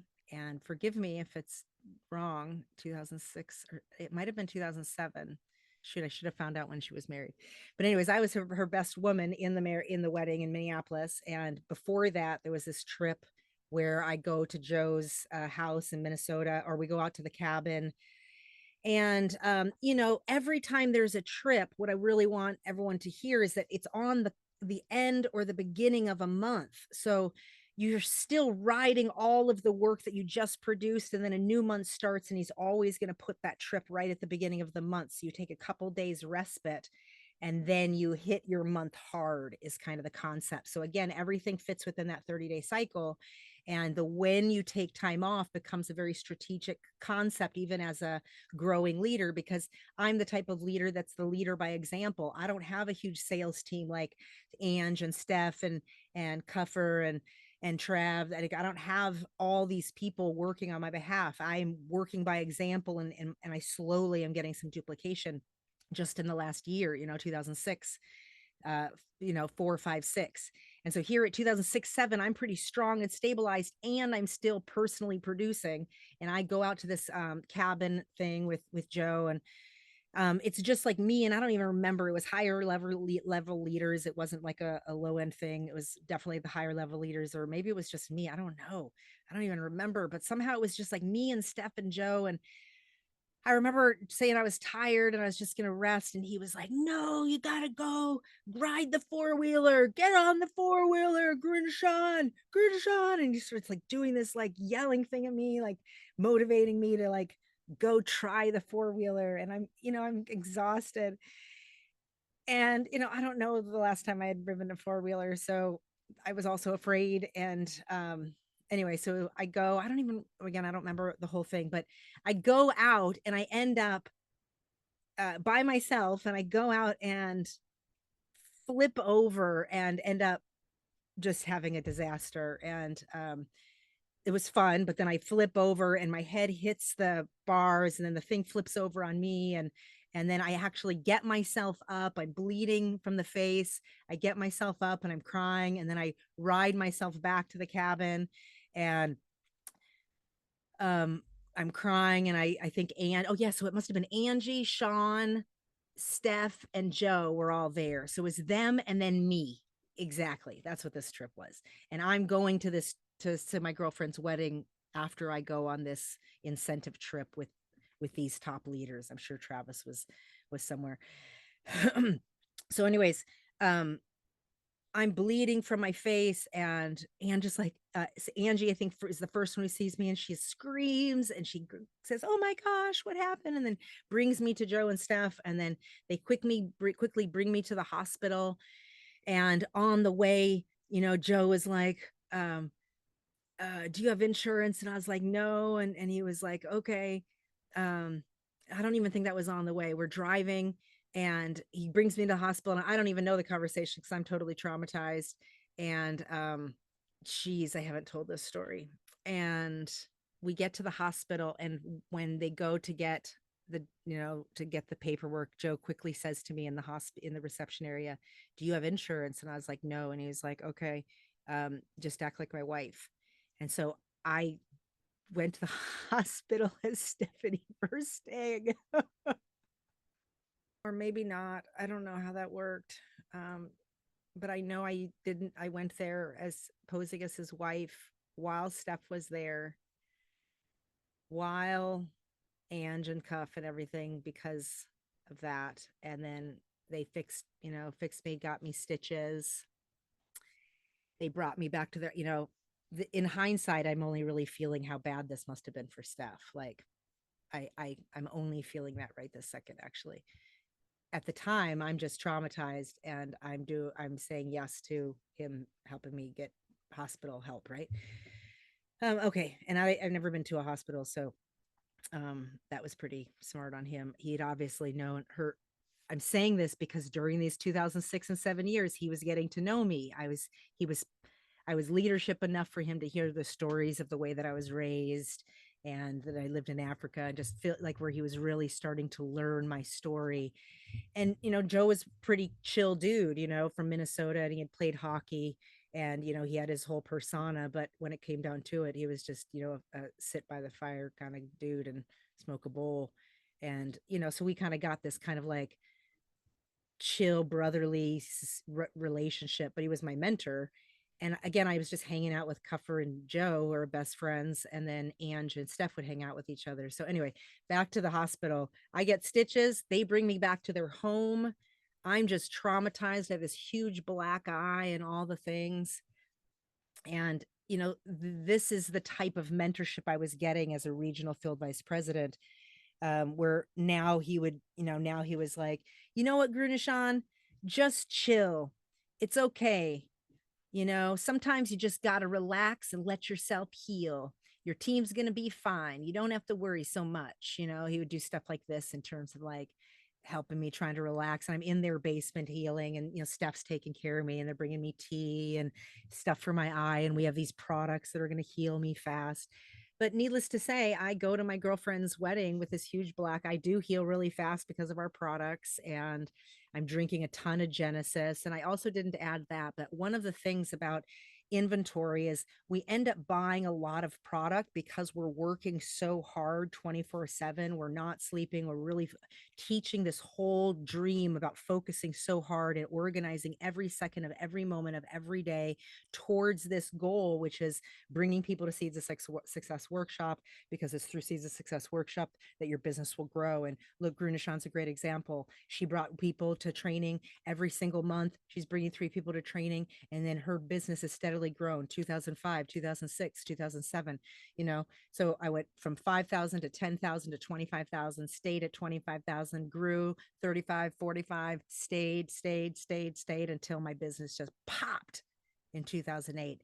And so I was like this prodigy child of Joe's system. And so during these 2006-7 years, Joe's trying to get to know me, and we're just, I'm on the inside of his life a little bit more.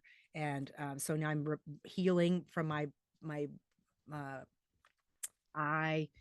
And these were the types of experiences I would have that were drastically traumatizing. And yet I would just push forward into the next thing. And this kind of just became the friendship that I had with Joe Delisle as I was growing into leadership. One thing I'll say is it was he never ever hit on me. No, nothing like that ever happened with Joe or Sean. Like, they loved their women. And that was one thing that was so cool about hanging out there, is Steph and Joe were with each other, and Sean and Cuff or Ange and Cuff were with each other. And I was just the fifth wheel, And so in that hangout, I would often be hanging with Joe and Cuff more than Ange and Steph, but not because I didn't want to hang out with the girls. I just didn't really know how to. It wasn't where I'd come from. And so again, I was just this interesting, fascinating person, shiny object syndrome a bit. That was who I was. And so all these years, that's a lot of years to be a regional field vice president, being growing. And those are the years that we started to really explode and grow Chicago. Also, over these years, 2006, 2007, these are high. I'm high in leadership. I've offices in Chicago. I had mentioned that I was making money, but so much of our money, I had never been taught what to do with it. There was never some mentorship around investment or what I should be doing next at this level. So I definitely like upgraded my clothing, and I was having better people in my sales team to help me learn to shop. And I remember going shopping with Leticia and but also just being constantly told that you do what it takes, you do whatever it takes. So if you're building your month that month, and you might have a certain amount of qualified legs that need to get some things in it to make sure you're qualified where you need to qualify, or to help things get to where it needs to go, you're going to get those orders. And so what that means to get those orders is it basically means to place orders. You're buying product, and it's really easy to justify buying the product, not so much that you're going to sell it, but that you're going to drink it, that you're going to eat it, right? And that becomes justified. You're consuming. I mean, I can't even imagine. I must have been consuming 20 bottles of Genesis easy. And I remember at Seeds of Success workshop, they would actually promote that. He would promote drinking a bottle a day. And a bottle a day is like a $30 of nutrition. And you can just drink an ounce and get enough of nutrition. But they're promoting consuming more of it in the Seeds of Success workshop, so that becomes a lifestyle, so that this warrior lifestyle becomes the ultimate end all be all to get to these levels. And so my Prodigy story starts to become the story they're promoting to keep instilling that in kind of the young ones that are coming up. And that's happening as a leader, that's happening, but you're also glad to be being edified, and you've been taught that that's the way you grow in leaders, that you're getting edified to get to that next level, right? My next level was going to be national, to be able to be a trainer, and all the things. So there's always that next carrot that you're focused on, so you're not so much paying attention to how other people are looking at you. And I had become that person that people want to spend time with. I'm a regional field vice president, and I'm actively producing, and I'm bringing 8 people or enrolling 8 people, and I'm bringing 3 people to training day in, month out, month in, month out, month in, month out. It was just beast mode, like beast. And only now do I really comprehend why I could possibly grow and train myself into that level of beast mode work, that level of high achiever capacity. And so that's why I kind of have some like blank spots around like, where did my money go? Because it's not like I was really living well, and it's not like we were really making that much money. Like even at I was making cash from the offices, but not necessarily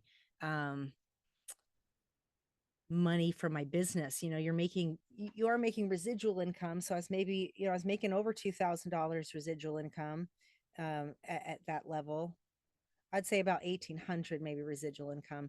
But again, we're so implanted that residual income is something to look at long term, and not really think about it in comparison to like what your job would be if you went and got if I was a high paid leadership and sales trainer in any corporation, so to speak. And this is my own, and it's an asset. And so this is one of the ways they justified why I could be this high level leader at 25,000, 35, 45,000, and still be making under $2,500 a month. But you're promoted through that amount. Like I keep referring to it even, which is a little psychopathy, is I'm referring to the retail amount, 25,000 in sales or 45,000 in sales, but that's the retail sales. That's not even the actual amount like what we're getting paid on. We're getting paid on less than that because we're getting paid on the point value. And they're framing it in the how much annual sales. So like at the end of the year, they would always have the symmetry celebration. And that would be like in the summer, in August. And we would have the celebration awards, and we'd be gala, and we'd get our special awards. And they would frame like my business did a $500,000 in annual sales, or my business did $250,000 in annual sales. And so when you're young in this business and you're in the hustle and you're focused and your head's down and you're just doing, the calls, and you've learned that it's a numbers game. So the earlier I can get into the office, the more calls I can make, the more people I can have in that first presentation, the more calls I can make to have people booked for every other presentation that week, to learn the real sales cycle, that you can't book somebody for Friday and expect them to show up. You always book them for the next day or the next day. Learning the art of cold calling, booking appointments, meet and greet, connecting, building rapport, how you connect with somebody after sales presentation, doing sales presentations, doing conference calls, doing leadership calls, doing motivational calls, leading and motivating an entire group of people. My whole thing was I was just leading by being the person doing it. So the only way I succeeded in this business was by doing the thing they told me to do, until I just did it so well that everybody was paying attention to me, saying, what is it that you're doing? And I had nothing else to say except for, oh, I'm doing what they told me to do in the system. I'm doing the system, until suddenly I look up and I'm that person. So that's what that felt like in 2006-7. But it's crazy because you get those awards at year after year. And again, I was starting to get that award of personal business developer. I was getting my name on that from the very beginning, 2003, and then 2004, and then 2005. And then, so when you get an award like that on an entire company level, that's like huge dream for the future. Like, oh, bing, oh, I can do this. You mean I can be in this little magazine? Okay. And I can get and so as I moved through, that's a part of the motivating factor. These companies know this stuff isn't by accident. And there are certain those of us that need different types of recognition to be motivated. Other people are motivated by money. Some people are motivated by impact. There's lots of aspects of ourselves that we can be motivated by very different things when the right button get pushed. So it's like, I've always looked at my time in the network marketing or multi-level marketing industry as like a statue that was getting carved. And that was a part of the analogy, that steel sharpens steel, and so it's like why you keep personal developing, why you keep getting better and leading by example. But remember, so many of all of the magazines and the promotional materials and the testimonials, all these things are like really canned in the way that Joe taught us how to do this in our leadership circles around what crafts a good testimonial, what it should look like, what is a duplicatable testimonial. And he would actually like stonewall us or love bomb us if we wrote a good testimonial in our recognition for our promotion. So if you're going to get recognized by the company, what he's doing is he's instilling control tactics to make sure that his leadership is always crafting their testimonials, whether they're video testimonials that we do for the company or for him, always back to the loyalty back to him and the system. And he's teaching us because that's what's duplicatable. That's what's going to help the team grow and your team grow. But now I see it as the control mechanism so that he's instilling loyalty in his leaders to them instead of to the company itself. And I think it was one of the things he was most afraid of with me, that as it got closer and closer in time to that final celebration with Symmetry, where I earned the Entrepreneur of the Year. And again, every celebration award, I never had any idea that I would win an award. Like, these awards are such high level awards. It wasn't until I was in the higher rank that I knew I would be like, oh, that's what $250,000 a year means. If you're an area field vice president every year, then it would be $250,000. But I was never actually explained like how my business was doing $500,000 a year and what that actually means and what that could translate if this was an actual asset. Like, I had never taken accounting or business or anything. All my business years had been in MLM. And so as I'm starting to make money, whether it's in the business, which again, my residual checks, my checks in general never got above $2,500 a month. But the perception of these levels of area and regional and national is that you're making far more money because you're getting a car bonus. You're also promoted so much, and you're also at ranks that majority of the company aren't at, but it doesn't mean you're making a lot of money. People in their mind when they join, based on the way that we're promoted, and I became aware of this. And so it ends up becoming a perception or a lie that you have to fulfill. You have to kind of allow people to live. It's the idea that people believe what they want to believe. And so you give a perception of something. And I became aware of that. And that's interesting too, because the people would join and they're thinking you're making $10,000 a month, 15, 20, $30,000 a month. You're not telling them you're not, right? But you are saying things like, I've made more money in a month than I've made in a year. And that can be true because you could make your monthly check and then you could have a month where, like, I had a bonus of $5,000, or I had a different month where I had $15,000 bonus.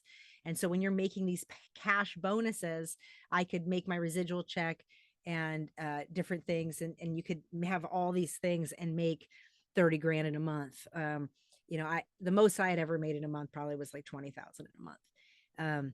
So I could say that because I had not made 20,000 in a year, or I had made under 20,000 a year in a job. And then I had made 20,000 in a month.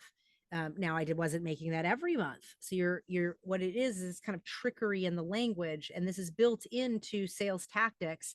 But when you know it's happening, you can kind of discern it and you can get a little bit more clear and ask more pointed questions. But again, it goes back to, in these leadership spaces, we're learning high level leadership level sales training, leadership training, mind training, leading thinking training.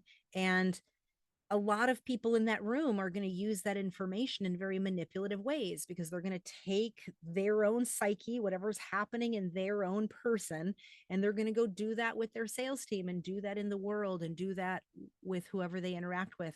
And that happened in people's sales teams all around me. So overall, I would say I think I was just respected. Everybody just kind of like distantly respected me. And the more when I, by being a RFEP for so long, for 2006 and 7, before we really exploded in my team, there was just kind of a generalized respect, because I was willing to just always be in personal productivity. And so that really became the name of the game for me. I'm a lead by example leader, and I always did what I expected other people to do. And I never asked people to do what I wasn't willing to do. And these were the types of slogans that Joe had implanted in us for years and years and years. But once I was getting into these leadership ranks, I realized, oh, they're not necessarily doing all these things. They're eating whatever, they're watch TV, they're just hanging out. They're not using their time the way that they're teaching us to use their time. And they don't have to. Maybe they're making more money. But I also knew Sean wasn't necessarily recruiting a lot of people. I knew Angie needed to still grow. I knew Steph still needs to, like, everybody needs to still grow. But it did make me realize, like, oh, you could just chill out. But there was no part of me that knew how to do that. I wasn't living a lifestyle like that. I wasn't living in a nice house. And it was, I was just driving my Honda Civic or Honda Accord that I had paid with cash. I was always just the real simple girl. Like, I paid for my cars in cash and kept my personal life out of things, lived in my own place, got to the office first, left last. Like, I did all the things they said. I was the first one in, last one to leave, did the most. And my team just grew. And so nobody could say anything. And everybody was respectful and kind, but that's competition. And so I started to really grow, and it started to really be felt. Now, when Raul and them joined the team, that was a whole nother story. Then it really, the level, this is the back end. I was just chill during those years where it was 2006, 7. I don't have a huge team. I just have a couple of girls. And one of my girls is kind of connecting more with Steph's group. That's Leticia. She's more because of the dairy farmer connection. And then also she's always kind of spent time in other people's offices. So, I did have a little bit of duplication, but not a ton. And so it was really evident that I was looked at differently. I was just kind of like again, the fifth wheel of the four, because Travis was always around in his other offices, so he wasn't a part of that staple group that would come to Chicago regularly. Of course, they would all come to Chicago for the training, but to stay on Sunday night means you don't go back to your office to travel. All the other offices would travel back to their city, and Joe and Steph and Ange and Cuff would all just hang out that night and go back the next morning. So sometimes I would stay over and I would just hang out with them, which sometimes I just wanted to leave, but I thought that it was kind of my obligation to have to stay because Joe's inviting me. But I didn't realize he's just inviting me to chill out. He's not inviting me like for some business talk or whatever. He's just inviting me to chill. And so I think over those years, he was also trying to encourage me to chill, which kind of makes me laugh now because I had no idea at the time. Like, I got such mixed messages from him all the time that there was no chill for me, right? There was no chill. And even when I did try to chill, like my chill again might have been like smoking a joint or something. And I was always just honest. I wasn't the biggest drinker and I liked wine. But that was about it. I mean, of course, I like beer too. I could totally throw down some beers back then. Anyway, I just really wanted to fill in on this Joe relationship because it made me realize that 2006, 7 years, I was high ranking leader. So I'm hanging out a lot with these guys and I'm Joe's direct. So this was kind of our befriending years, which is a really important thing to keep in mind when you think about that Ireland trip. And then, that was Steph's trip. And he just kind of plugs me into that, probably to motivate her, but also just because he had poor planning and he's a shithead. And that must have been a rub, just all the things. Anyway.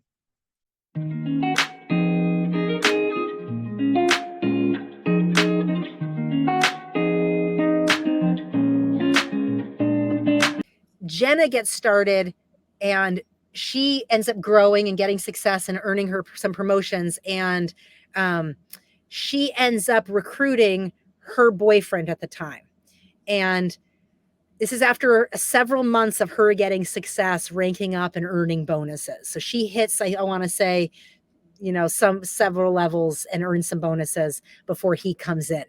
Raul comes in and he is just like the type of guy that we're talking about all this time, like no nonsense, wants to know how the ranks work, the numbers don't lie, whatever, just asking the very minimalist. Throughout all the years of training, this would be the category of person that they would call the red person, the person who's the fire person, the person that could soar through the compensation plan. And remember, every year I'm going to these trainings and they're teaching all the concepts of the personalities and how to attract different types of personalities into your group and which certain personalities create the fun and certain personalities create the loyalty and certain personalities help answer the questions about the compensation plan because they're analytical. But certain personalities, if you bring them in and you get them to talk to the right people, they will just soar to the top. Raul's that kind of person. I'm not the kind of person that can answer his questions, but I have so much rank and so much success at this point. He only wants to talk to the person who's making money, right? Now, he respects Jenna as his girl and all the things. Needless to say, Raul comes in and I'm doing the presentation. By this time, Joe, this is 2008, Joe has switched up our system. Remember I told you have different offices, leaders in different offices. So we're growing like crazy in Chicago. And I guess this is the only reason I could come up with. It made me mad that he was doing this. But once again, you can't change it because he's the leader. But I told you these two offices in Chicago are really, really growing. I am able to go to both. So one office could promote me to come speak and be the leader for that presentation on one night, but then the other office could do the same thing on a different night. So I'm able to use my leadership in two regions where people that may or may not be in my team can promote me. So Chicago's growing nonetheless. We are on fire. And at that company event, Joe brings me up on stage in 2007 and he's like, GuruNischan's on fire. And I think the whole thing for the event was all about, there was like fire flames in the back. And so the whole thing was that I was a fire starter. The fire was starting in Chicago. And this is all this company celebration time in August 2007. I think Jenna's there and me and my other girls. So soon after that, I think it is that Raul starts. And the reason I'm bringing this up is Joe changes up our system. And I was led to believe it was because of the way we were growing in Chicago, and he wanted some of his other regions to get success.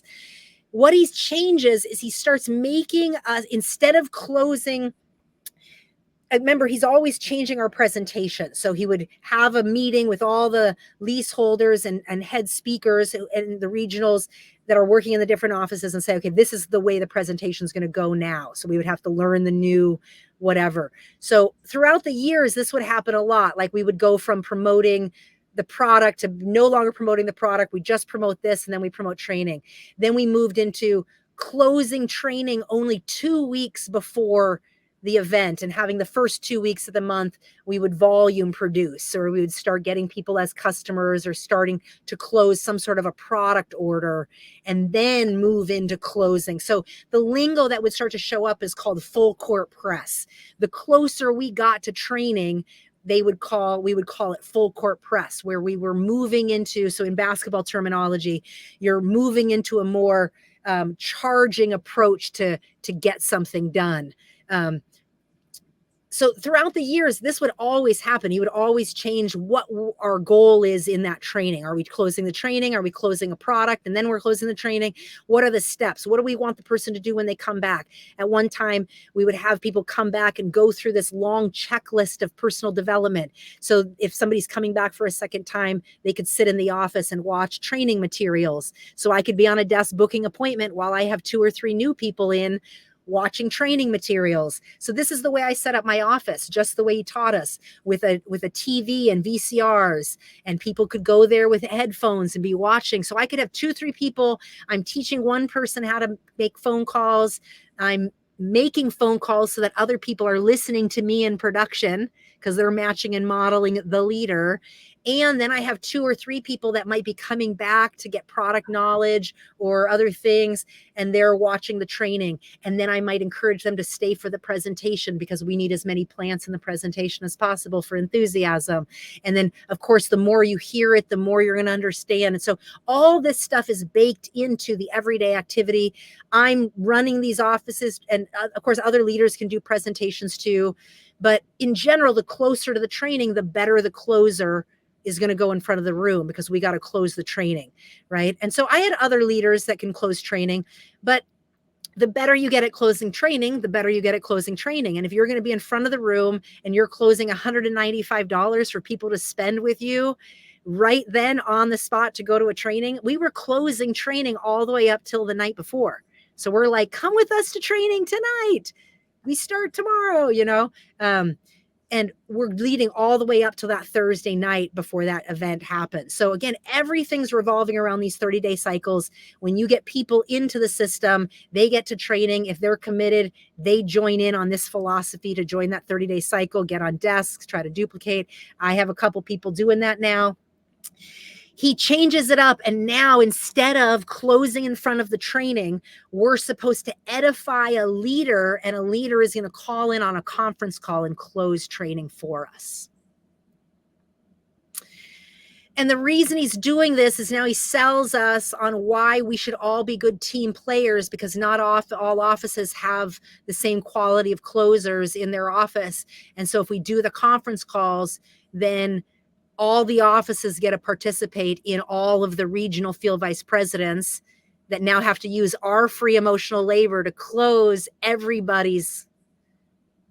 other people's teams. So instead of me being able to close my team in my city, now I, as a regional field vice president, are slotted to do the conference call for the Minneapolis office on Thursday at 7, or the Dayton, Ohio office. Right. And so now the presentation gets switched. Instead of closing the presentation for the training, now we're closing the conference caller. So we're saying, we have a special treat tonight. We have so-and-so calling in tonight. And let me tell you a little bit about this person. Even if I'm a better closer, I am now obligated to have to edify who this other person is. And going back to, if I say no, I'm now not the team player. Now I'm trying to make myself a big deal. Now it's my ego that's the problem. And it was really frustrating because I remember this time we really did have momentum. And it's like, nobody wants momentum to fuck up, you know? And I don't know how to close on the phone. I'm just learning how to close well in front of a room. I'm feeling good about that. Like, don't mess up my flow. But now I understand that this is a part of the tactic of cutting the feet out from underneath your leaders. Because if he always keeps us discombobulated, we can't perfect our next move, you know? And so we're now, and so, you know, that just, next level. But whatever. I sucked it up for the team, and I was like, not going to let my ego get involved in this. And I just learned how to close. That's what I did. I learned how to close on the phone, and the way, you know, you would get calls from other teams letting you know how many people signed up for training and whether that was a good call and all the things. So you're having this internal built up edification, which again was weird because he's now pitting us against each other privately while publicly trying to get us to work together to support closing each other's teams. So again, it's this weird built-in enmeshment where if he's talking bad to me about other people, he's probably doing the same thing about me to other people. And now that started to make sense. When I started hearing that, it started to make sense why I was getting such weird, nasty looks from some people. And all those times I just never understood. So again, I just put my eyes down and focused. People would ask me weird off the cuff things, and I'd be like, what does that mean? And I now know it was because Joe was planting them with something weird. Needless to say, whatever. We just kept bringing people. Raul comes in, and he is just a no mess kind of dude. He comes in at the end of 2007, blows Jenna up, blows himself up. And in 2008, this dude hits regional field vice president. Like, so he comes in sometime in 2007, and by the spring of that, at least by June of that next year, he had hit regional field, which is 25,000 in business. So literally my story was he did in 6 months what it took me 6 years to do volume wise. And that is the epitome of network marketing, is where they say somebody that brings in somebody, that brings in somebody, that brings in somebody, and this person's your power player. So I couldn't have been more bought in. Yeah. It's working. And it's not just working, but it's really, really working, right? And I wish I could say I paused during any of this time and actually like started enjoying. I was making more money, so I guess there was some more enjoyment, and there was more people that I loved because they were my people in my offices. And it was my culture that I was creating an atmosphere around. So I enjoyed that a little bit more. But in general, it wasn't really until all this kind of stuff started happening that I felt livelihood. Like I have a semblance of a unique growing team. Like Kelly's Chinese, Raul is Mexican, Leticia's mixed. But most people would have just thought she was white. They wouldn't know she would be mixed. She once told me that. She was like, oh, white people always think I'm white, but black people always know that I'm mixed. And I was like, oh yeah, that's not surprising to me at all. And so once again, and I had a guy from Honduras, and I had another black guy. I just had all these kind of multicultural people. My office is in a unique multicultural area. I have 2 offices, which is, in some other areas. Chicago's growing. We have all this diversity. We bring the diversity to Seeds of Success, like our system. And Raul just blows things up.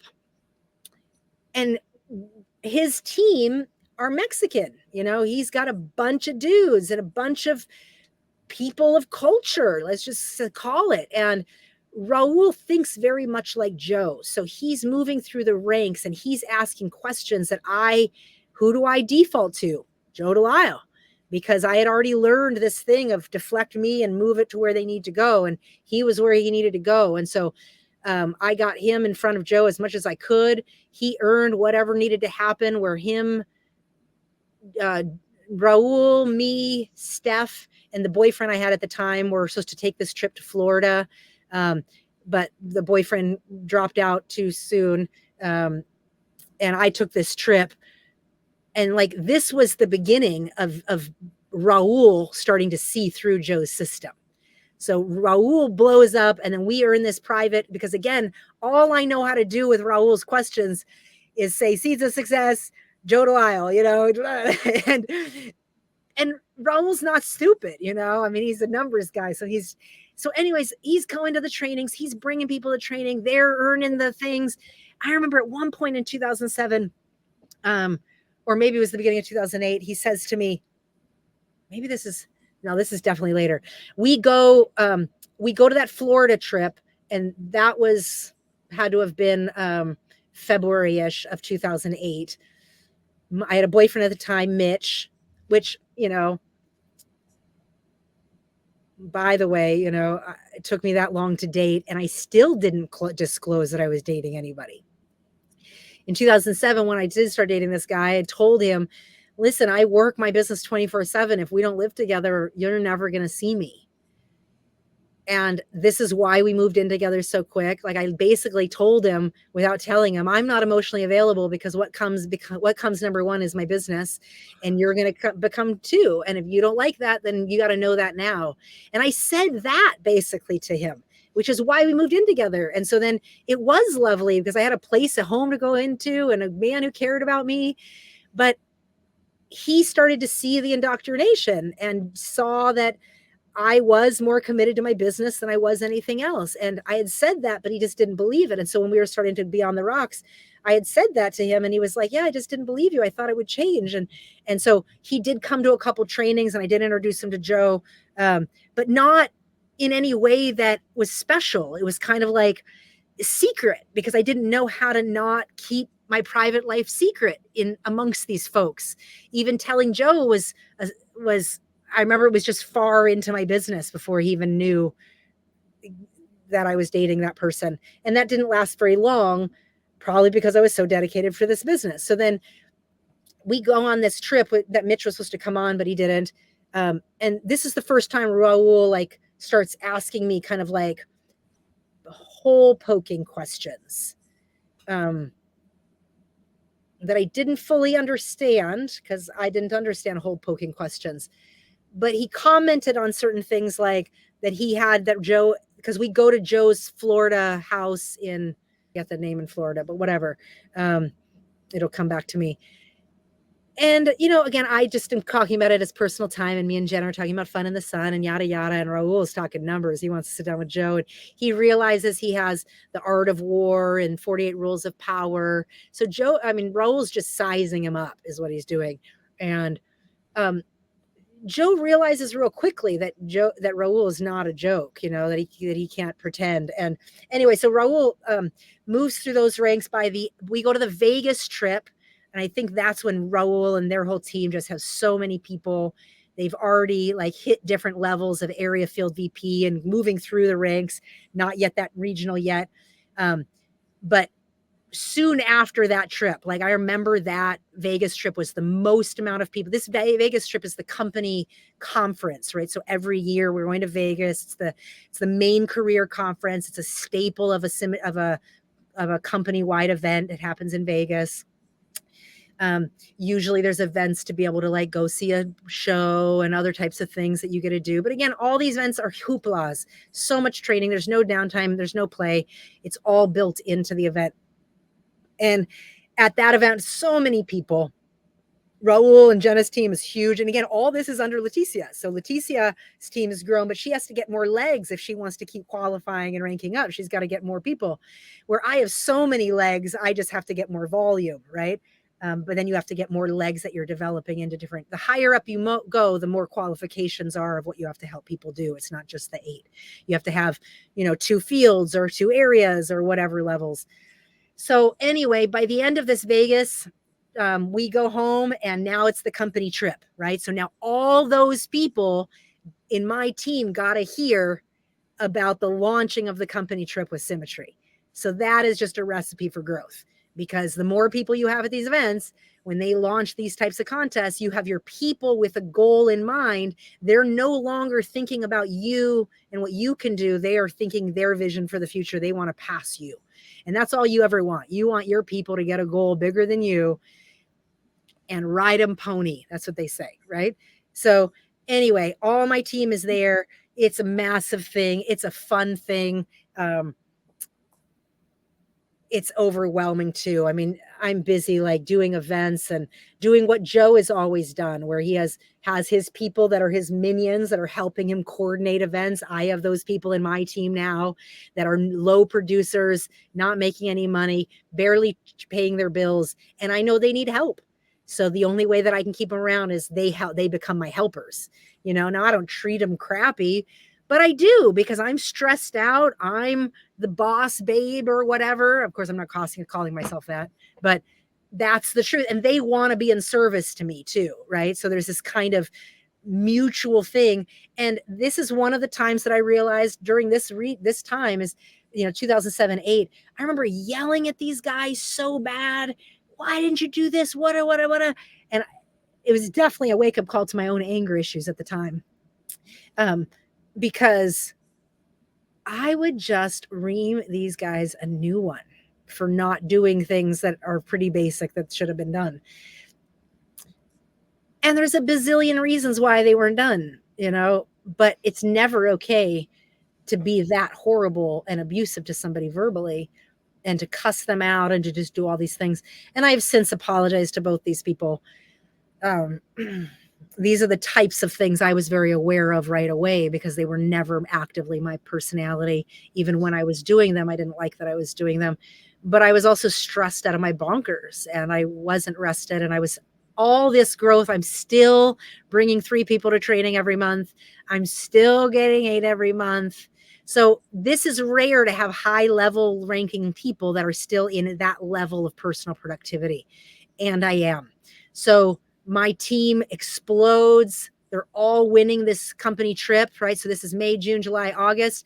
The company trip gives you that time, right, where you have everybody focused on the goals. By June, Raul ranks up to regional field vice president. It soars me up to national field vice president, and maybe even sooner than that. I don't know if that happened. I don't think that happened at the all this could have happened at the Vegas thing. I have no idea the time frame, but just in this period of time, there's some big ranking up, and it is the story. So when I tell you that Travis Just was the story in Trek Alliance, Raul was the story in my team in Symmetry, and it just started blowing everything. And they were also just a totally different breed of humans, that this sales group had never seen before, and they were not here to play. And they were not here to be lied to, and they were not here to be misled, and they definitely were not here to be colonized.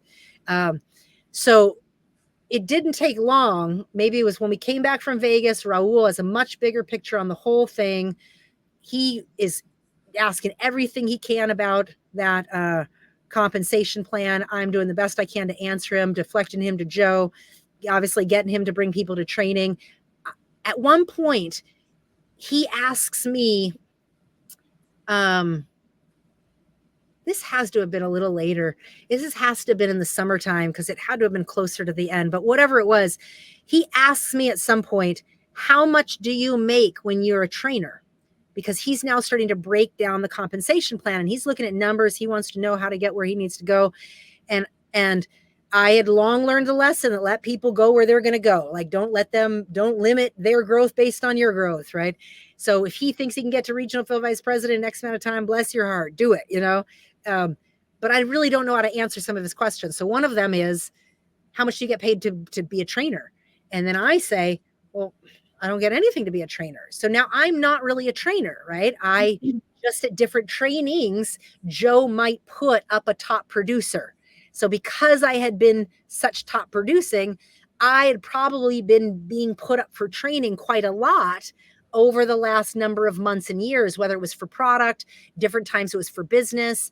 When I earned the $5,000 cash bonus, I got that paid out to me on stage. There's just a lot of things in public recognition. I'm getting the 8 every month. I'm bringing 3 people to training. So I'm at that dinner every month, that steak dinner.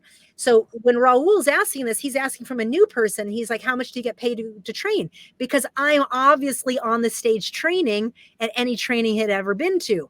And I said, oh, I don't get paid for training. I'm not a trainer. And he was like, what? Like looks at me like I'm crazy. You don't get paid for training? I was like, no. You have to earn that. And he hasn't made me a trainer. He says you have to be a national field vice president to be a trainer, which at different points he had moved this as more people were getting to regional. Yes. He moved it from regional to national, because my goal from day one had always been to be a trainer. It was in track. And of course it is now in Seeds of Success, because it seems a little bit closer, because there's only 3 of them that are trainers. There's not 10 of them like before. And you would think he would want some other leaders up there, which of course he did. He just used us to train his whole training without paying us by moving the rank to national. And even though Sean Cuff wasn't a national, he just was grandfathered in as one of the original trainers. So all these things just kind of happen midstream. Meanwhile, it's been my goal. So he knows this already. And so again, Raul asked me that, and he looks at me like I am lost my shit. And he's like, wait, hold on. You're telling me that we bring people to training $195. My people are paying $195 a training to come see you train, and you don't get paid to train? He was not having it. And I'm trying to do my best I can to deflect the question, to promote the system, because I'm having a cognitive dissonance moment where he's waking my ass up, and I'm like, feeling, and a ton more things. I mean, Raul is very, very intense, if you know this guy. And when he lasers in on what he needs to have answered, he about loses his shit. I mean, he says something to me like, again, this has to have been a little bit later, had to have been something like July or August. He says something like, you're telling me that we're bringing all these people and you don't get paid? He's like, when is he making you a trainer? Right. And so maybe it's hit this national level. Now he's saying you have to qualify. So even though I had hit it, now it's right. So it just, every time it's moved, and I'm starting to now notice this. I got to back up a little bit, because soon after that Vegas trip, I told you Joe always had trips on trips and incentives on incentives. He had done some trip, and I am relentless on these trips that he had done. So for years, again, I had just become the prodigy child of the group. And people literally were starting to get up there and say, I wanted to bring 3 people to training because I wanted to get personal time to spend with GuruNischan. But I'm not a trainer, but I'm in that motherfucking steak dinner because I earned my way into that steak dinner by bringing 3 people to training. And so Raul is pointing this out to me. He's basically saying people are coming to training to see you, to meet you. People are coming to know how to bring 3 people. This is crazy what you're telling me right now, right? So he's waking me up to my value to some point, to some degree, right? I also have to go back a little bit, because when my girl had hit area field VP, which was the year before, she got to go to the New York trip in the 2007 fall. And that was quite significant, because something starts happening in Symmetry where Joe threatens to leave and take his sales team. And something was happening in Symmetry around the fall of 2007, because we don't end up going to New York. They change it, and we're not going to the manufacturing plant. Instead, we're going to Florida, and we're going to Disney World, and then we're going to go to NASA. But it was just very interesting, because this was my first time during that trip. First of all, we were disappointed because I really wanted Leticia to go to New York and to the Broadway show, and instead we're going to Florida. But it's still fun. So it's like, whatever. And so we go to this Florida trip, and at that trip, during this regional meeting, Joe is basically letting us know that Symmetry is doing a change to the compensation plan. He's really pissed about it. He's not going to let them do it. He's going to threaten that we're going to leave. He's testing all of our loyalty to him. There's just all this weird ass shit that is going down at this fall. And I think I had just hit this high level rank of 30,000 regional field, something. but I was definitely in the regional field level because I was in this special group now for the first time, getting privy to this level of information for the first time. And it just was like, no, like what is going on? And I didn't believe Joe exactly. I in my mind, if Symmetry was making a change, it was going to be a change for the better. It wasn't to go against us. And Joe's take was it was going against us. And his take was, you're too naive, GuruNischan. Companies don't have us in their best interests. They're doing these moves for themselves. You think you have loyalty root at, so he's cutting my philosophy down a bit by saying, you don't get it. You're just too naive. And anyway, so I'm just supposed to buy into all that, which, frankly, I think I do. Because I'm a part of their system and whatever. But culturally, I don't, right? There's this whole piece culturally that I really don't fit into. And so all that stuff goes down, and it really just supplants some really weird seeds. This is that fall. This is that fall 2007. So this is going into that winter of 2008. We go on that January trip, which is just Leticia and me and Jenna. And I think Jenna wins it. But Raul's not on that trip, right? Because he had come in later. So she maybe had qualified for the trip and earned it. So me and my girls go on this cruise, and that was really sexy and fun. And that was their taste. So again, all this momentum goes into 2008 for us, I guess is my point. But with that 2008 is this kind of shady thing that Joe is trying to pit us against the company because of the changes they're going to make. And Rudy's trying to explain that this is not against us, it's for us, and yada, yada. I'm genuinely confused and don't know who to believe, but am pretending to have loyalty with Joe. I don't think Joe actually believes that my loyalty is with him. So he's super concerned about any connections I have with the company directly. And the guy who's running the international is named Brian Niederhaus. So he starts really digging in and bullying Brian Niederhaus because he was the one that was like our go-to people. And as I start to grow in rank, I love the idea that I could travel to another country and go train in another region. Like that would be like what I live for. And Joe, of course, knows that because that's been in my dreams and visions for decades or for years now. So anyways, all this is going into the momentum that Raul is bringing into my team. My team's bringing diversity. It's bringing heat. It's bringing difference. There's already this weird thing going on with the compensation plan changes. They're shifting. They've done a couple shifts already. It used to be like Symmetry International. Then it went to Symmetry Direct. And then Symmetry Direct was a little bit of a shift to compensation plan. It really affected the old school people more than it affected us. But this is good stuff to keep in mind because the longer you're in a company, then companies change these plans to affect people long term that are quite literally living on their residual income. And when they make these changes in the compensation plan, it's quite literally to kind of do an underbelly thing like like Joe did to Pat Mahoney, of slowly kicking them out. So throughout the years, different people had left. 2000, as I'm ranking up, other people are disappearing. So in 2005, 3, 4, 5, 6, lots of main leaders have left. Like the one girl, Shayla Stitzer, soon, right around 2006, when my girl was starting, I was edifying Shayla Stitzer, and because she was in the team with Steph, and I wanted my girl to meet Steph. And this girl was young, right out of college, had a great story. But little did I know that Shayla was on the blink out. She was basically telling them that she was done going to training and she was going to build her business in a different way from California. And she had been in since, recruited right out of college. And again, creating an autonomous decision. Her parents were successful. They were business owners. She was making a move to be able to go back to her family. Her team was very successful in the Midwest. There was no need for her to be there. Steph could have kept running it, but she's gone. So I remember at that training, Joe pulls me aside and was like, yeah, don't talk about Stella anymore. She's blah, blah, blah. And then kind of puts her down.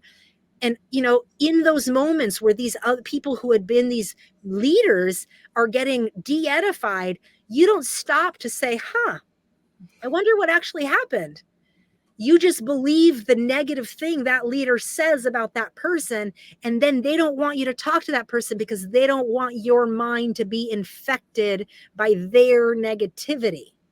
So if I hear her rationale, it might actually sound smart to me. It might align with my goals, and I want to go to that too. So it messes up their control of influence. And all of this isn't good, you know? So I'm pointing all that to say is like all this stuff had happened. There were plenty of people that weren't there. And I'd always wondered what happened to them.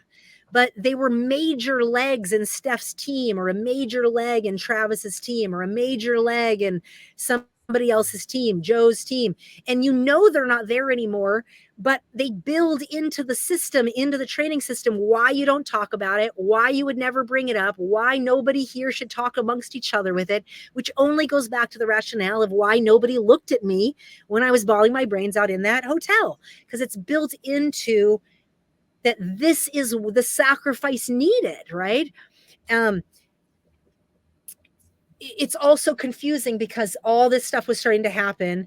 I'm just hitting these new levels and into these higher leader levels and whatever. Raul starts poking around the same, the same 2008 period. So he goes to the Vegas, maybe then it's towards the summer after we do the next couple more things. He ranks up and he starts asking more questions.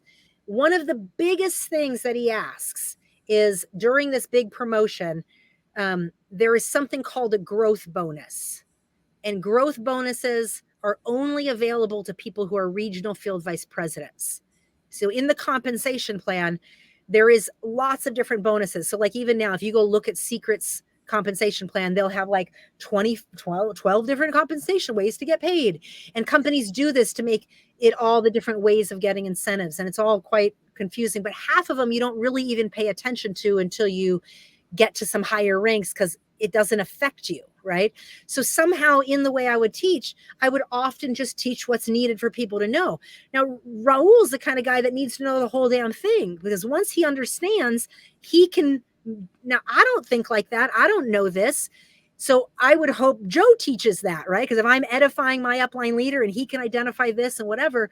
So needless to say, after the Vegas thing, I get Raul focused on regional field vice president. I'm trying to think if that's true. Maybe we get him focused on area field vice president, right? That first next promotion level. But whatever it is, he ends up earning, but in this amount of time, I'm a regional and I get this growth bonus because the growth bonus happens once a quarter. Okay. And so I end up earning this growth bonus. And this is another thing that Raul comes to me, because when he realizes that I earned 15 grand because of this growth bonus, because of the growth of him and my team, he wants to know why he wasn't told to get to regional in this time frame where he could have participated in that growth bonus. Now, good fucking question, but it was nowhere on my radar. And who do I edify? I edified the person who what I would have thought, blah, blah, blah, whatever. So that was another thing that was happening. I'm getting poked on all sides of things that I don't have answers to. And I just keep defaulting to the one thing I know how to do, the system, go to training, ask Joe, blah, blah, blah, all the things I know how to do, which just isn't enough for Raul. Thank goodness, right? So they hit regional field vice president and grow, which means Jenna grows. Everybody hits new levels. I get this high ranking growth bonus, all the stuff. I like all this cash. But in order to stay at national, I have to requalify. And so this is in June, I hit it. And then there's July. And then August is our company-wide celebration. So this is where you're going to be walking on the stage for your promotion and you want to be qualified and whatever. And this is where Joe had moved the trainer thing to qualified national instead of hitting national or whatever, because I think I'm getting close to my training. Somewhere in here, it was another contest that I had earned, and Joe remembers. And Steph, his wife, had done a contest for her team, and she was going to do this private trip with, it was only like 3 people in her team that had won the trip that she had done exclusively for her team that had gone on for the last year. And 3 people had earned it from what I had heard. And she's taking her team to Ireland, and it's like 3 people on this private Ireland trip with Joe. And so this is what makes it so special. It's just private with her and her team or whatever. So he realizes that I had earned whatever incentive trip, and I was the only person that earned whatever incentive he had done in that qualified period of time. And he was trying to make it sound like I didn't. So he was giving Oh my God. yeah, like he goes like, are you sure you did that? I think you might have missed 1 month of doing such and such. And I was like, well, no, actually, I don't think I did. And so essentially what happens is, Joe, because he realizes he has an incentive trip that he hasn't made good on with me, he throws me into this trip with Steph. And they ask her, but he's asking his wife, the influential husband is asking his wife if GuruNischan can join her incentive trip that she has put out for her sales team. It's already set up bad. Let's just say it. Okay. Let's just say the whole thing was set up bad because this is Steph's team. It's her incentive. She paid for it. This is not something that happened from a company wide or from a Joe level. This is her investing in her team to get private time with Joe.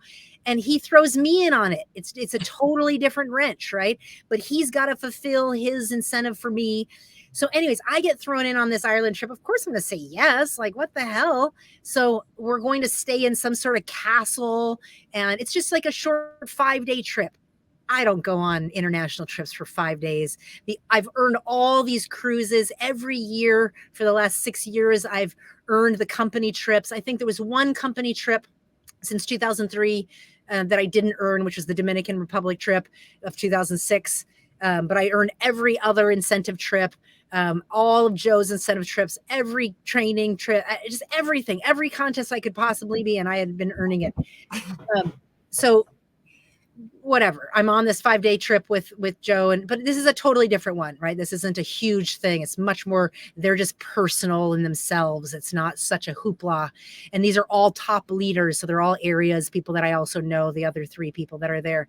I think it was 2, Gladriel and John Barton. And John Barton was dating my girl. So one of my girls, not Kelly, the Chinese one, but the other one. So they were dating. So, they were good people. I didn't mind being on a trip with these people, but I just felt bad for Steph because I didn't think she wanted me there. That was in my mind. I was like, I wouldn't want me there if I were you. Seriously, but just knowing what it takes to grow a team and that level of effort, I just thought that was rude of Joe, but who am I to say no, right? So I just say yes, go on this quick little 5-day thing that Steph had all worked out, and I just get thrown in, and Joe pays for my portion, basically. He's paying for everything of me on that trip. And this is the way he gets to make good on this thing. Bad idea, because what it does is, it's so cool. We go to this beautiful castle and we see this beautiful part of Ireland. It's 5 days of sunshine in Ireland when it never is sunshine in Ireland. Everybody's outside. All the Irish people get sunburnt by the end of the day because they're all so white. I mean, it's literally that obvious that they don't get sun. Like, I'm not joking. Everybody's like, we don't have sun, so we're all out today, So we go to these beautiful gardens. We go to the Guinness tour, and I learn all about Guinness, and we go to the whiskey tour. Oh my God, it was so interesting. I had so much fun. And he gives us some free time. They're like, yeah, we'll meet back here for dinner and whatever. And so I end up meeting this Irish guy in the bar, and I find out so much about Irish people and learn all about how they love music and how the entire country, there's a tax subsidy for musicians and artists. And I learn about, like, from a countrywide thing, and I'm just like, wow. And so that's why the whole country has so many musicians, because the country itself invests in artists. And people like Enya and U2 had main properties there because they were from there, but they weren't taxed on their royalties. That was one of the other incentives for artists to come living in Ireland. I'm just learning all these random things, which I'm just like culture hungry, soaking it up. And so, the other thing is, way that I've learned how to relax is I love to smoke a good joint, right? And so I'm smoking. I want to find something to smoke, rather. I'm not smoking. I want to, because this is one of the ways I like to relax. Well, this guy at the bar tells me about, that he could help me get something to smoke, and I'm getting excited about it. So instead of going to the dinner, I go and drop off my bottle. And I didn't really fill you guys in on this part, but over the years, between all the layer, 2005, 6, and 7, I'm a solid regional field vice president, which is pretty solid volume for a long time. So pretty consistently, I have 25,000 plus a volume, which ends up going to 30 and 45,000 without being able to rank up. And I'm still producing.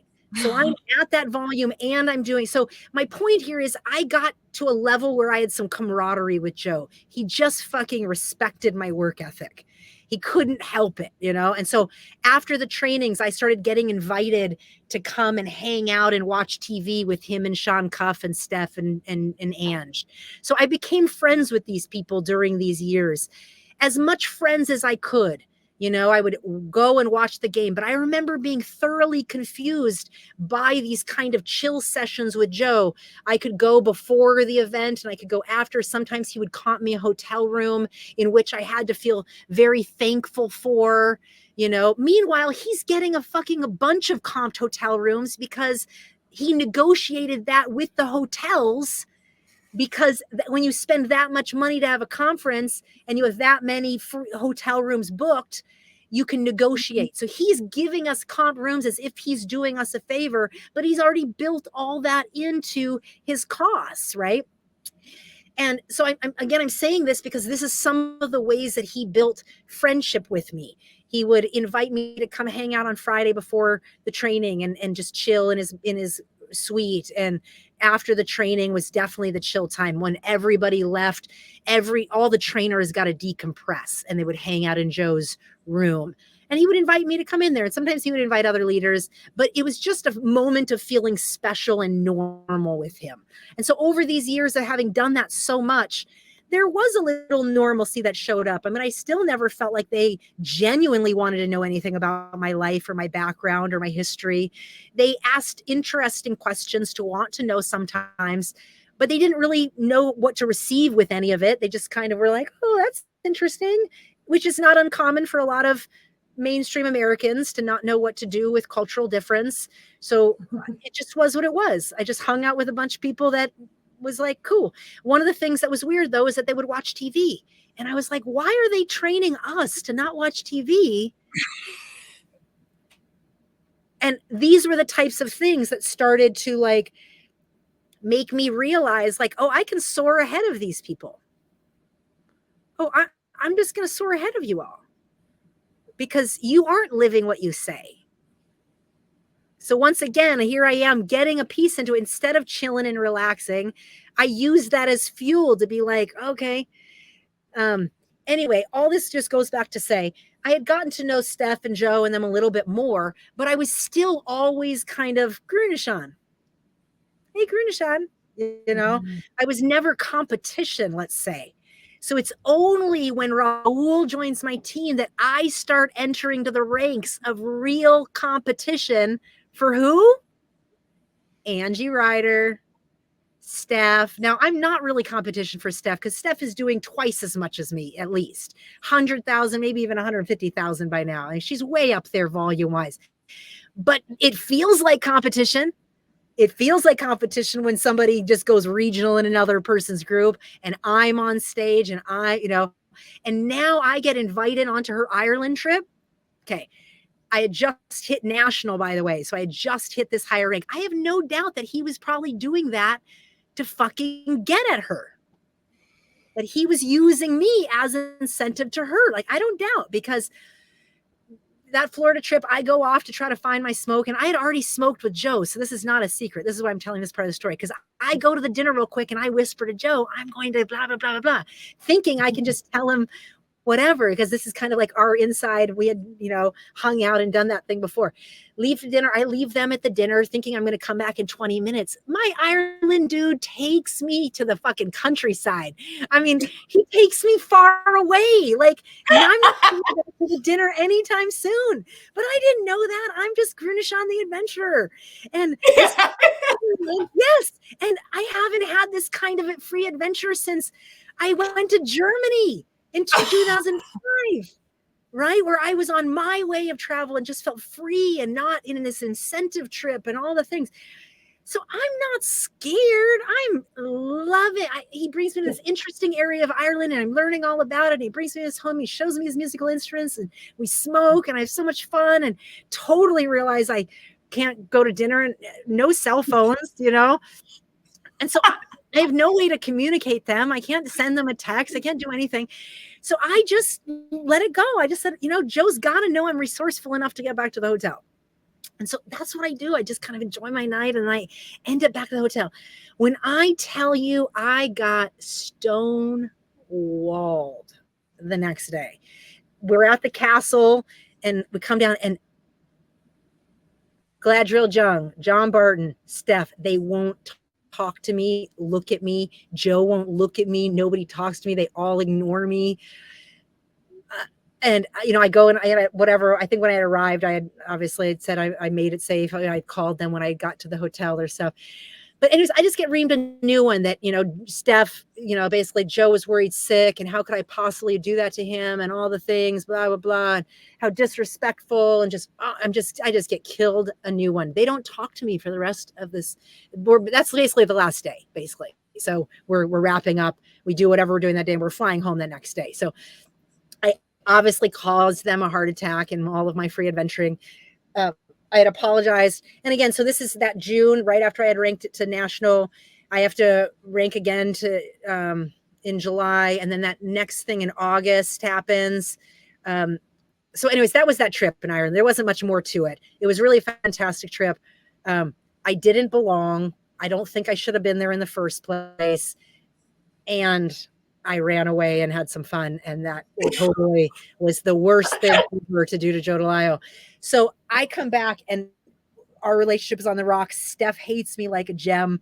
I mean, she is pissed and glad, right? Glad. Anyway, so this is all setting us up for the next direction where we're going. Because when we come back from that trip, my group has had the most amount of growth this past year. We have this big celebration, and celebration is happening in Chicago for the first time. So normally we're traveling to some other regions. We're doing it in Chicago, and maybe it had been happening in Chicago for some time, but my city's hosting it. And this is a symmetry event now. So not only does my city know how to fill the room and do all the things, but we are busting it all the way to the end. So all through July, I come back from Ireland, I'm back to work, getting my numbers, got to bring my 3 people to training, all the things. Well, this is an SOS, so we're not doing that same type of thing, but it's a big deal. And I'm asked to do once at the training, I want you to know I worked all the way up until that Friday night. We did a presentation that Friday morning to try to get people. Maybe the symmetry event probably cost $295. So now we're closing a $300 training for people to come to. And all the symmetry people are coming in. And this is like the big celebration where I'm getting recognized for being a national field vice president. I'm being recognized. All of the company awards are happening. So it's the awards gala. I get notified when I arrive at the hotel that I'm going to be the company. Brian Niederhaus guy asked me to do the product section. So I get put up there as a company-wide trainer to do this particular section. Dr. Howard Cohn, I remember coming up to me just saying, you know, you have the perfect story, like everything is here for you now, you know. And then this is the guy that had the history of Equinox, but he was a nutritional doctor and had his own sales team in Symmetry. He's the only person in the history of the 7 years that I was in this business that I liked, that I genuinely had respect for, that I would actually hang out with outside of the business. He had a holistic health approach, really interesting natural health doctor that I dug. So anyway, at this event, on the heels of that Ireland one, right? So now it's not just Joe's event. It's a whole company-wide event, but it is happening in Chicago.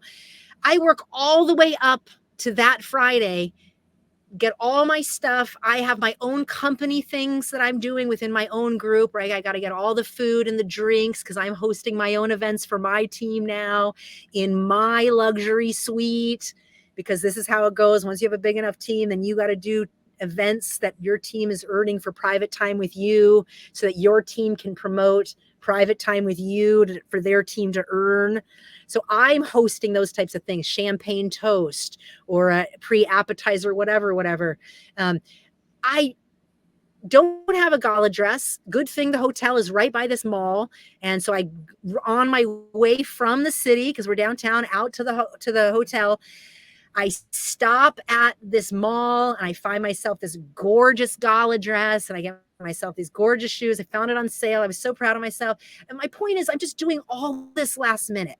You know, I didn't plan my dress weeks ahead of time or none of these things. Just right when it needed to get done. I find out I'm going to be a trainer that weekend. There's just all this high activity, high sensation stuff. I do my great product training that Saturday night. We have the gala. I have this gorgeous dress. I get brought up on stage and I get introduced as being the entrepreneur of the year for 2008. Total shock. I had no idea the qualifications of how those types of things happen. The most award I had ever gotten in that arena was the top personal developer, you know, in terms of the gala awards, because I was a personal producer. Anyway, total shock. I went up there and the whole thing. And I remember one significant thing when I walked into that gala dress. And, you know, this was like me in my full embodied, like I ranked up, successful. I got a successful team. I got gorgeous people in my team. I'm reminded how I am this person too. And I remember Angie looking at me and just saying, "You have such a gorgeous dress. That's just so not your personality." Like that was the comment of like, beautiful. Backhanded compliment. Interesting. And again, these things I didn't know what they were. I think if you've grown up in American social culture or maybe Western social culture, because you're Canadian, you learn what these you learn there's language to that, what that's called, or you've gone to school or seen things. And I just didn't understand, you know, and I was kind of like, that was weird. Anyway, one of the main things that happened at this gala was that, again, I had a lot of people there, but one of the people I had there was this man named Nelson. And Nelson had been in my team since well before 2007. Nobody really knew who he was. He was a man from the Dominican. I kept my private life very private. He was not a business builder. He might have come to one training and not interested, but was always into the product. He was in my life, but most people didn't know anything about him because only if they were in my team and they knew personal things about me would they have known about him, because that's how I kept it. And I had learned that for years, as we've heard. So anyways, this is Symmetry Celebration. So I convince him to come because I want him at the gala dinner, because we're dating-ish, you know, as much time as I don't have, we get to see each other once in a while and all the things. So he's special to me. Let's just call it that. And I invite him to this event, and he was always very non-committal. So I never really knew if he would ever come or not come or whatever. It was just kind of my hope, because it was a special event and I knew that there would be dancing and all the kinds of things. And now I'm a high enough level where I can publicly date and have that be okay. And I'm realizing, okay, I don't have to be such a secret. I'm trying to like have a regular life too, a little bit. But after you've trained yourself in this kind of a hustle mentality for so long, it's really hard to let it down. It's really hard to stop and to not think you need to be producing and all the things. So anyways, needless to say, I have this whole gala event. Like we do that whole thing at the gala event. I get awarded up for Entrepreneur of the Year. I'm overwhelmed. Nobody knew that was going to happen. Joe goes up there and he gets some sort of $100,000 bonus cash. So he gets counted all this money on the stage cash. Again, it's a high activity event that Symmetry's doing. Maybe it's I think it's the next day that I got to do my product training, by the way. So no, I don't think so. I think I did the product training Saturday. I really want to say that's true, but I could be wrong. Either way, that night at the gala event, it's overwhelming. It's exhausting. It's exciting. My whole team is celebrating all the things. And I remember at some point, you know, me and Nelson are dancing and we're on the stage. Sorry, not on the stage. We're on the dance floor and whatever, you know, and they give us free wine. I might have had a handful of glasses of wine, but I'm by no means drunk. I had learned to not drink publicly with my team as best as possible. But you're providing alcohol, you know, and so some of these events you have alcohol. So anyways, I just learned not to really drink so much. And the next day, you know, I close up, whatever, the night closes, 1 o'clock, they shut it down. The next day I come out and again, I'm being stonewalled. And stonewalled is when somebody's not talking to you and you can tell they're purposely not looking at you, not talking to you. And you are obviously then in a discombobulated state trying to say, what is it that I've done wrong? I don't know what I've done wrong, because again, I'm coming off of a really wonderful thing. I just earned something that's really significant. I shouldn't be getting abused here. And I shit you not, I get some sort of talk. I also get pulled aside by, hold on. After the entrepreneur or after my product talk, I get asked by Brian Niederhaus, who's a company, he's a company worker, right? He's the international person, the vice president of international relations. He asks me after my product. So this had to have been Saturday after my product thing. He comes up to me and he says, congratulations. We would really like for you to be the trainer in the international event that we're doing in the Caribbean. So basically this same event we're doing, they're doing for the Caribbean people because they couldn't make all those Caribbean people fly to the US. So they would do another event in the Caribbean for those folks because a lot of them don't have money to be traveling internationally. Plus it takes visas and all the things. So he says, we want you to be that. But what we'll do is we'll make sure that weekend doesn't fall on your SOS weekend, because we know that was what would conflict with Joe. And we've already asked him. Okay. So they had to like make sure so that he doesn't feel undercut by talking to their leader, yada, yada. I'm ecstatic. You know, this is what I've been working for as long as can be. I'm like, yes, let's make sure it's just not on SOS because I have an obligation to go there and my people and yada, yada. We have this conversation. Little do I know, and of course I know, Joe has a long history of bullying Brian Niederhaus already, going back to that Florida time. And even before then, because he thought that they were trying to kind of take his leaders or build loyalty to the company instead of with himself. So there's been a long difficulties with him and Brian Niederhaus. I'm excited that I'm being asked directly. Later on, the next day after that gala thing, I get stonewalled by Joe and I end up having this private conversation with Joe, and he reams me a new one because he had heard from Gladriel Jung or somebody in Steph's team that I was dancing with the help.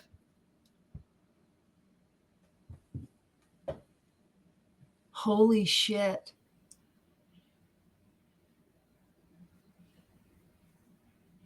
Racism in plain sight. Now, I'm so discombobulated, I can't even figure out what he's talking about. Like, it was Raul that when he found that shit, he lost his shit. I mean, they're all Mexican, number one. Who is the help in hotels? Usually Mexicans, Latinos, right? And not always, of course, there's Black people, there's all sorts of people, but either way, right? The fact that somebody in somebody's team, which happened to be Steph's team, which I think was Glad, who was on my Ireland trip, right? Let's just connect the dots. None of this was adding up for me then. This is all in hindsight because I don't know why he's so mad at me and he's talking the help. And I'm like, what are you talking about? Like, Nelson is, you know, and I explain who Nelson is. Like, just because you don't know who he is doesn't make him the help. And he's Dominican and he's a vice president of Kraft Foods.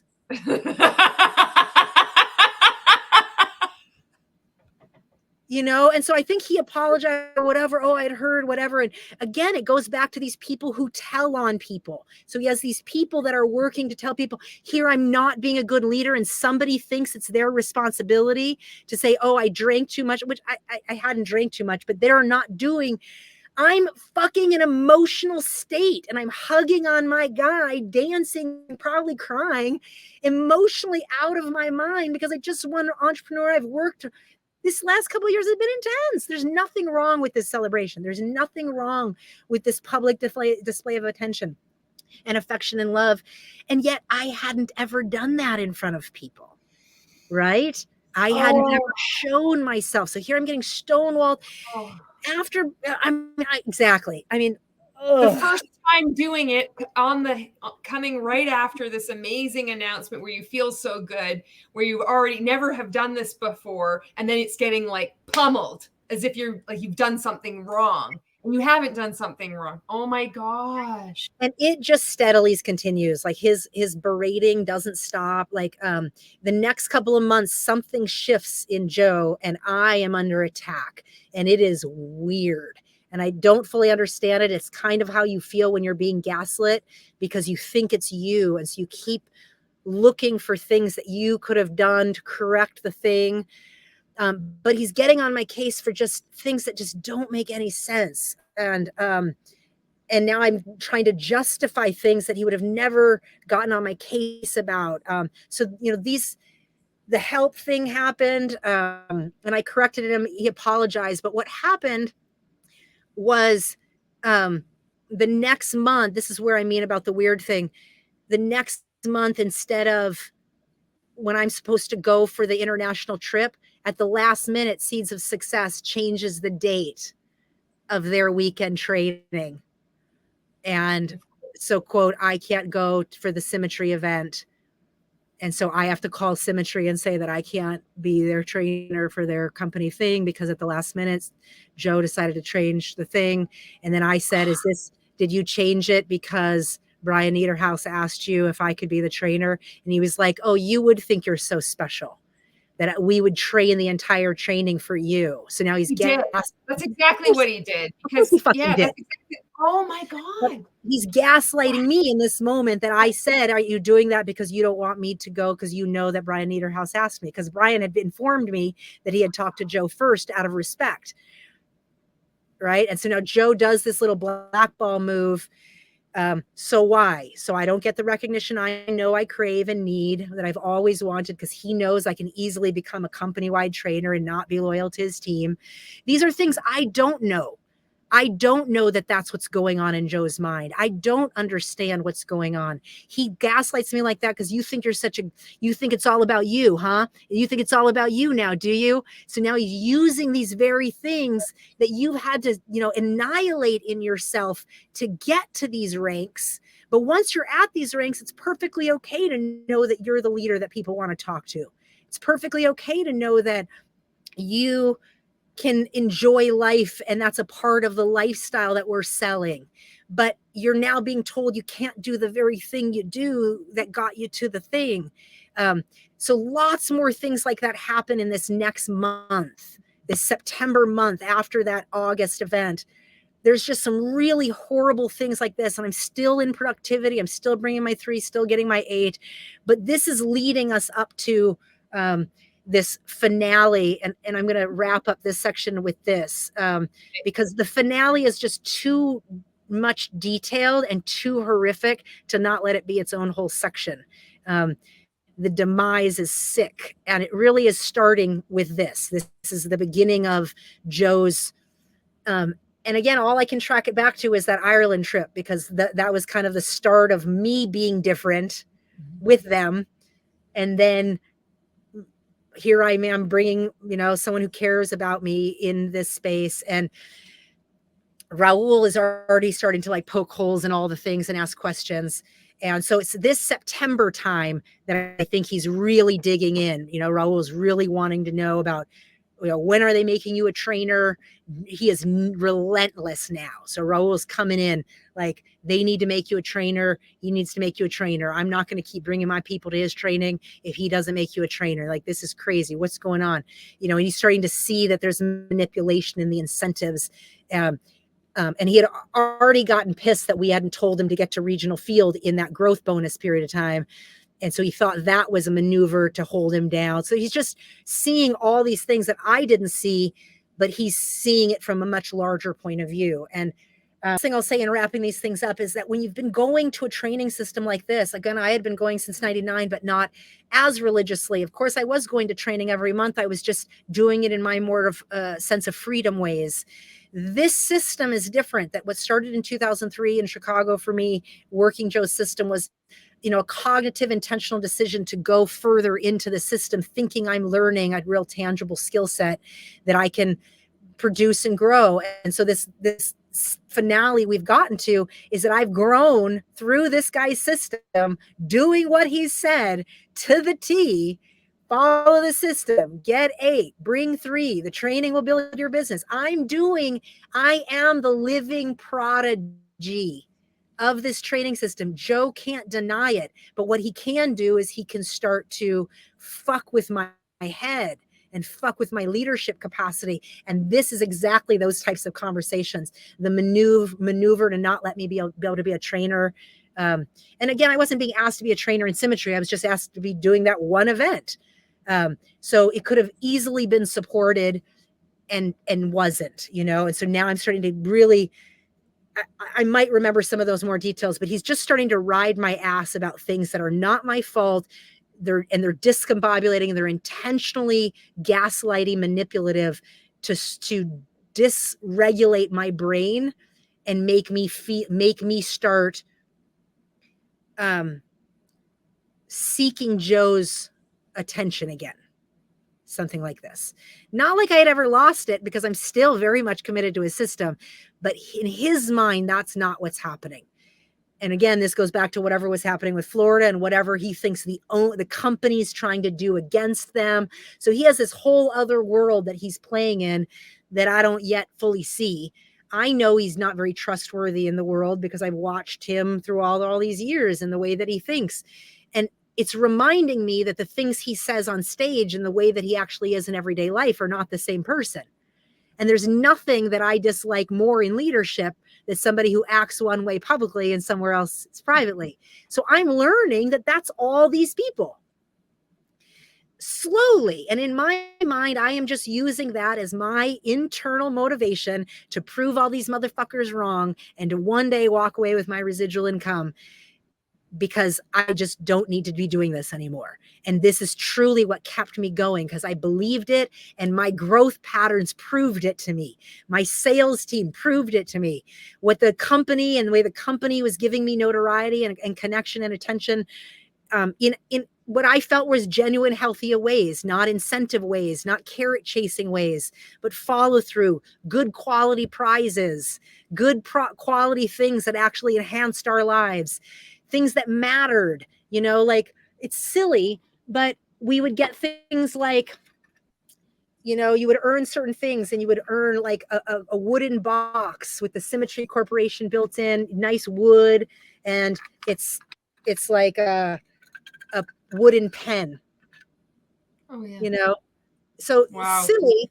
But when you become so committed to your company, these things matter. You end up getting wine glasses with the Symmetry logo and a wooden executive desk pen, and you got to keep that on your desk, and all these different incentive things. So throughout all these years, I'm earning, and this is a part of the loyalty that I feel towards Symmetry, that the products do change people's lives, that the company compensation plan can. Yes, of course, I chose to follow Joe's system because I didn't have another model to follow. But even with that, I'm proving these people wrong. I'm proving that you can still be a good person and move through this and yada, yada. This is all in my mind. But as I start hitting these higher ranks, these people that had been in leadership levels as Joe's trainers are the same trainers. And of course, they're moving through Symmetry ranks. So it's not like they're complacent. Don't get me wrong. They're still growing. But they're still the only trainers, and somebody that was nothing is slowly, steadily moving through those ranks. Like, it moves you. It wakes your ass up. And what happens when you get competitive is you start to see the real colors of people. Yeah. And so that's really where we'll stop this, because these training systems do influence us in the music, even like "Don't Stop Believing," and what's that? Thunderstruck, and so yeah, it makes me mad they took that one. That's bad. I claim that. And I've slowly been claiming, like, I claimed baseball games back, all the baseball games I've ever gone to were incentive trips and, things with teams and whatever. And Cruises are like that for me, you know, all expense trips like that, resorts. So many of these times, every time I went, I would go off and I would try to run off and do my own thing because I needed respite. So all of us like, I think it would be fun to comment in the comments what songs are gone for you because of all the trainings you've attended, and that training is no longer a training. Like one of the girls that reached out to me said Chicago is no longer Chicago for her. It only reminds her of SOS trainings. And how sick, right? And there are stages that, you know, I've had to go through in the last 10 years to discover I don't know what it means to have fun. I've lived in Chicago for 20 years. And during those 12 years, during those 8 years of living in Chicago, I had no fun. Never went to a restaurant. I went to the Funky Buddha Lounge for that dancing, you know, but everything was business focused. And, you know, that's a really hard reality to realize. It didn't realize, you know, it happened along the way in the termination of my business. But it's because of back to the orientation of your life. If you start organizing your life around the company incentives, the model they're giving you, before you know it, you're so down a rabbit hole of hyper focus on that system that you lose sight on the larger thing. And that's what I heard in your story, and I heard in Jennifer Rajala's story. It's all there, right?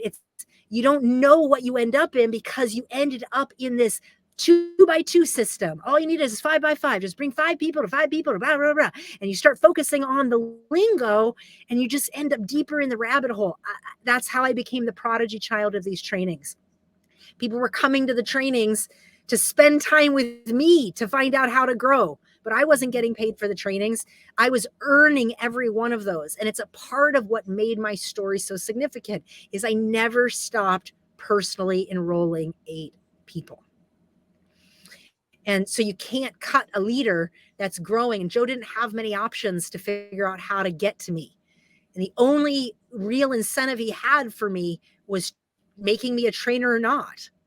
And so this was such a big deal to realize around this stage, because I was starting to really notice the manipulation. I just didn't know it was manipulation. But I was very discombobulated and I knew it. I wanted to go on that symmetry training so bad. And it just could have been better. I don't know why that happened, except for Joe's need to control.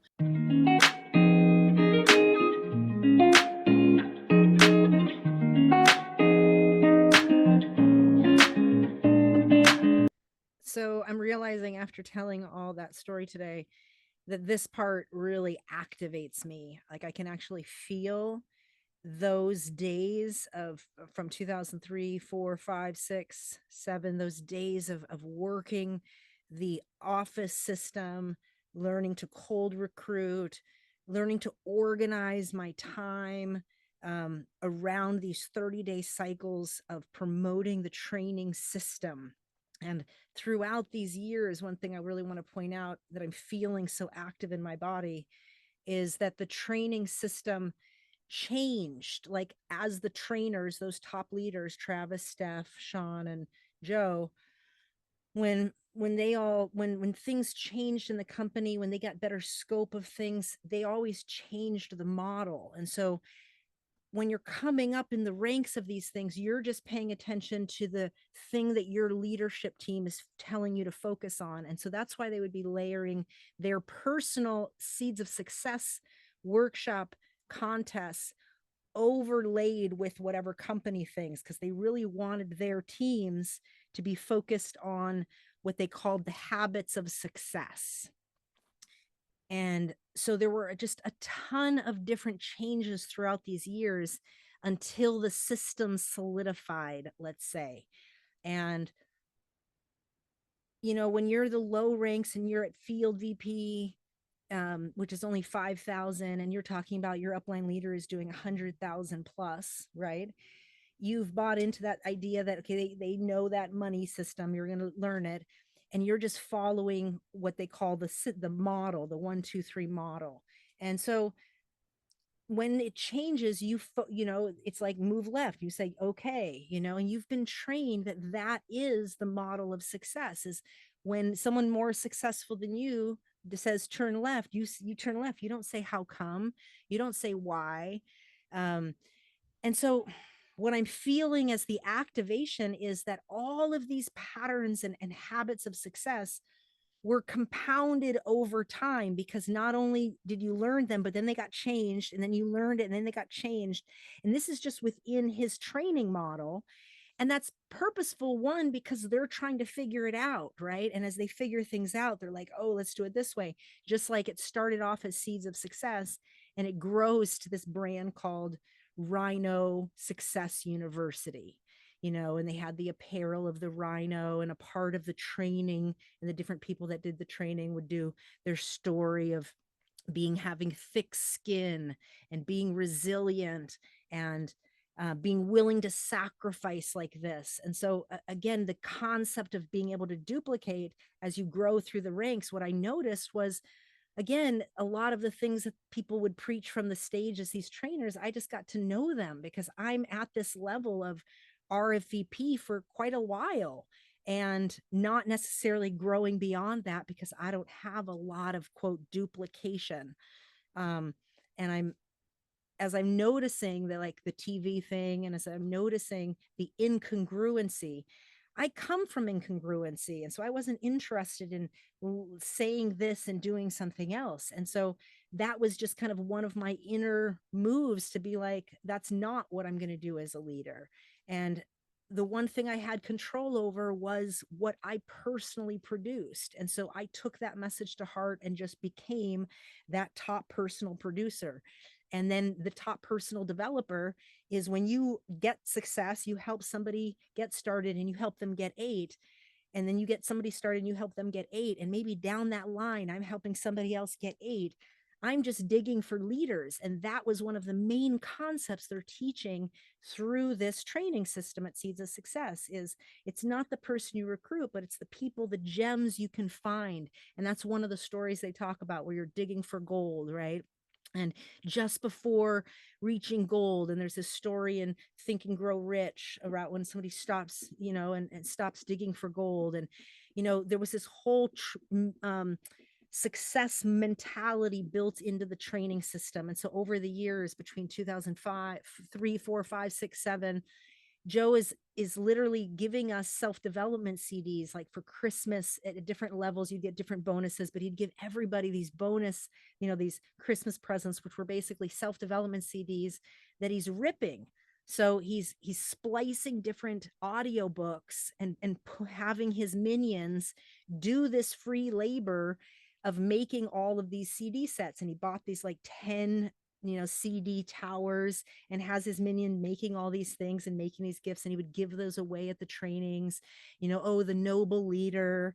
And again, I talked about the pizza parties. These things are all these 30-day cycles. So then not only was it each the annual trips and the symmetry conferences, those 2 a year, as well as the annual trip, but within that he's doing the contests in which you're also running for the other things. And so it's just this one big spin cycle. And as I moved into levels, I'm seeing the incongruency and realizing, all right, well, I can't control that. I had a long history of realizing I can't control a lot of things around me, but the one thing I can control is my own productivity.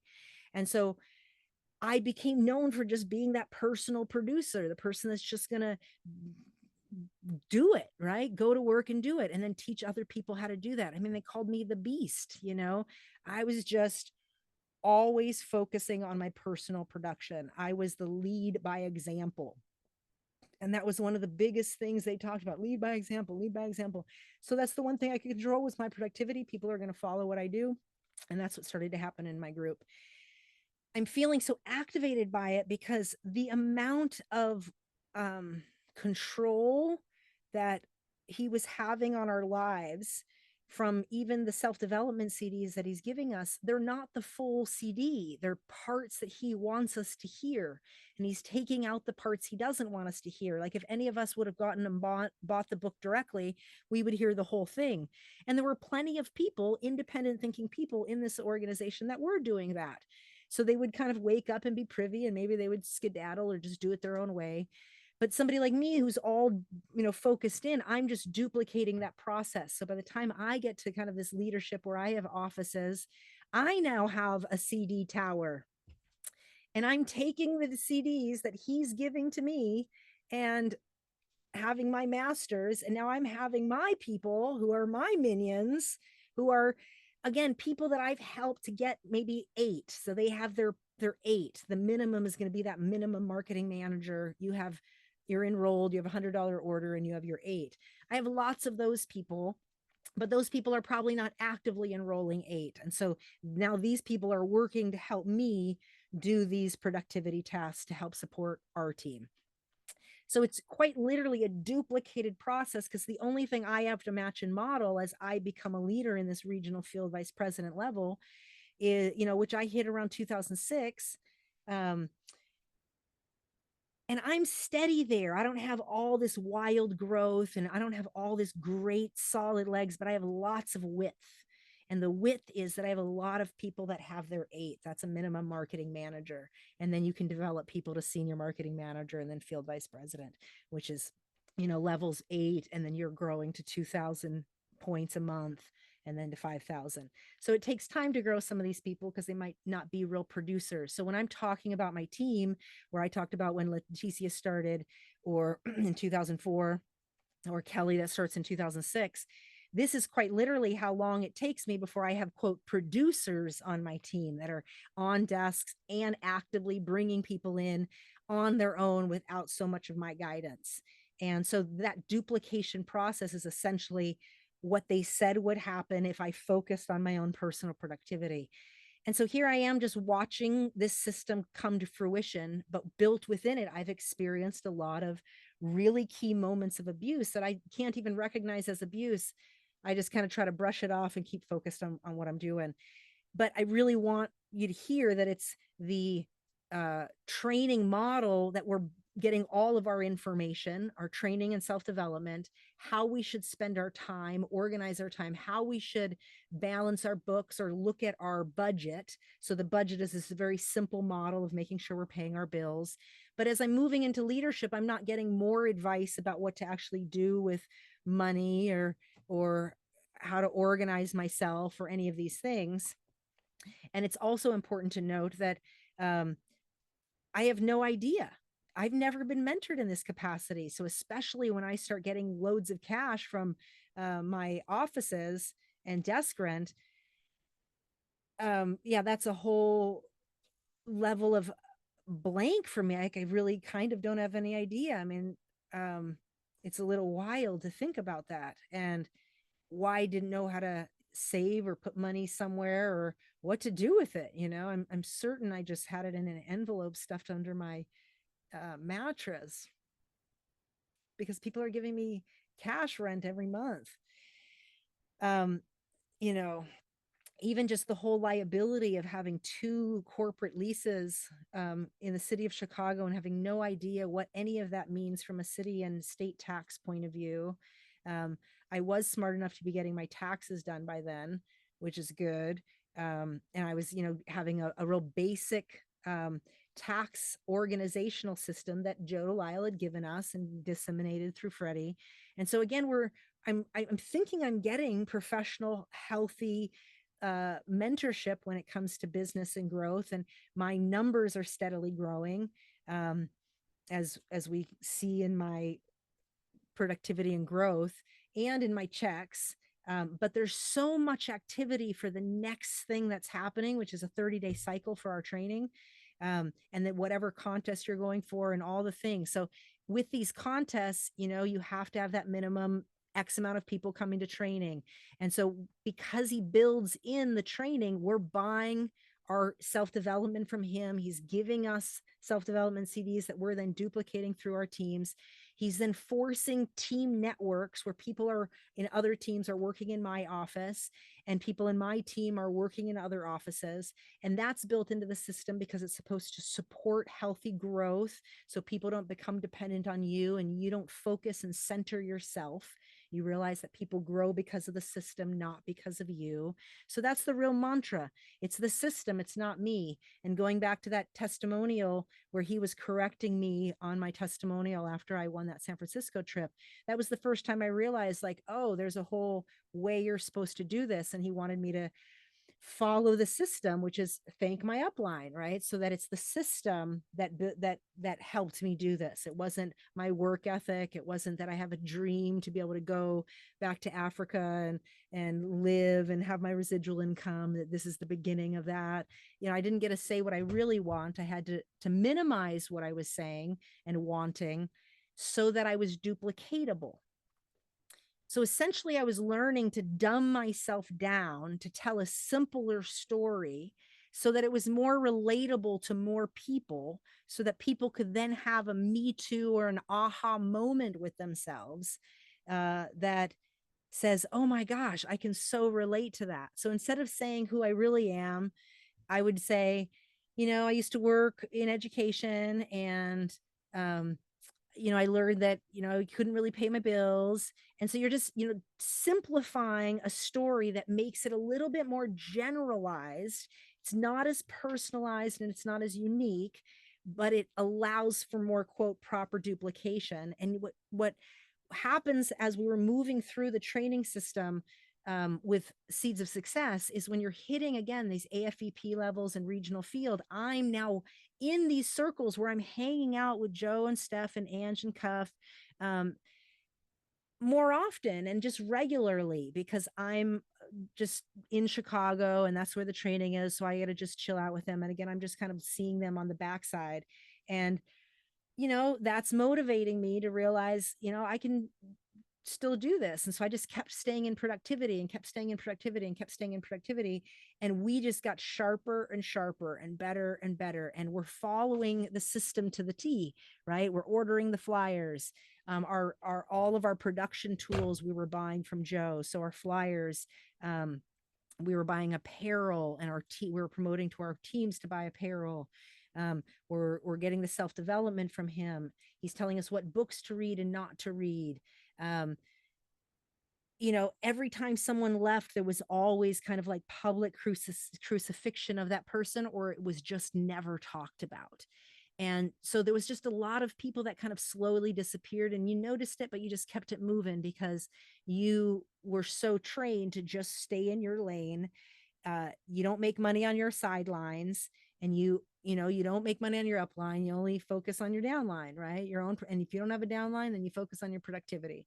And so this becomes this mantra and we're living in quarters together. And then once I grew into leadership ranks where I had my own apartment, I'm still living real below my means. I'm not living, you know, wildly. I'm getting cheap basement apartments in Pilsen to keep my overhead low.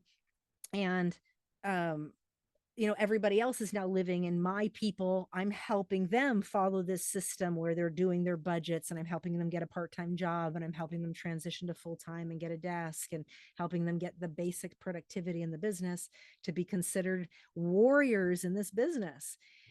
And so it's very activating because I've had to spend so much time reclaiming what my day can look like. And that's very hard. It's hard to feel those years right now because I don't often feel activated about how I spend my time anymore. I'm getting so much better about that. But revisiting these years is like, holy fucking hell. Like, this is intense. And the constant activity and have no respite in any aspect of life, to be getting trained on what we should eat and how and when. Like they would literally do trainings where they would be glorifying their story of only eating ramen noodles for months and months and months, not having any money and only eating oatmeal, going to the, they would tell stories about, getting continental breakfasts by going into a hotel, and just learning really weird and shady ideas around what it means to sacrifice, right? Living on coffee. And like, here we are, a wellness company, and like, you recognize the incongruencies, you see it, but it's kind of built in that you've just got to reconcile that in yourself, and you got to follow that system. And so it's a very intense way to regulate people's time. And so we're bringing in really young, influenceable people from, right out of college. So, anywhere from, 18, 19, because it's, going on college campuses, we're getting 18 to 25-year-olds. And that was who we were filling that training with. And so every month, because even I'm at these leadership levels, but I don't have influence. I'm not a trainer. I'm just kind of hanging out with the trainers and feeling a little bit more at peace and odds, because I'm than at odds, because I am now in productivity. At least I get the kudos of that. But to be really honest, the other thing I wanted to explain here is that I have more camaraderie and connection with Sean Cuff and Joe Delisle than I do with Steph or Ange. And it's not that I didn't want to have more camaraderie with Steph and Ange, but I just wasn't ever feeling the identity of being a real girly girl. And they talked about things that I just had no reference point for, like makeovers and getting their hair done and shopping and stuff that for me, these areas were incredibly hard. And neither of those women ever like took me under their wing and helped me with any of that stuff ever. I might have asked them questions if ever I was ever brave and did that over the years. But it's not like I got like mentorship in that capacity. I just watched. And as you'll hear more in the next, I did bring that up in when I brought up Leticia in 2007, when she was working in Chicago in my offices, watching her help me, right? Watching the women in my team changed me. It helped me because they were willing to be honest with me. And, my girl Jenna, one time she, and I think I'm doing good fashion wise. Like I told you, I had gotten my suits in Germany and, kind of gotten an upgrade into what business professional should look like, because I had never gotten any help in this arena. I was always just trying to do the best I could. And, there was nobody to ever get help from and stop. And nobody really offered. I guess along the way I might've gotten help. But so my girl Jenna, I remember was in my office in like 2007, and she was just like, I can't stand it anymore. And I was like, what? And she was like, you have too banging of a body not to show it. And she goes to the back of my suit and grabs my waistline and she pulls my suit like this. She's like, this is how your suit should look, should fit you. And I was like, and I just didn't understand that, I have broad shoulders and a thin waist, this nice little curvy Coca-Cola body. And I understood that I was learning how to wear more fitted clothes over time, but I grew up in a real religious fundamentalist group. So I didn't know how to dress sexy. I had been learning these things through these years about how to be okay with dressing sexy publicly and all the things that means. And nobody, I tried to share people, but anyway, like I said, I wasn't ever getting support. So that was the first time I understood that you could tailor your suit, that you could get a suit that has a more of a fitted waist, or that women's suits, if you buy them right, come a little bit more fitted and can close properly. Because I'm watching Jenna and I'm watching Leticia and then later on a little, and then Kelly too, how they dress. And so I'm learning that too. And so as I'm, it really started as early as with Leticia, because I got to watch her.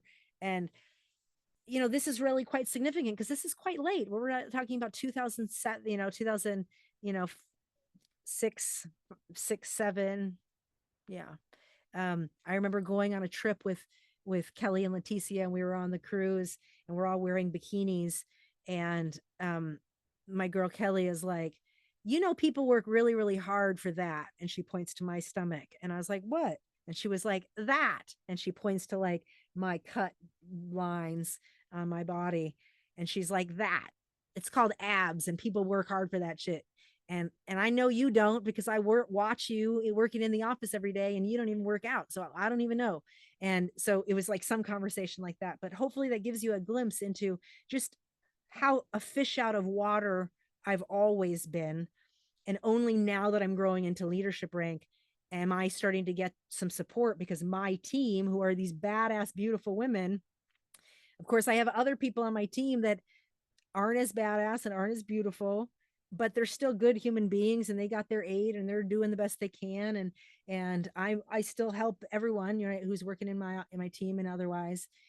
But this is kind of more the significant growth people that are really starting to help me understand image and my my dress and all the things, because I'm watching them. So I remember, like, you know, Kelly gets started in 2006. And I remember at the Las Vegas, it must have been the Las Vegas trip in 2006, which is April of every year. We went to go get our manicure, and I lean over to her and I said, I think I'm going to get red nail polish.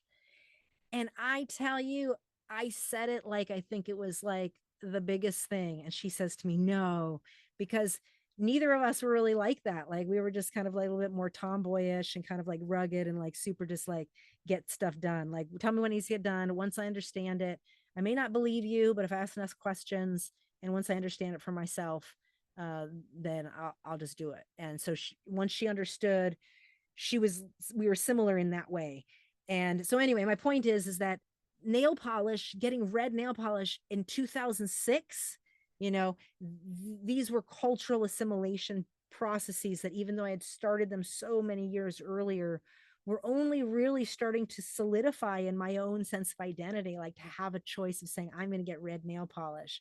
And to start making choices around my fashion, and by watching the women in my sales team, helped me come alive and realize who I was, and how beautiful I am, and that I can do that publicly, and I can wear a sexy business outfit, and what that perception brings in the world, right? And so this is a part of that, this magnificent growth. And it's just fucking wild, all of this. So yeah, I just feel so full of just fucking anger and rage around how much he controlled our whole thinking. And even though I knew that I was doing this, in my mind, I still kind of felt like once I got to higher enough level, we would have that freedom. But the more I moved, I realized, wow, these people don't really have the life that I want. So these things are starting to be there, but it's a bit of cognitive dissonance, because you're still so committed to the personal activity and the personal habits, but you're starting to realize that, you know, they're just everyday people trying to do the best you can. And they're not doing any of the things they're telling us to do. And so I realized I never let myself off the hook, but these folks are always letting themselves off the hook. I'm like, isn't that interesting? So I'm way far in my leadership, and I'm still, again, actively producing. And so this stuff, now feeling it, fucking pisses me off. And it's so much time and blood and sweat and energy. And you think about the ages that they get us, you know, we're talking about, you know, my late 20s to mid 30s, you know, and so different people came in even younger. And so it's these times in which, you know, people could have been building careers and getting certifications and going to real trainings and investing in real education and business. And I could have had real business mentors and worked in an organization that really supported my training and growth as a salesperson or as a marketing person. But that's not what Seeds of Success or Rhino State University is. And that's not what any of these multi-level marketing company leadership companies are, training systems are. But in all honesty, as leaders, we're learning very high level speaking and training, sales and leadership skills, because every month we're going, and then at these levels of AFEP and then RFEP, you're literally in these leadership trainings where you're expected to be able to go up on stage. And so you're being pitted against other people at those similar levels. and as if you should be motivated to beat them. And some people are motivated to beat them. I was never motivated to beat someone else. I just knew it was possible for me. And I kept staying focused on that. And that's why I became the prodigy of the training system, because I really bought into that idea and I never made it about me, and such to an extent that I had no idea that I should be paying more attention to me and what was really going on. But that's how the system is built. And that built-in training, where as leaders we're taught to kind of cut other people down to be able to grow ourselves up, that's a covert strategy. That's not the public interface. It's the private domain of what Joe's doing in his RFVP meetings, or what he's doing. So the AFVP are going to be privy to certain information, but RFVP are getting way more information because those are more top leaders. And then you only have Joe and Steph and Travis that are national field VP anyway. Everybody else is regional, but Cuffer is in there because he's a trainer. So he's also privy to some of that higher stuff. And it ends up being, you go for years and years and years only seeing what you've been taught to see, but you're a leader. So you're disseminating that information down through your leaders. And just like that, the only time I duplicated really was when I gave my leaders up to the system, encouraged them to go work in somebody else's office, got them away from, quote, me. So at first I worked with them and trained them. And then at some point in the commitment level, you really know you have a warrior when they go train to another office. So you usually get somebody like a Joe or a Steph or somebody that has a talk with them to encourage them to make that next move. And so you're getting someone else to tell them what to do who has a higher rank, so that it's not a personal request, right? And over time, leaders realize that's part of the system, because they learn real quick that when they get somebody coming in, they want their person to be talking to me because I'm a long distance leader. So now I have more automatic credibility if I'm a long distance and higher ranking leader. And you can now use that to bring your people into the system, because if you bring people into that model, it's always promoting the system. And this is a part of the trickery, because you're always excluding yourself in your time, energy, and attention. You're never including. Like, I never once learned that I should include my time in my own business income statement. Like, I didn't know that's even a business principle until I was long out of network marketing and starting to learn how to build my own personal business and brand. And even then it was a hard concept to digest, because I was so committed to this idea that I would just sacrifice everything to build a dream. So I can have an idea and I'm willing to do anything. Well, that's not a healthy business strategy, actually. It may be noble and it might be, all the things, but that's not how you build a business, right? There's far more intent and planning to it. Who knew? So this training, Rhino Success University, not only we're investing, $2,400 a year, plus all of the flyers and all of the other things we're investing, plus the travel and the hotel expenses and all the other things, plus getting other people to do that. I couldn't even imagine the numbers. If I was bringing 3 people to training every month for years, like, think about that. There's a monthly training every month. So yeah, the amount of productivity is blowing my mind from what I'm sharing with you today.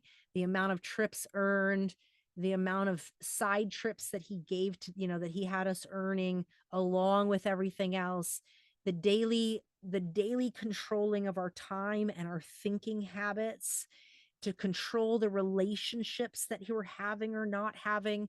And I don't know if I really explained it enough, but people were fucking all sorts of people. And this is why he was trying to implement strategies to try to control whether people dated. But of course, people continue to date each other. I mean, we're living miserable lives living with 9 people in an apartment. Of course, people are going to get willy-wally, I wasn't one of them. I learned to absolutely keep my sex life out of this business. I kept it so far out. And believe me, all those years, I found lovers and all the things I needed to satisfy myself. But my life was so compartmentalized. It wouldn't be till 2007 that I even had a boyfriend. So all those years from when Faiswali left in 2003, and we kind of slowly let each other go, which is a whole different story.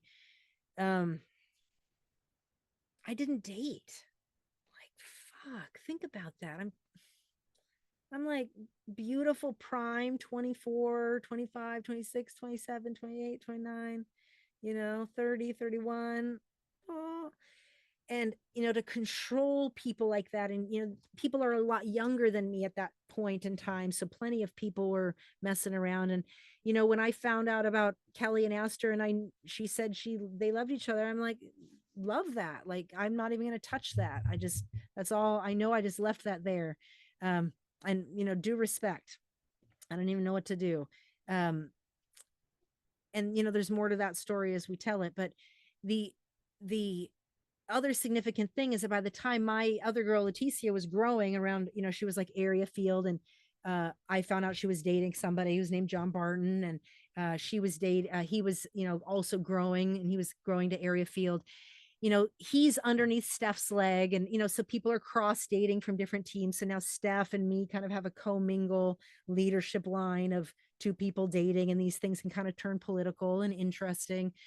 But nobody seemed to be bothered by that because they're both producers, right? But they were bothered by Kyle and Kelly because Kyle wasn't a producer, but really he was just an independent thinking person that wasn't following things the way that Sean Cuff and that leadership line Travis just wanted him to do. And, I didn't, again, know his personal story, but the way they're controlling our love life, the way they're controlling our eating habits, nothing was healthy about what we were doing. And the way that they justified that was, this is the short-term sacrifice. This is the grind. This is what you do. And so I didn't do a lot of those things because I needed to eat, so I just had but I've always lived like that in terms of a bit survival strategy, nomadic. And so these things were adaptations that I could handle in a different way. And I generally coped by not talking to anybody. And Ryan Neese was probably the only person that during those years from 2000, 3, 4, 5, 6, maybe, was probably one of the only people I ever confided anything in.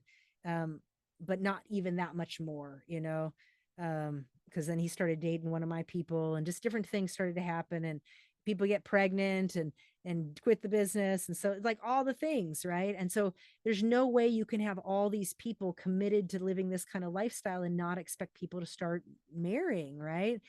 We're young and needing outlets. And so this stuff was inevitable. I just want to say it was happening plenty. I was just not aware of it. I was so compartmentalized. I literally wasn't paying attention because I didn't do that. And I completely separated that and did that completely separate on the side. And then that became more true the higher in leadership I got, until that incident with Nelson at the event, which was like, my God, only reinforced why I have zero trust in any of these folks. And the only people I was learning to trust was just my own team. But even within that, Leticia didn't really have much of a relationship with me. She had way more of a relationship with Steph and Steph's team and people in her team, because she was more like those types of people, or at least got along with more of those types of people in that capacity.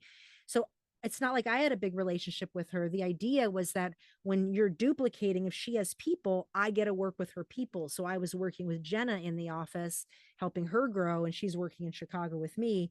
And now Leticia is off in Michigan or off in wherever she's at building the business. So this is the strategy, which is quite literally to build the loyalty to the system and not to you. And so you don't even realize that that's happening. But it's very much by design. And I'm just overwhelmed by feeling how much control that is. And when you're in it and you're doing it for so long, you can't see it. Because when you do see it, the cognitive dissonance is a little too much, because you got to get back into productivity to be focused, right? So you just go back to that saying, I'm going to focus on what I can control. So anytime I had a moment of cognitive dissonance, I would be like, let me just focus on what I can control. And I didn't know the word cognitive dissonance, but basically you're seeing something that doesn't make any sense. It's against everything they've ever taught us. It's normalized. and you don't know what to do with it. So you're just like, I don't know what to do with that. So let me just focus on what I can control. And that was really my coping strategy, which is why I became such a producer and always getting aid and always bringing people to the training. And so I just started duplicating those habits. People started doing that too. And that process of having people focus on that one single goal of bringing people to training. Meanwhile, Joe is the one making all the money on the 195 and his Seeds of Success University. And I had never once even thought or entertained that whole thing. Not even once.